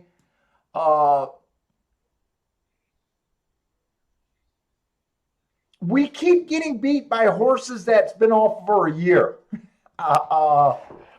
So it's not I'm not having a terrible day. I'm not winning. But I am in that little not so sure of myself right now kind of feeling. If I wasn't on camera right now, I would probably, if Parsons and I was just on the phone, I would probably be like, I'm going to lay down and probably play Turfway tonight. But because I'm on camera, I'm kind of fighting through it. And Tampa hasn't hurt us. We haven't got around to really handicapping Tampa. If you just came in, you probably seen that all of a sudden I realized that there might have been an inside bias going on today at Tampa, and couldn't really take advantage. Didn't even get a bet down. I wanted to play that turf route race, and we got another one in the 9th race, but that race did not play how I thought it was. So I'm a little like almost willing just to back down off of that turf race at Tampa. So it hasn't been a bad day, but I haven't been shining either by any stretch of the imagination. And then we had a couple races where a horse off a year ran. We had a horse that we've been having a lot of horses off a year, and they've just been messing with me. And right now we got a 62.5 turf race, and we're, when we get at this level, especially right now in the championship meet, we got horses like the 2 horse coming from Santa Anita. I don't keep track of that circuit. I don't know what to do with these horses. This has kind of been going an ongoing theme the last couple days that we've been on, and I've been noticing it more in the late half of the card, probably because they try to run their better races later. Uh, the only thing I do feel like that's going right on the turf is I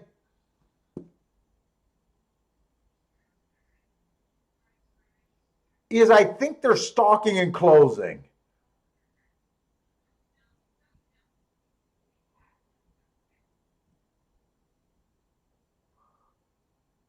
But then we just had the 8th race where that 3 held on pretty good.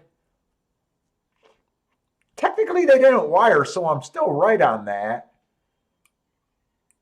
And I think the 3 would have got past if the 1 didn't run into that little bit of trouble that he caused himself. I don't know. I'm just in that like zone right now where I'm a little unsure, which is crazy because I had a huge last night. Usually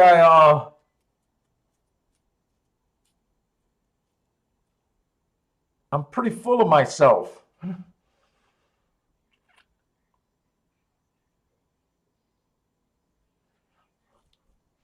So the 1 horse, wow, usually you don't earn a second in a triangle by coming from 5 lengths off the lead. That's usually on the turf an indicator of good things. Like I said, the 2, I just don't keep track of that shit. I just don't know.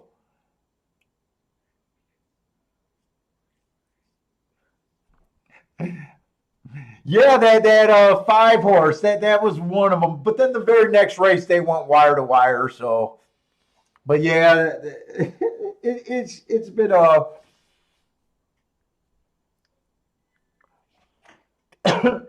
kind of a funny thing today.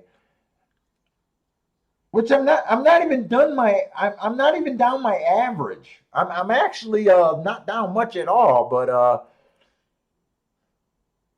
you probably know what I'm talking about. Some days just feel like more of a struggle than other days. Like today, it feels like it's actual work. Today, this feels like work to me right now.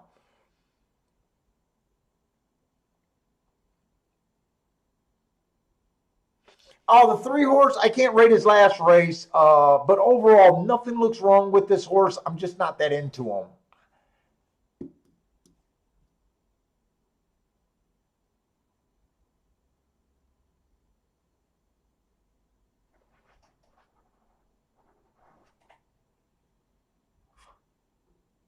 Boy, I love the 5's races. I just don't think they fit here.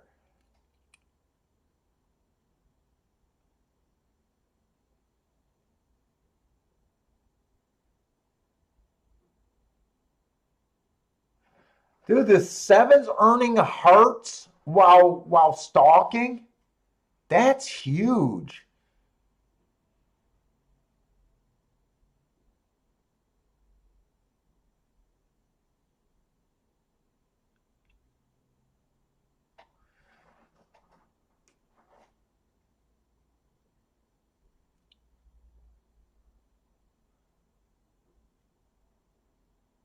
What do the marks look like on the 4 and 5? Second average, average, slow, slow, slow.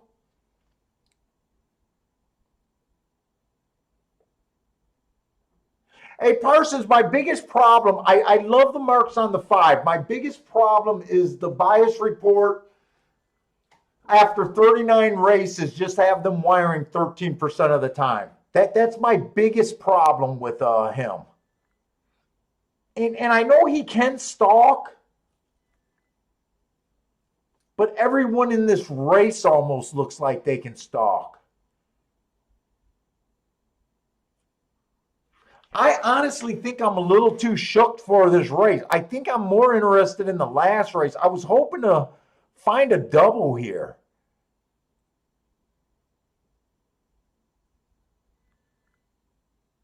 Now the 10 horse, I don't even understand why he's in this race.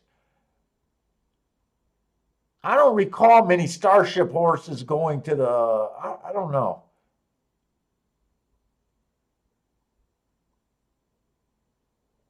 The class level got me a little shooked in this race. I almost feel like I'm lack of confidence right now, a little bit. It's either that I'm feeling, or I'm in a race that I just legitly do not understand.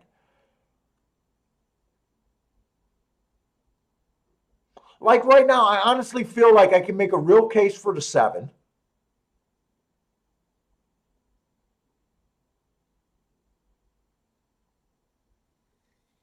I feel like I like the 5, but I don't trust his running style right here. But I think I can make a real case for him.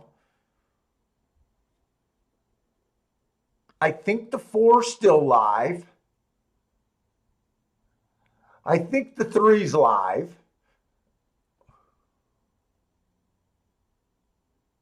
The 2 I can't handicap, but even if I ignore him, I just named about 4 or 5 horses that I like. So even if I ignore this horse, and I'm right about ignoring him, there's still 4 or 5 horses that I like. I still like I like the 1.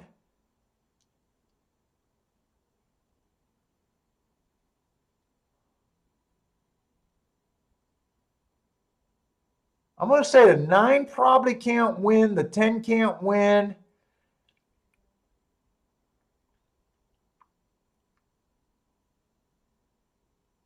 I don't understand the 11. I won't say the 11 can't win. I don't understand him.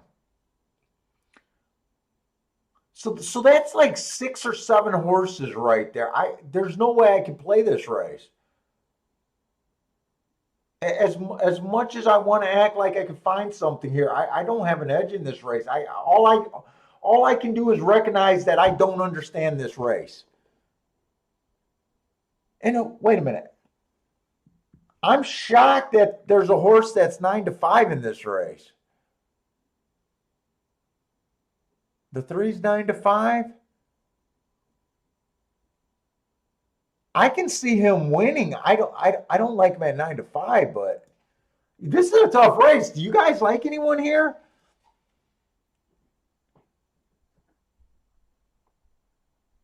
Michael likes the 4. Frankie Tubbs likes the 10. In the money, Mike thinks the 11's going to be a problem here. Stanley likes the 8. I don't think any of you guys named the same 2 horses. Brent likes the 2. Yeah, I get that. I just don't understand. I don't like I don't understand this race, and you got to admit that as a handicapper. I love these Starship horses from that Starship stable or whoever they are. I love that group.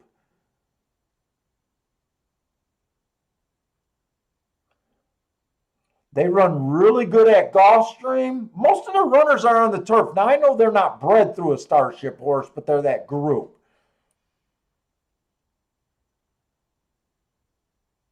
There's the 7. I kept saying that I would be interested in the 7, but I'm still interested in so many horses. Like, even if the 7 wins here, there's no way I could say that I could pull that trigger, even though there was enough on paper for me to like him.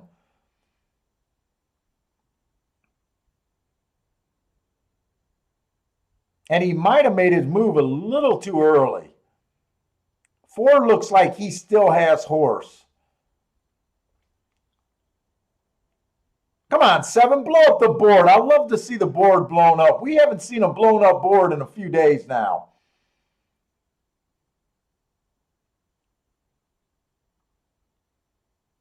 Seven ran a really nice race at 23-1, just not good enough. 4 horse was 11-1. There's no surprise that they blew up the board there. There's no surprise.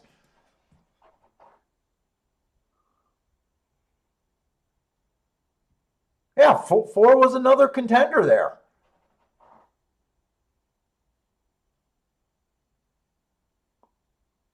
So yeah, guys, I had to try in the super, but I also had seven fucking horses, 6 or 7 horses, with no real opinion on who was going to win. So that's not handicapping what I did. Yeah, that's not handicapping. And I'm not even sure if the one I thought the 4 won on the live. I'm not so sure when I seen that. If I was a tout service, I would have been able to claim that I gave you guys the try and super there.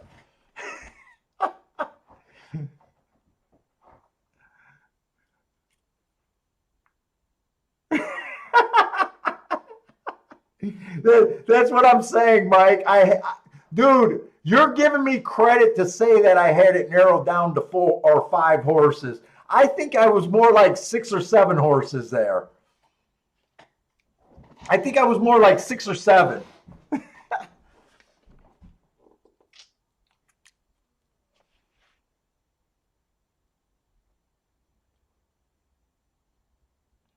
That's why I like doing this live. And that's one of my biggest problem with tout sheets. Look, I wouldn't have a problem buying a tout sheet if it was someone that I thought was good and I believed he was playing those bets.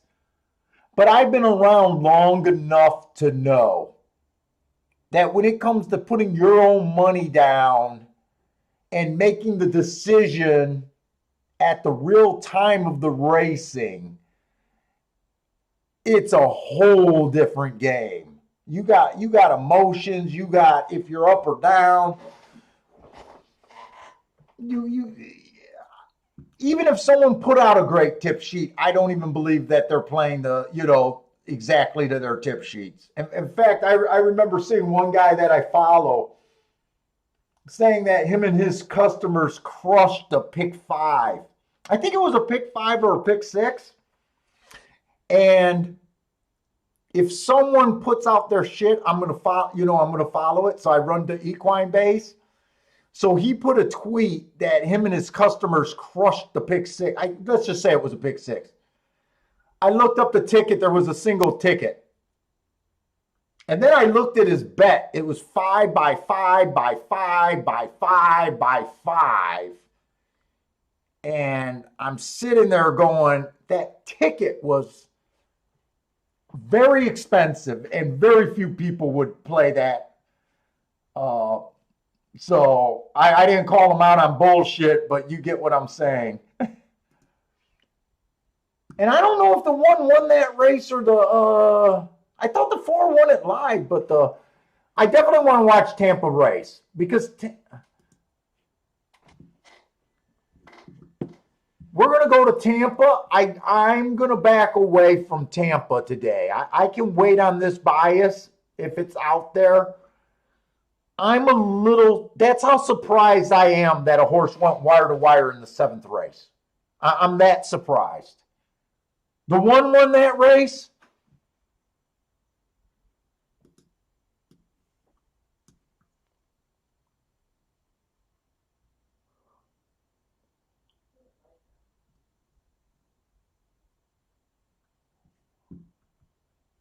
I can't even go back and look because I could have made a case for everyone in that race, but I'll put that up there. Stanley's quitting for today too. It's. I feel like it's a rough day today.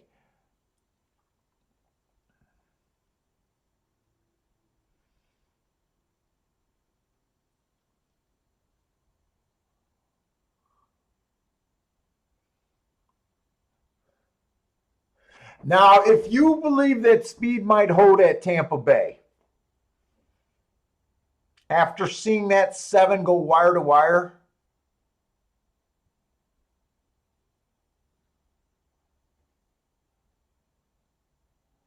oh, this horse has been plunging in class. I was going to say that the 4 might be worth a play. But usually I'm willing to fade that horse.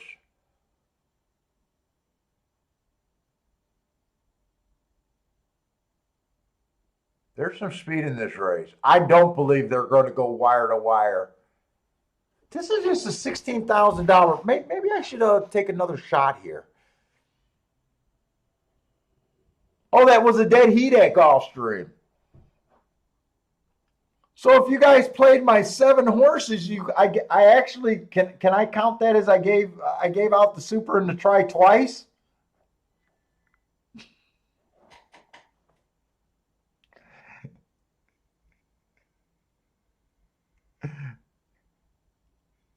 Is that what I get to say? I gave it out twice?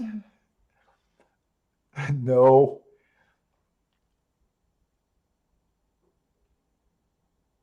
So they didn't fall from the cloud.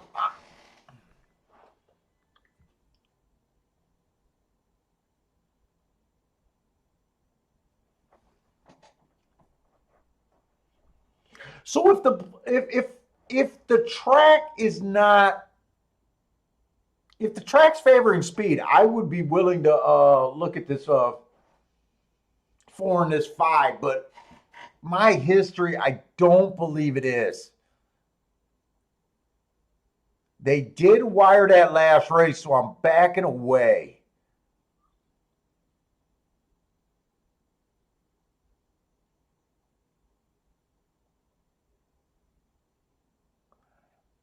There does look like enough speed in this race, too.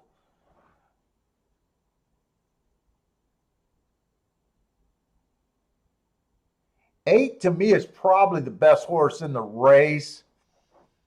3-1, I'm not interested. There's a lot of sprinters stretching out.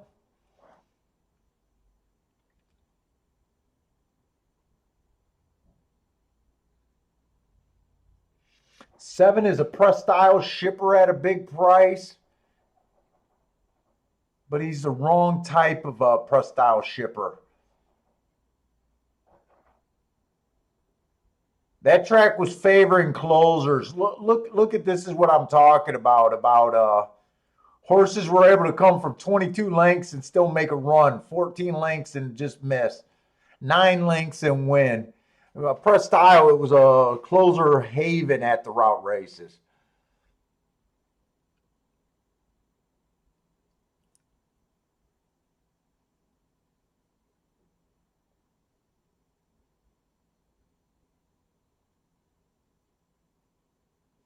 I would have liked this horse if he ever gets in position, but he doesn't. So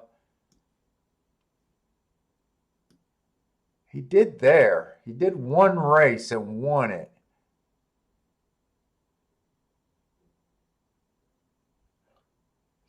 I think I'm just going to end up watching this race. To me, the 8's the best horse on paper.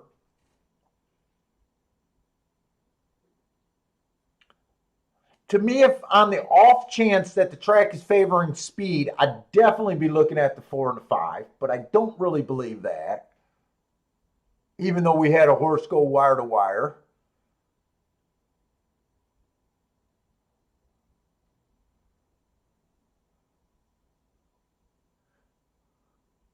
I honestly don't see any any of the horses that I wanted to use. If I was confident about this track backing up right now, I'd probably really focused on the 8.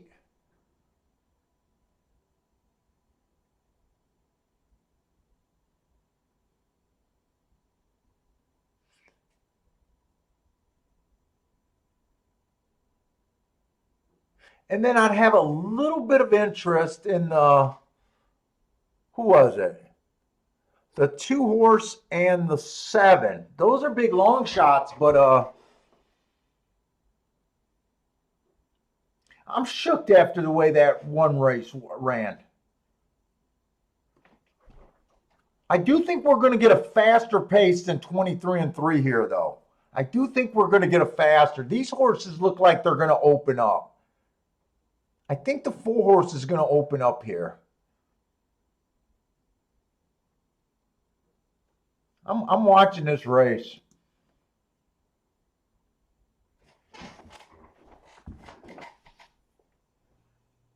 To me, 8's probably the most likely winner. I think he can do the most things. To me, if the race turns completely crazy, that's when I give a shot to the 2. And who was it? The 2 and the 7. I'm watching these press style horses closely.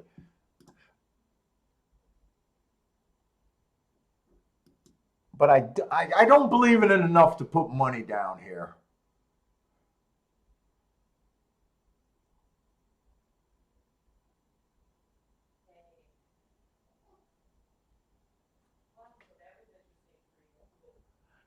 Frankie Love Tubbs like the 459. Hey, what's up, Judge Joe Brown? He's Dutch betting the 3 and the 6.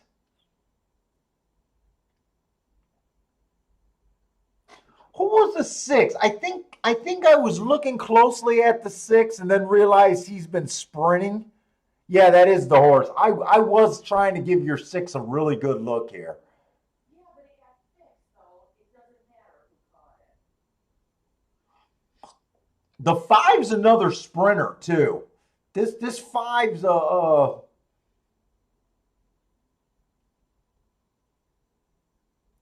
my best mark horse on paper that has the best upside to me, but I'm worried about his class level, is the 4.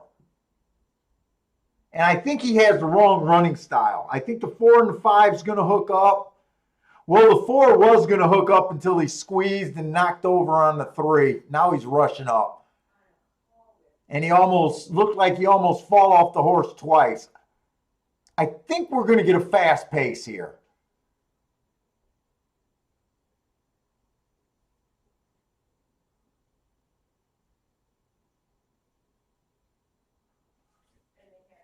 No, they went 24 and 3. Wow.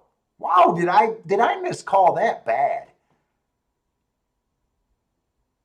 I really miscalled that. Well, did he make it seem like he was frustrated at you or his salesperson? Okay.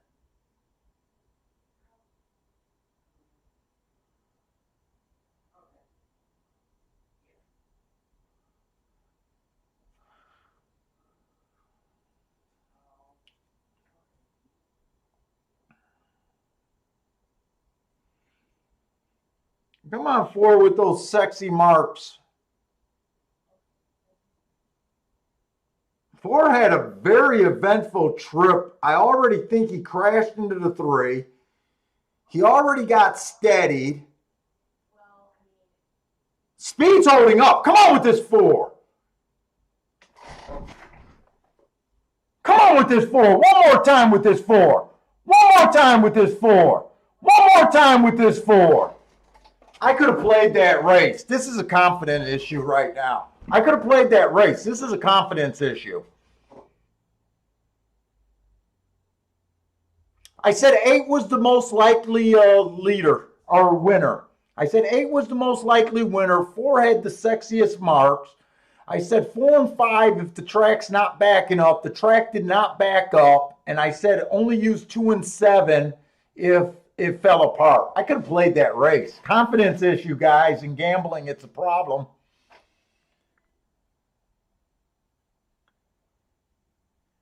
It's a problem, man. It's like a baseball, batter that's worrying about his swing. Soon as you get in a slump, soon as you feel like your swing's messed up, and that's what you think about. The thing I like about this show, I show my emotions and I tell you guys what I'm thinking. This is a complete me just not feeling confident right now. This could have been a real hit right here. Real hit right there. We had enough proof that the 7 went wire to wire last race. I said the 8 can lay, man, I think I did a really good, I'm actually proud of that handicapping job. I'm just not proud about the no follow through with the bet. But I'll be playing tonight anyways, probably, so here I might have to sign in and out.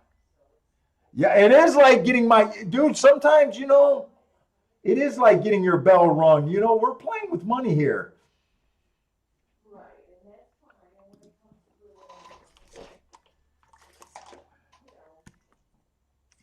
and, restate, and again, it's very early, And what's really hard about making the adjustment.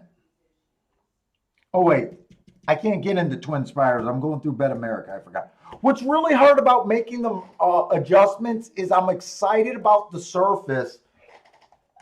We started off saying that I thought speed was dead today. So it's such a big jump after two races to say, wait a minute, your first thought might be wrong, right? And to make an adjustment. So it's a tough call. oh, look at you, you only found one.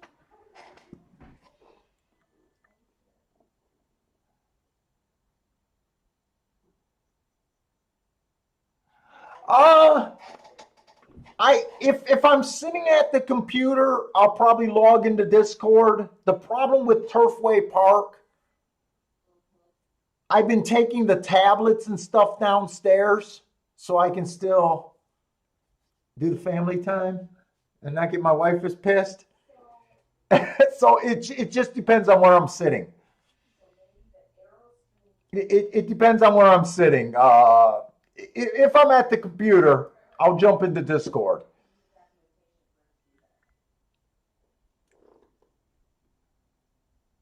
It's a 50-50 chance where I'm going to be, though. oh, I'm like, again, no wonder Joni wanted me to help. This is,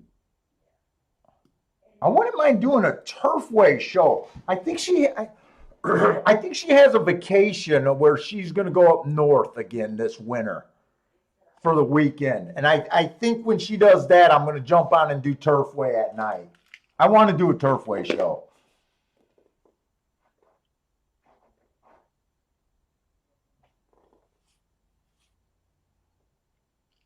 Oh, Q, you never been to Discord? If someone has the link to Discord, help Q out. Q Savage out. Uh, it's just logged on my computer. The way I used to get to it is I used to have to go to Reddit, and I would get on it through Reddit horse racing. I don't even know if I can. Someone do an invite leak?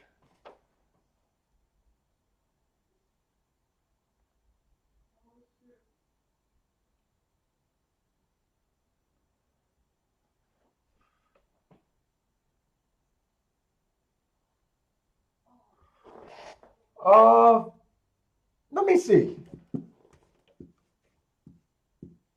this person give us a clue for that company.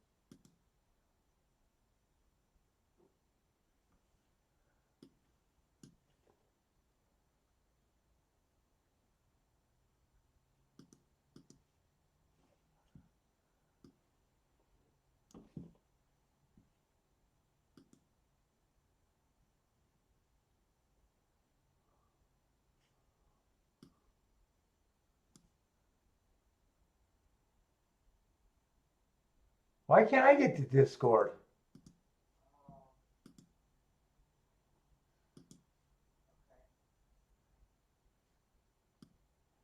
You know what? I can't get to Discord either right now. She doesn't come back until after Christmas. I forgot about it. I think I'm gonna have to restart my show because I can't even. Anyone else, because I don't want to do your job for it. I love it. Oh, A Fu Young. That's just a regular Skype call.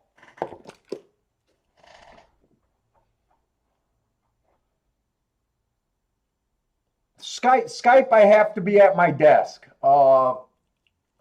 If you're interested in hanging out on Skype, shoot me an email. I don't know. I don't know when I'll do it again. I didn't know I was going to do it that time, but I had a good time. I'm willing to talk to some people.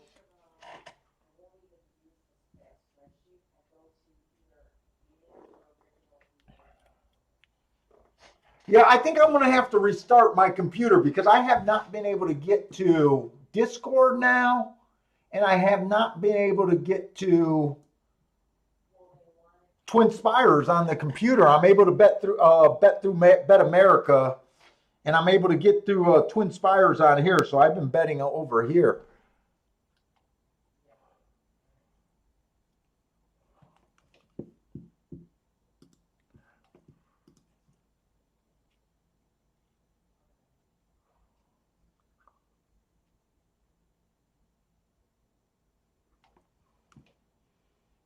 I don't know why.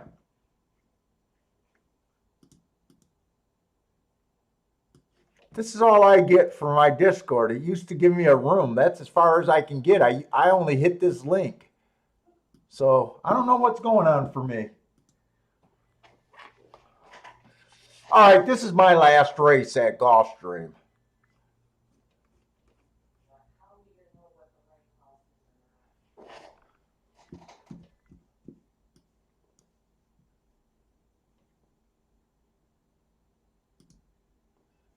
By the way, did anyone hit that Tampa Bay race? That was at $82 exact to $4.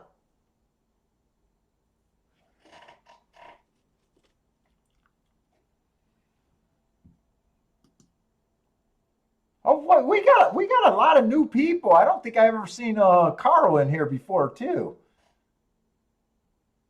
Brent 21. I'm not sure if I've seen your name. There's some new guy.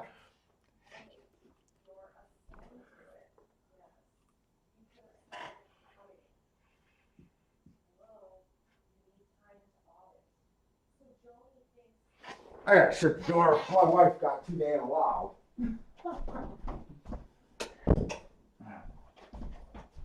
I can't concentrate. Okay. Oh, Mizzouman hit it for $5. Shit, nice Mizzouman.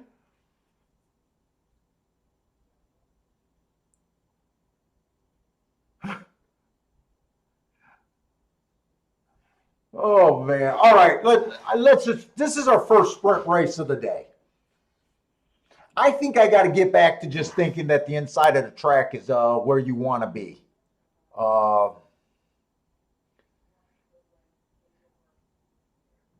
well, what we got? We got 6 furlong claiming 12.5 non-winners, a 2 lifetime, and this is just going on. This is why I don't like the championship meet as much as the other meets. Uh, we just seem to have a lot more of this. This horse like the 2 horse. He's coming back off of a long layoff. He's making a huge drop in looks to be a huge drop in class. Honestly, he hasn't found his class level,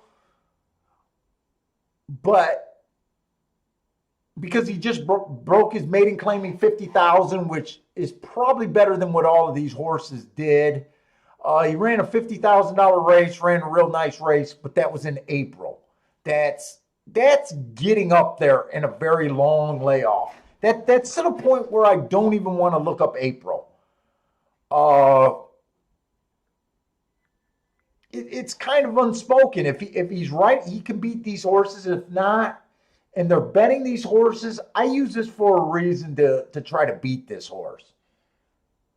It seems like we get more of these during the championship meet than we do any other time of the year. It's kind of the curse of the year off horses that we keep dealing with.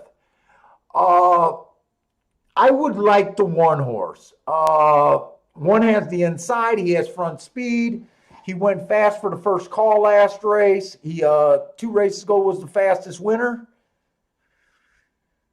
But here's the thing: if the 2 can run, he's going to kill this horse.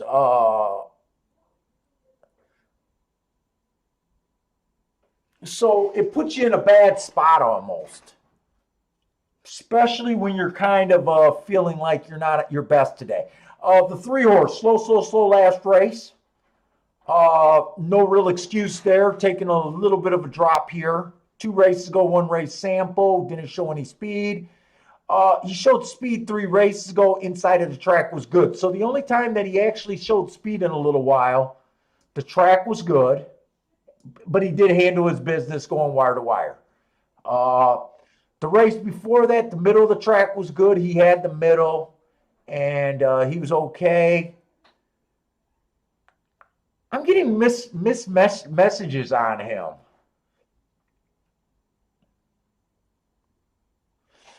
The 4 horse ran on a bad rail last race, got an asterisk. Won against the bias. That's to be respected. What is he? 9-2.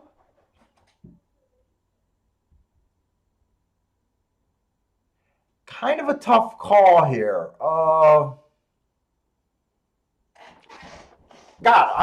This race is kind of tough.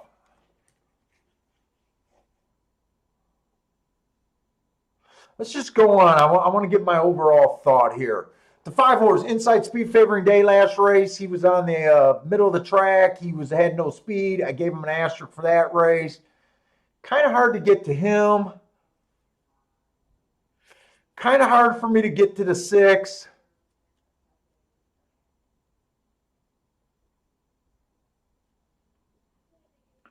Uh, 7 looks like another class dropper. If we're right about the inside of the track, he's going to have a little bit of problem. Honest to God, I wish this 9 horse was on the inside. Maybe not as much as I just said.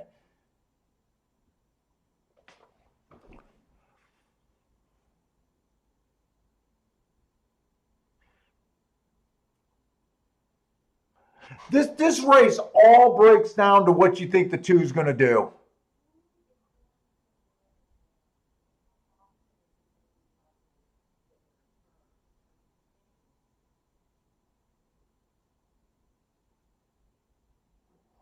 I'm going to take a bit of a shot right here.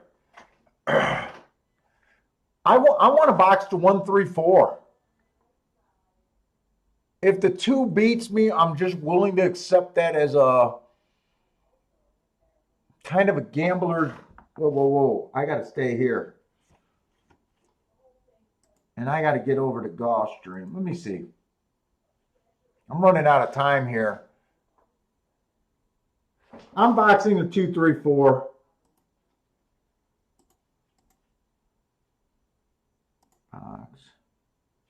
Box.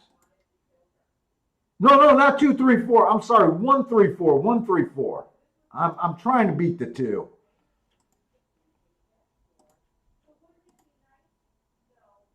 Then I want to bet a win ticket here.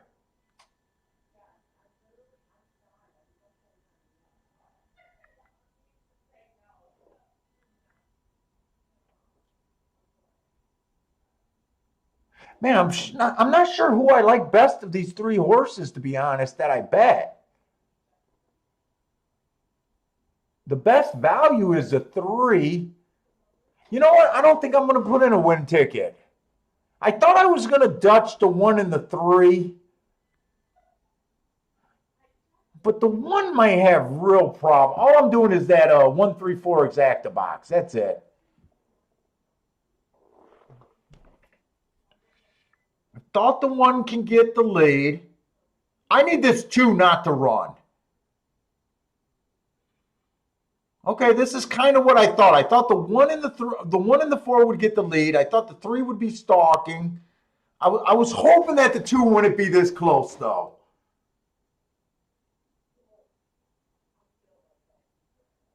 Other than that, I got everything I want. The 3 just got steadied out of the race a little bit.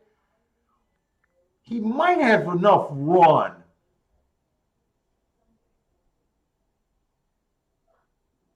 Shit, the 2's going to split me. 2's going to split me here. 2 might even win the damn race. His class is taking over. Dude, it's so inside of the freaking track. I'm just annoyed right now. I'm going to take it off.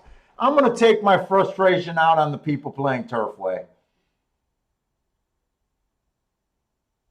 I'm going to make them pay for what they did to me today. Gulfstream Park is really getting annoying with horses off a year layoff. They just are. It's just annoying me. Technically, he wasn't off a year, but freaking April is a long time.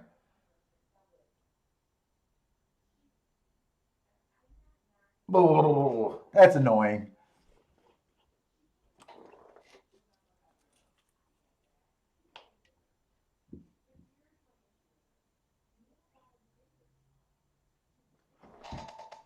In the money, Mike, I think you hit that trifecta, didn't you? Or is that a double? Exacta.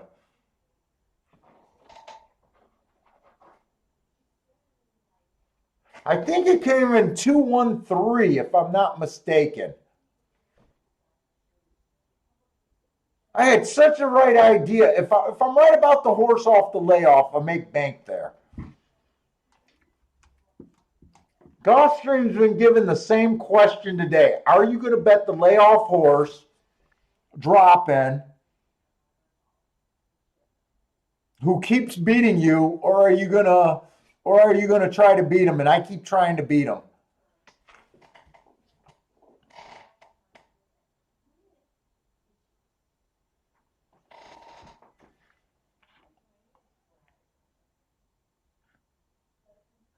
Oh shit, Garth, you had a good day at Gulfstream. You just want to pick and pray, huh?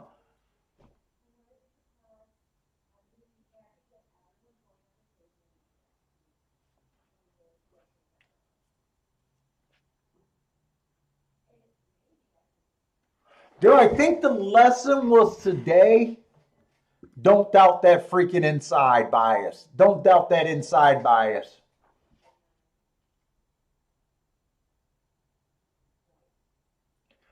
The big problem is there was just no way to make the let me see. I don't think you're going to get paid off on the exact. The try might be decent for 50 cents, but I don't think we could have. I can't even get mad because I don't even think there's no way I could have played a 2-1. It was paying $6. There's no way I could have did it. Honestly, I think I made the right move. It just didn't work out.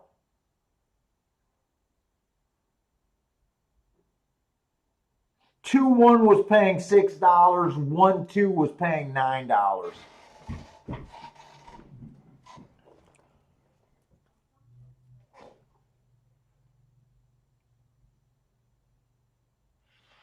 Nice day. You won 700 on a $12 entry. Nice job, Garth.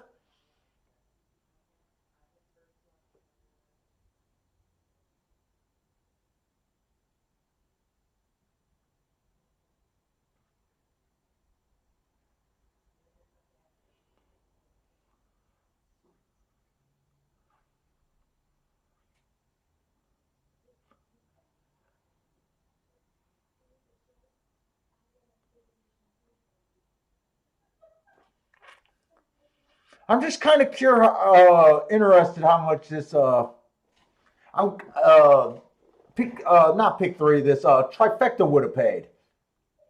Not that I would have ever played a trifecta.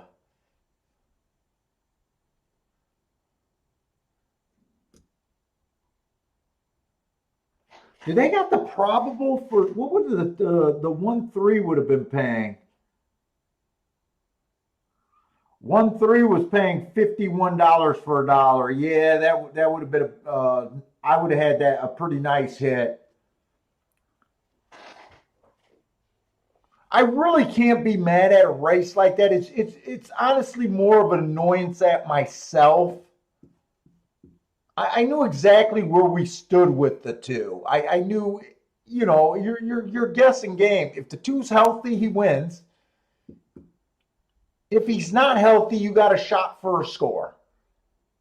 You know, so I really can't get mad about that. And it's not like I could have saved myself with the 2-1. It's not like you could have saved yourself. It's just kind of that horse racing kind of thing. But anyways, guys, that's it for me today. Maybe I'll jump in a Discord tonight for Turfway. It all, like I said, it all depends on where I'm sitting. I'll do a show Thursday and Friday next week. If you guys are playing Turfway, keep looking at those press style horses. Yesterday the big exacta was keyed by that 7 horse at 14-1 that got beat by a nose. They're still running well outside of the track, outside post positions where you want to concentrate. But fucking Turfway, man. But anyways, guys, good luck. Thanks for hanging out with me today. Stay safe out there and hope to see you guys next week. And good luck.